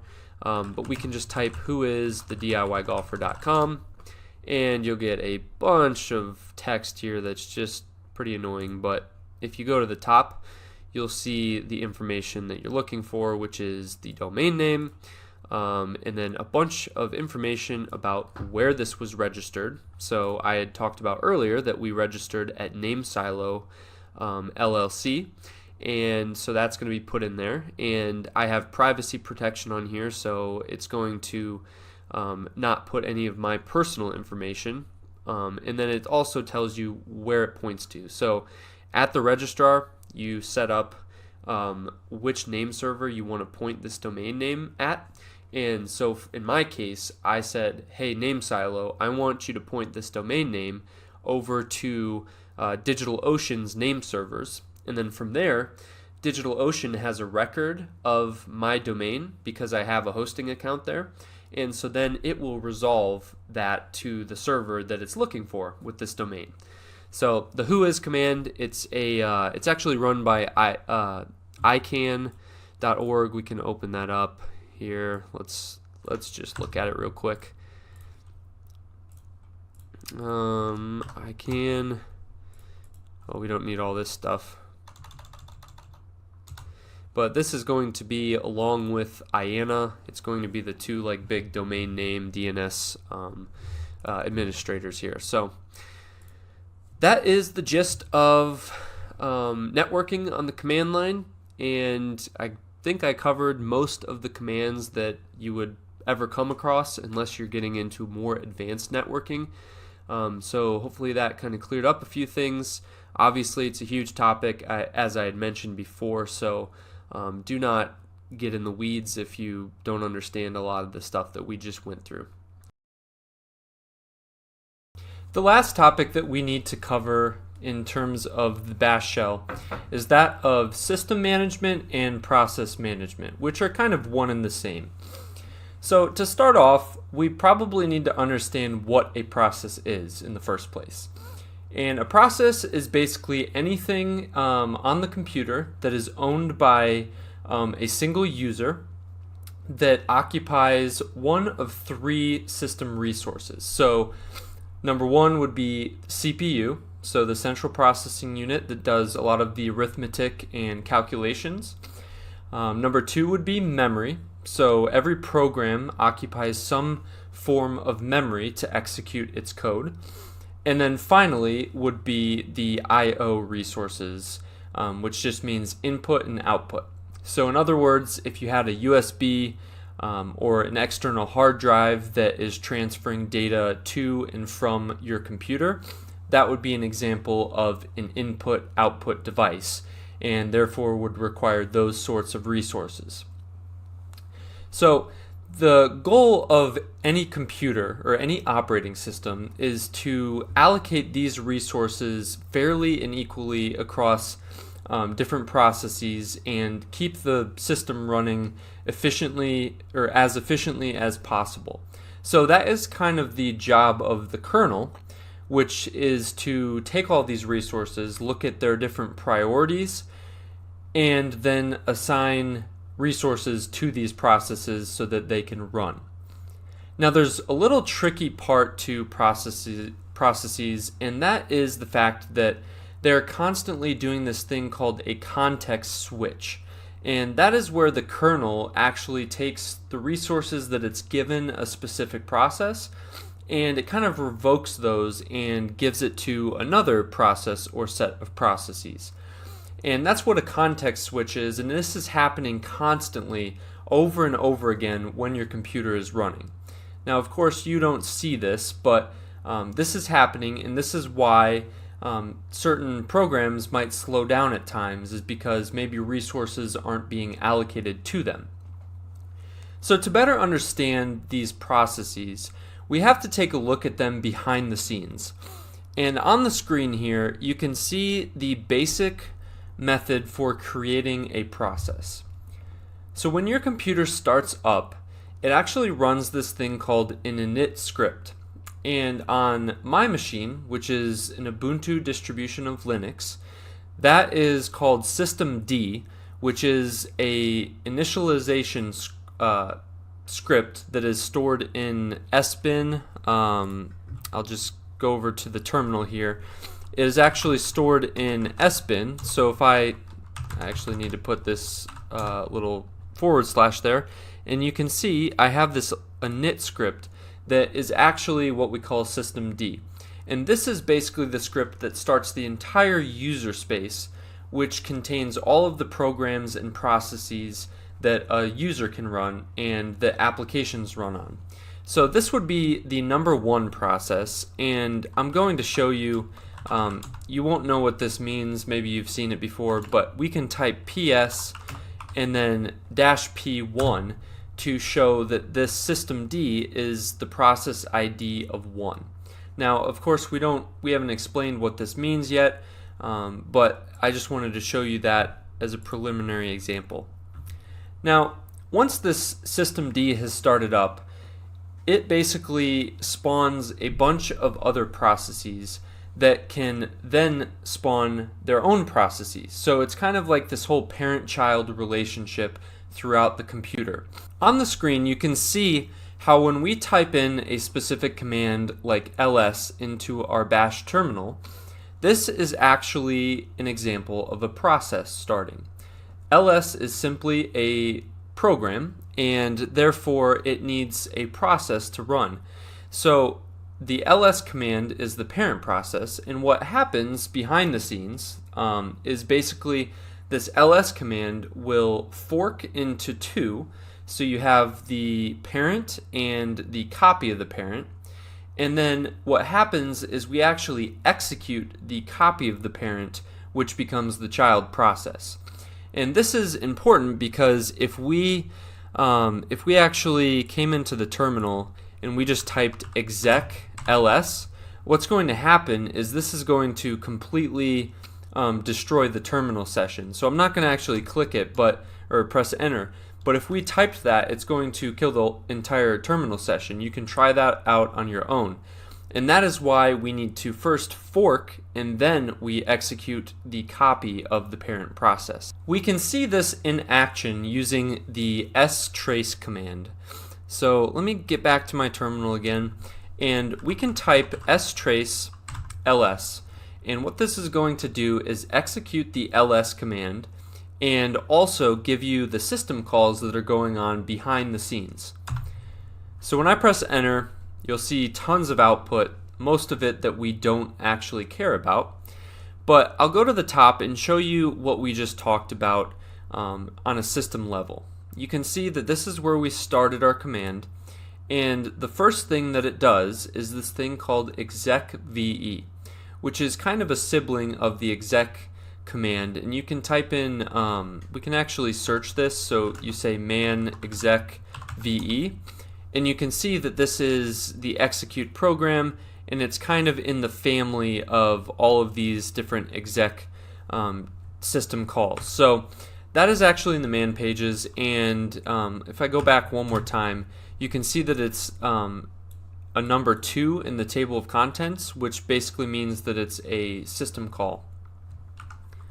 So if we go back up to the output, we can see that we have run this command, which will split this process or fork it and then execute it.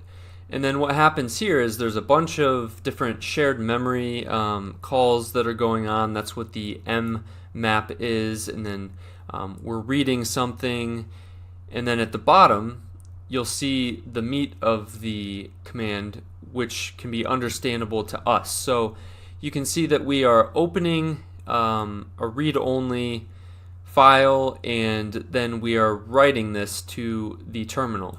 And you can see all of the output is very plain English and is what is in my current directory. So if I typed ls, you can see that all of these folders are shown right here at the end of the command. And then finally you see that we exit with a 0 code, which means that it was successful. So this is the basics behind the scenes of creating a process and running that process. Now, another thing that we would want to understand about processes is, number one, how can we actually see the processes that are running on our computer? And then number two, we need to know how to kind of manage them.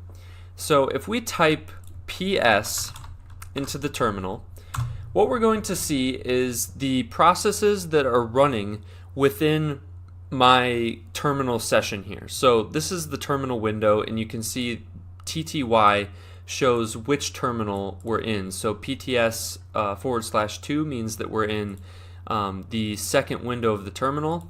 If we came over into this other terminal, we could type PS, and you're going to see that it's labeled number 3. So you can see that we have different terminals with different processes running in them. We can also type PSA, which will give us a little bit more info. This will show us all of the terminals that have processes and what processes are running in them.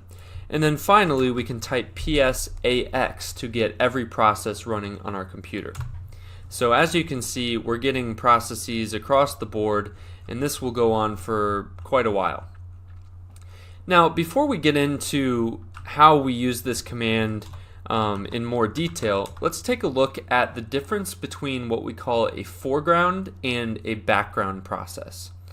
And to demonstrate this, I've created a little script called repeat, and we can cap the contents of this file out, and you can see that all this does is it waits 5 seconds and then echoes out that I'm an annoying script and I won't stop running. So this is going to get a little bit annoying, but bear with me. It will hopefully illustrate what a process is and how we can put it in the background or the foreground. So to start off, I will just run this command or this script, and you'll see that we're going to start getting some output that will run every 5 seconds. Now this is in the foreground, and as you can see, while it's in the foreground, I can't do anything. So if I typed a command, maybe I type clear and press enter, it's not going to do anything because this is actually occupying the terminal space, and therefore I'm blocked from doing anything. I can also run this in the background, which means that I actually have control of the terminal while it's running. So to do that, I can use this little trick that applies to any program in the bash terminal, and I can type repeat, and then at the end I put this little ampersand that will tell it to go into the background. So when I press enter, you're going to see this little output that says the process ID, and then this thing right here is called the jobs number. We're going to get into both of these, but before doing so, you can see that this is actually still running. And you might say, well, you put it in the background, so why is it still running? Well, it actually is running in the background, but since we're printing to the terminal, we're still seeing it. As opposed to before, when we had it in the foreground, I can actually type clear and press enter, and it's going to clear output from the screen. But we're still going to get the output. So I can type anything I want. I can type ls, we're going to get an output from there. I can even cat out the contents of this file.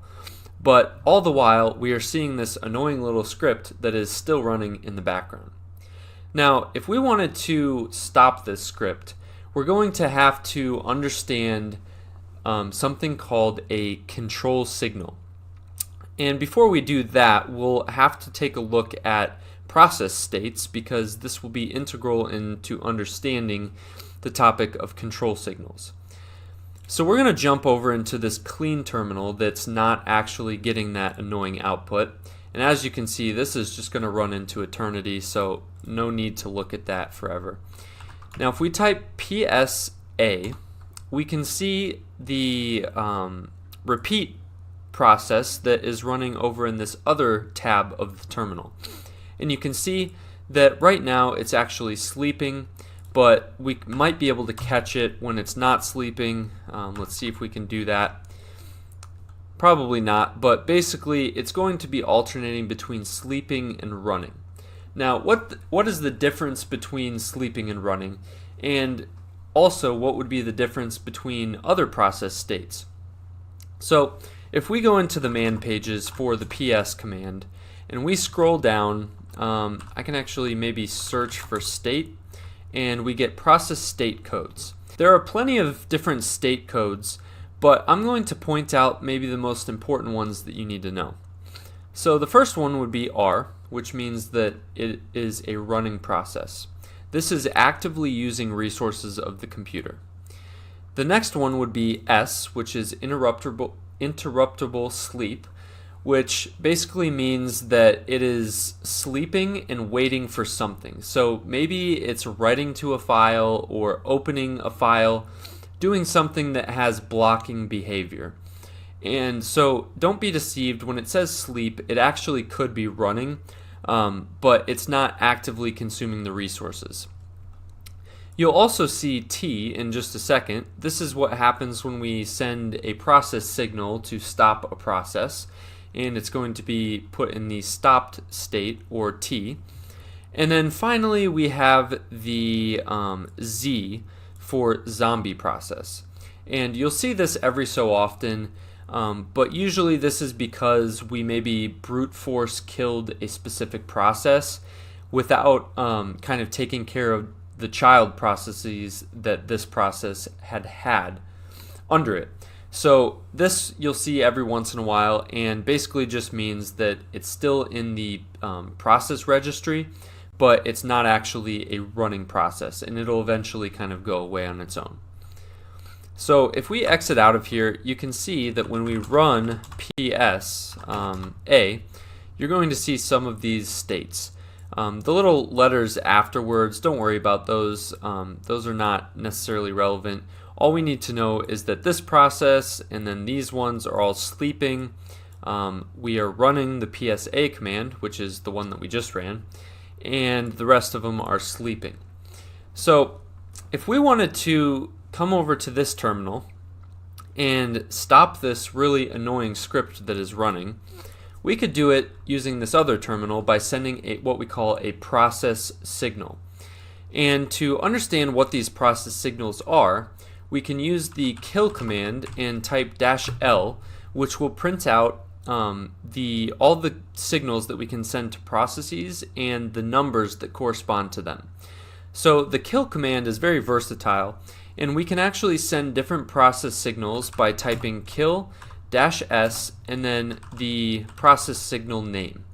So that's one way of doing it. We could also use the number that it refers to. So I just type sigint, and that process signal is number 2. So I could just say -2, and then we'll give it the process ID to actually send that signal to the process. In our case, what we're going to do is send the stop signal to our little process that's going on over and over in this other terminal. So the first thing we'll need to do is figure out what the process ID is, which we can see here is 1531.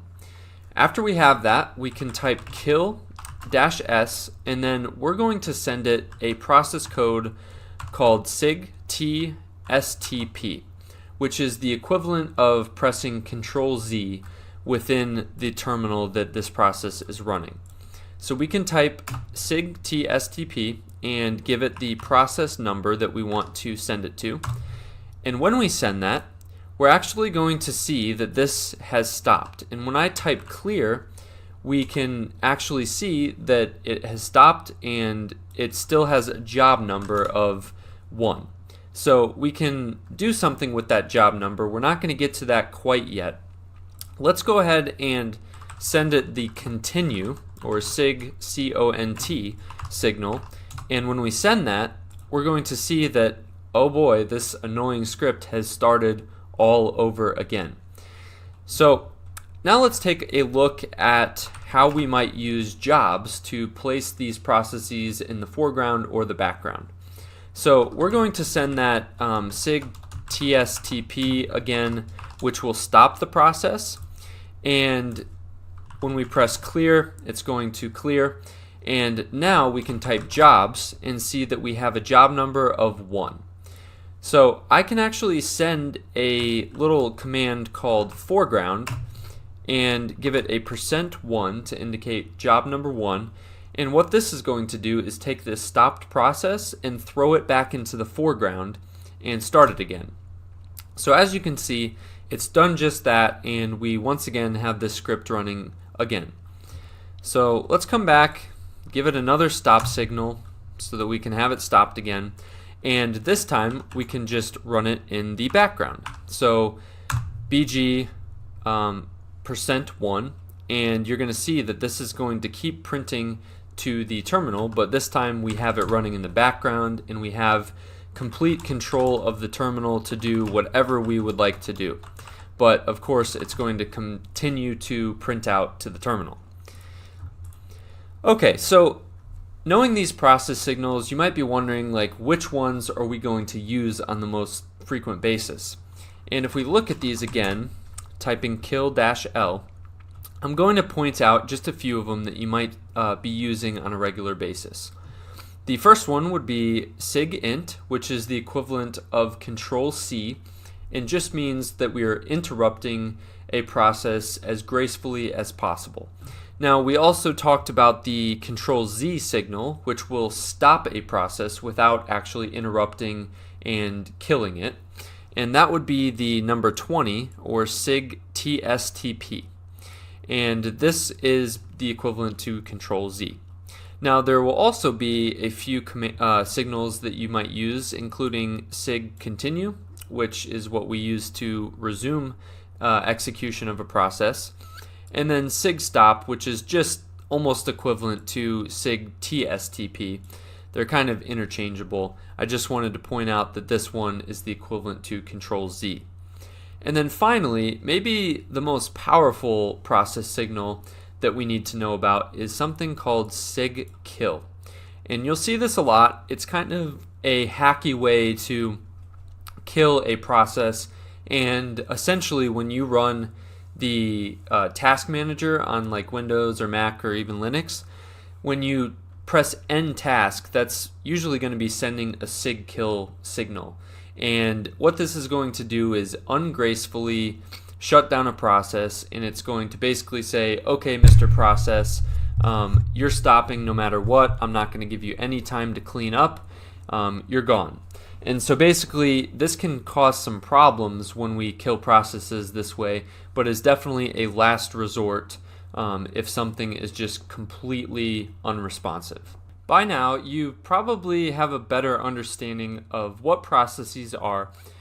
And so now I'm going to take you through a couple commands that we can run, or not really commands, but they're actually programs that we can run to get more information about the processes running on our computer, and therefore we can actually start to see the system performance of our computer and start diagnosing different problems that we might face.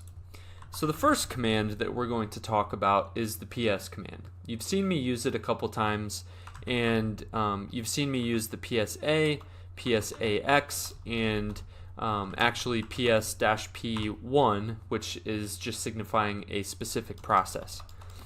Now there's plenty more things that you can do with PS, and I wanted to just take you through a super quick crash course on the PS command. The reason that I'm not going to spend a whole lot of time on it is because we have another command or program that we're going to use called top, which actually gives us a little bit more information, is a little bit more user-friendly, and it's my preferred program for diagnosing different pieces of your system. So we covered the PS, which prints everything in the current terminal. PSA is everything in all terminals, and PSAX is all processes on the entire computer. You can also type PS-P to signify a specific process.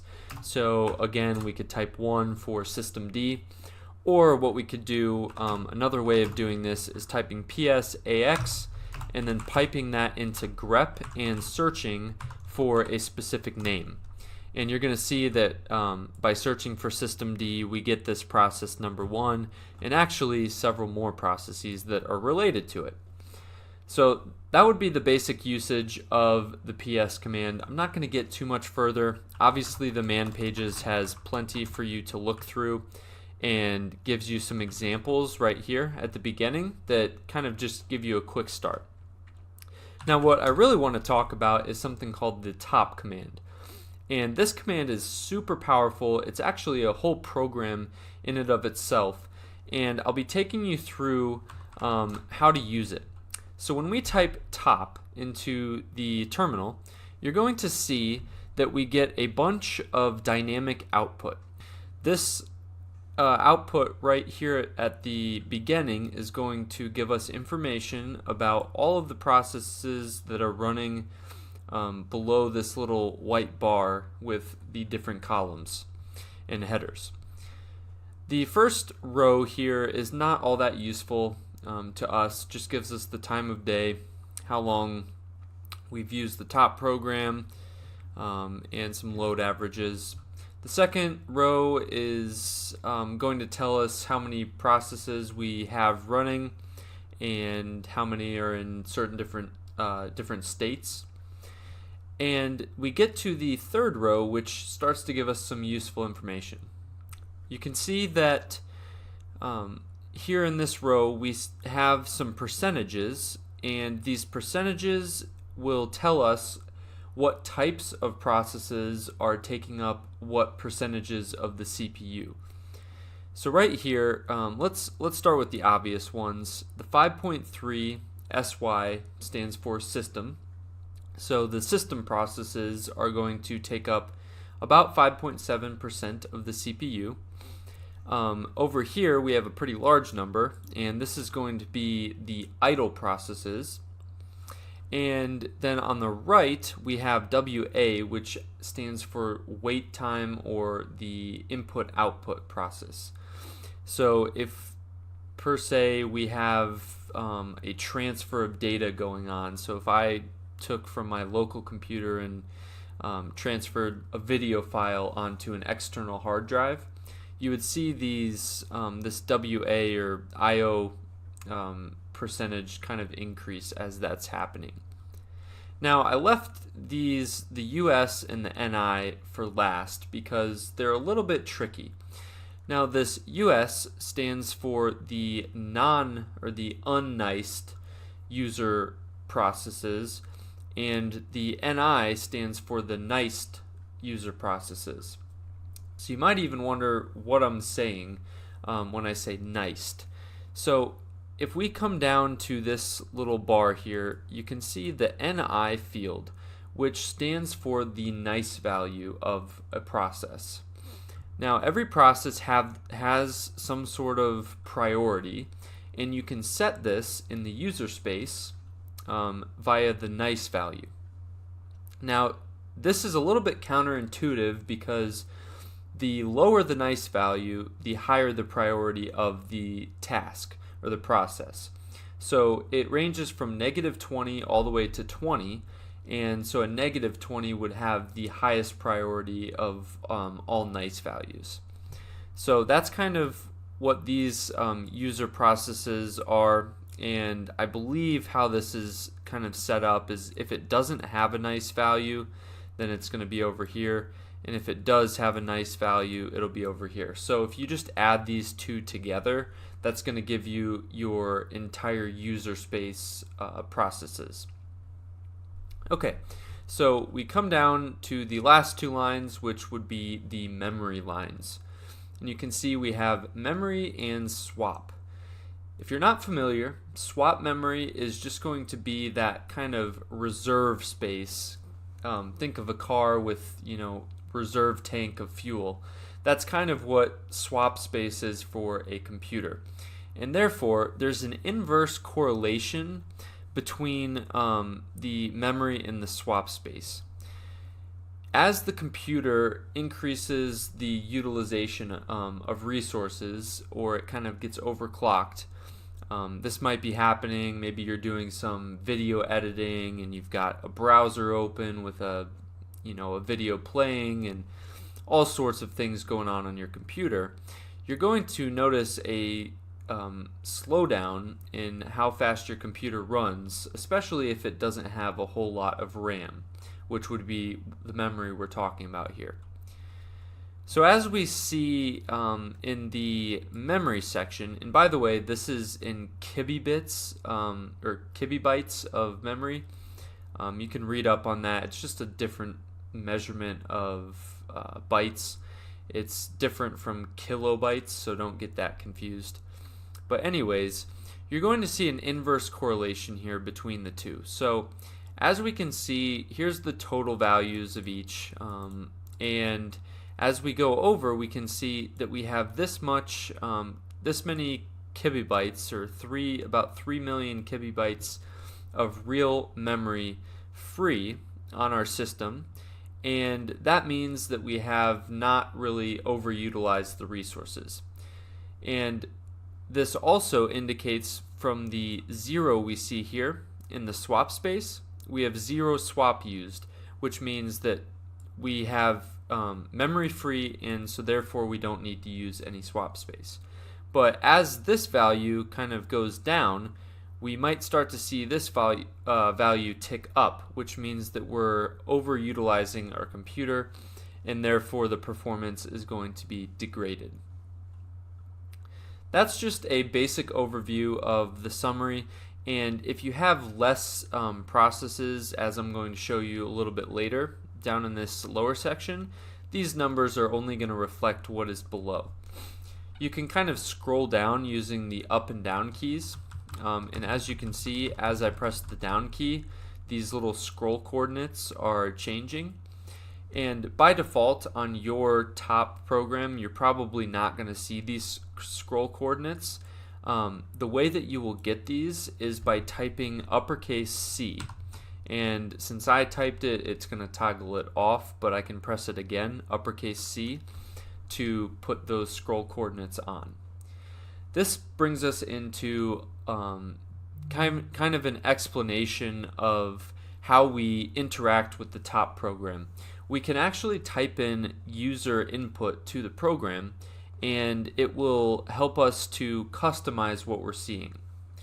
The first one that I'm going to show you is the question mark. So if you type question mark, so hold shift and type that question mark like normal, it's going to open up this little help menu, and you'll see that there's a cheat sheet with all sorts of ways that you can interact with the top program. Now, it's a little bit intimidating, so I'm going to take you through some of the more common ways that we can interact with this program.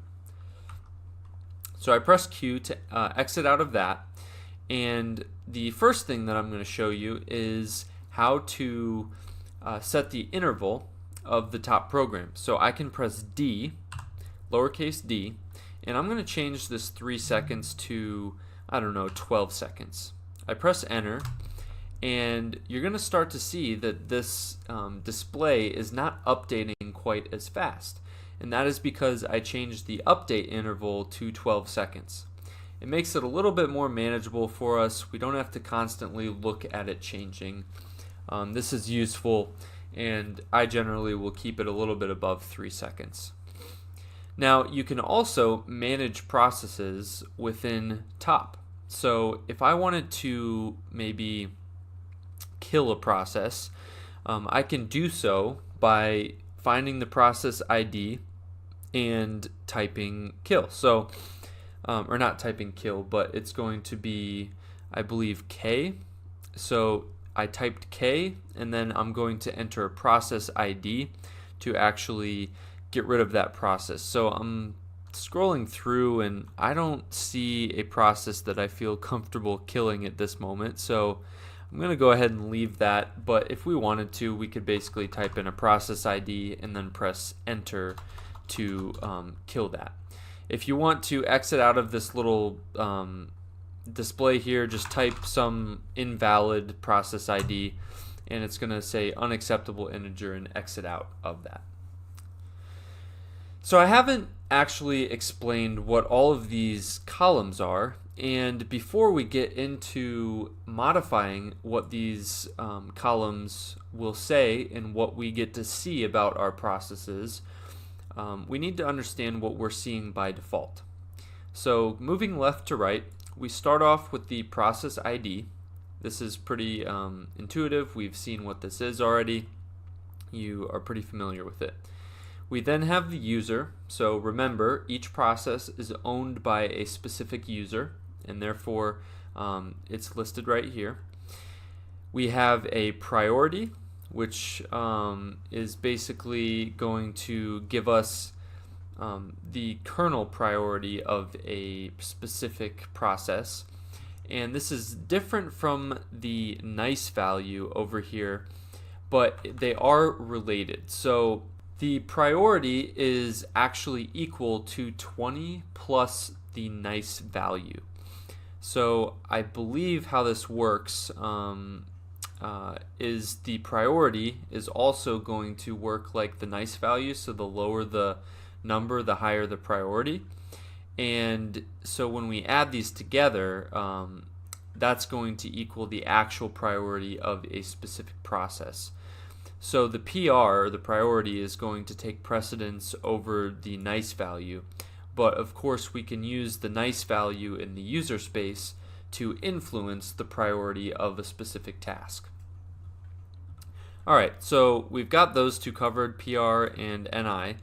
Now let's look at these little memory things. You might actually have these in a little bit different order. I've kind of modified my display a little bit, but usually you'll see VIRT or virtual memory first, then you will have res memory second, and SHR memory third. So the virtual memory is kind of all of the memory combined, and that's going to it's going to be made up of the res memory, which is the real memory that we're talking about. This is the stuff that we care about. And SHR is just a subset of res. It's not really that important to understand. So remember, res is what we're going to be looking at in terms of real memory. And so we're going to eventually kind of take out these unnecessary output of memory. Unless you're a systems admin, you don't really need it. Over here is going to be the process code, so this is the state of the given process.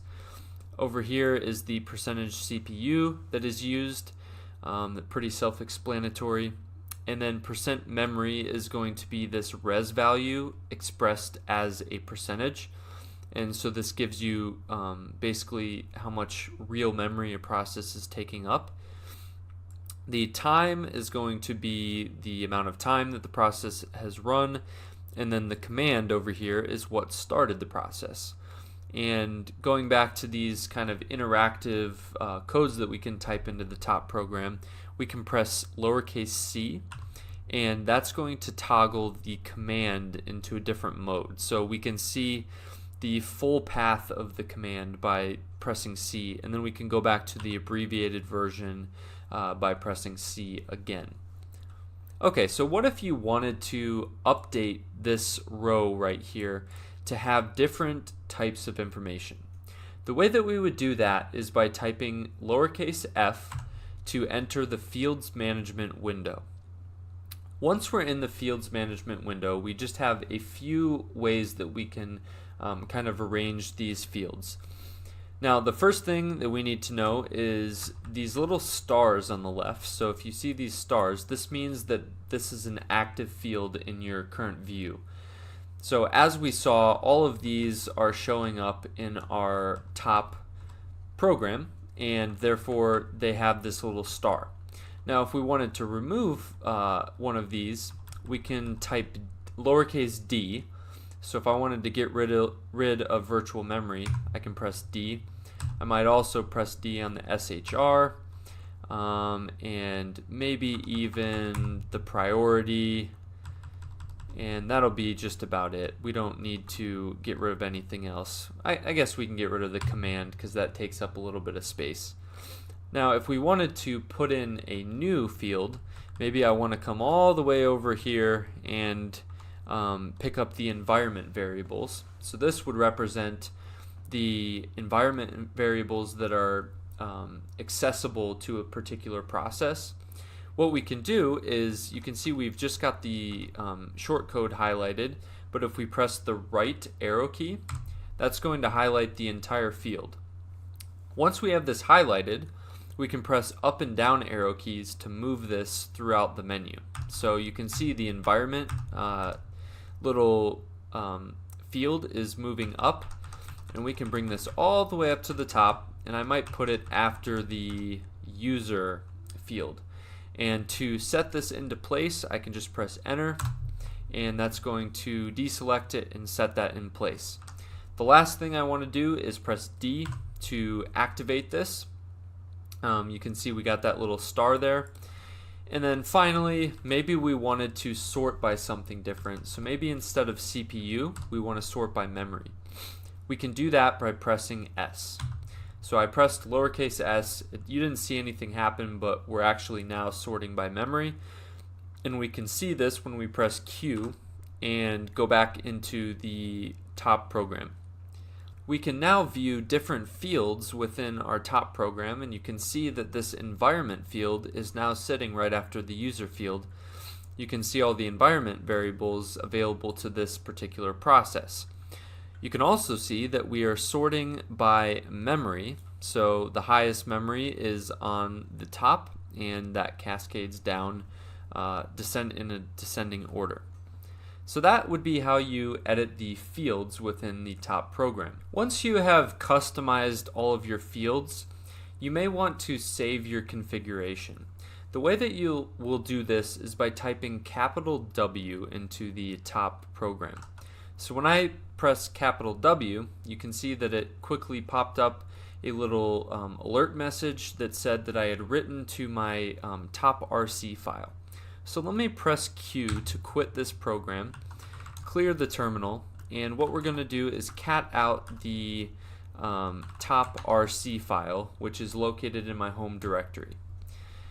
As you'll see, there's a little bit of gibberish in here, and obviously we are not going to be able to customize this as it is shown right here, but by typing that capital W, all this file contents is going to allow top to open up in the same configuration that we left it. So you see that we now have this environment kind of permanently there for our top program. Now I could also just delete, just echo an empty string into the top RC file, and then when I press top, it's going to say incompatible RC file, so we actually need to just delete it. Delete the top RC file, and then we are back to our original configuration right here. Okay, so the last thing that I wanted to show you is this, actually two things. Number one, you can also kind of filter things in top. So maybe we just wanted to see one particular process ID. Currently, when I'm recording this video, I'm using this OBS recorder, and it is process ID 560. Now maybe I wanted to see a little bit more about this process because clearly it is using a whole lot of CPU, over 100% of the CPU. So to kind of isolate this process, what I would do is type uppercase O, and this is going to ask me to add a filter. Now once I have typed uppercase O, I can say process ID equals 560 and press enter. And you're going to see that this actually registers anything that has 560 in it, so 2560, 15604, but you kind of get the point. We're filtering by a specific process ID, and we now have this little OBS here at the top, and we can get some more information about it. To clear the filter, we just press the equal sign, but we could also check the filters we have by typing lowercase o. Actually, no, that would add the filter. It would be, let's just type some gibberish in there, and we type Control O to see the filters that we have, and it shows that we have this one filter right here, We can clear it by pressing equal sign. Let me exit out of there and press equal sign, and you can see that we now have the original top configuration set. We can also go into alternate mode. So if we type capital A, it's going to give us this really weird configuration, and you can see that we have actually 4 menus that we can customize each one of them. So I can either type G followed by the number of the menu I want to go to. So if I wanted to go to 3, I'll just type 3, and you can see up in this top left corner I have the 3rd menu highlighted. And now if I went to maybe in fields management and started to turn some things off, maybe we'll just turn some random things off, you can see that down in field 3 here we have different menu items. So we can also navigate between them by typing A and W. This will just toggle between the different menus. So you can see up in this top left corner, as I press A and W, we're going between the different menus. So that's just a way that we can customize our top interface and give some more output in a smaller space. To round off our discussion on system management and process management, I have 3 more commands, 3 more bash commands that we can look at that are far less complex than top, but they will give you some quick information about your system. So the first one would be LSOF or LSOF, and this is going to be very useful, especially in networking, because we can see all of the open files on our computer. When I press this, press enter, you're going to see a mirage of output that's going to print all sorts of stuff, and these are all the open files that are on my computer right now that are either open by me or by some sort of process that has them open. So you might say this is pretty useless, we've got so much output, and how are we going to ever filter through this? Well, the way that we do this is by putting some arguments with the LSOF command. So maybe we wanted to see all of the files open by my user. I would type LSOF u Zach, and that's going to open all the files open by my user. Still not super helpful, but you can kind of see if you maybe added that with the grep utility and searched for something in particular, that would narrow down your search. Another thing you could do is list all your network connections on your computer. So in a Unix-based operating system, everything is a file, and therefore things like pipes and sockets and network connections, they're all files. So we can type lsof-i, and this is going to show us all of the network connections or networks that we have open on this computer. And you can start to see that we have some ports here, some IPv4 addresses, so on and so forth. Now this is not super useful right off the bat, but maybe we wanted to search for every file open for a specific port, or in other words, what ports are open on our computer. And the way that we would do that is by typing lsof-i and then maybe something like TCP22. And it's going to show that I don't have anything on port 22 right now, but if I did, it would actually show that as output in the terminal. And the last thing that you might want to do with the lsof command is something like maybe we want to see the files that are still open for an external hard drive or something like that. So if I came over to, oh, we still have this script running, that's kind of funny. Let me go ahead and kill that real quick. So we want to kill brute force method, sigkill process, and we want to kill the 1531 process for the repeat. So we press enter. Alright, we got that killed, and now we can move on. Let me clear the screen here, and I will show you that if I go into my media and Zach and then my ZE2 external hard drive, this terminal is now utilizing that hard drive. And with the lsoff command, I can see that this is happening by typing lsoff .f and then 2 little dashes, and then I specify what this does right here is tells it that the next thing is going to be a mounted volume. And so then I give it the mounted volume that I want to look for. So it will be ZE2.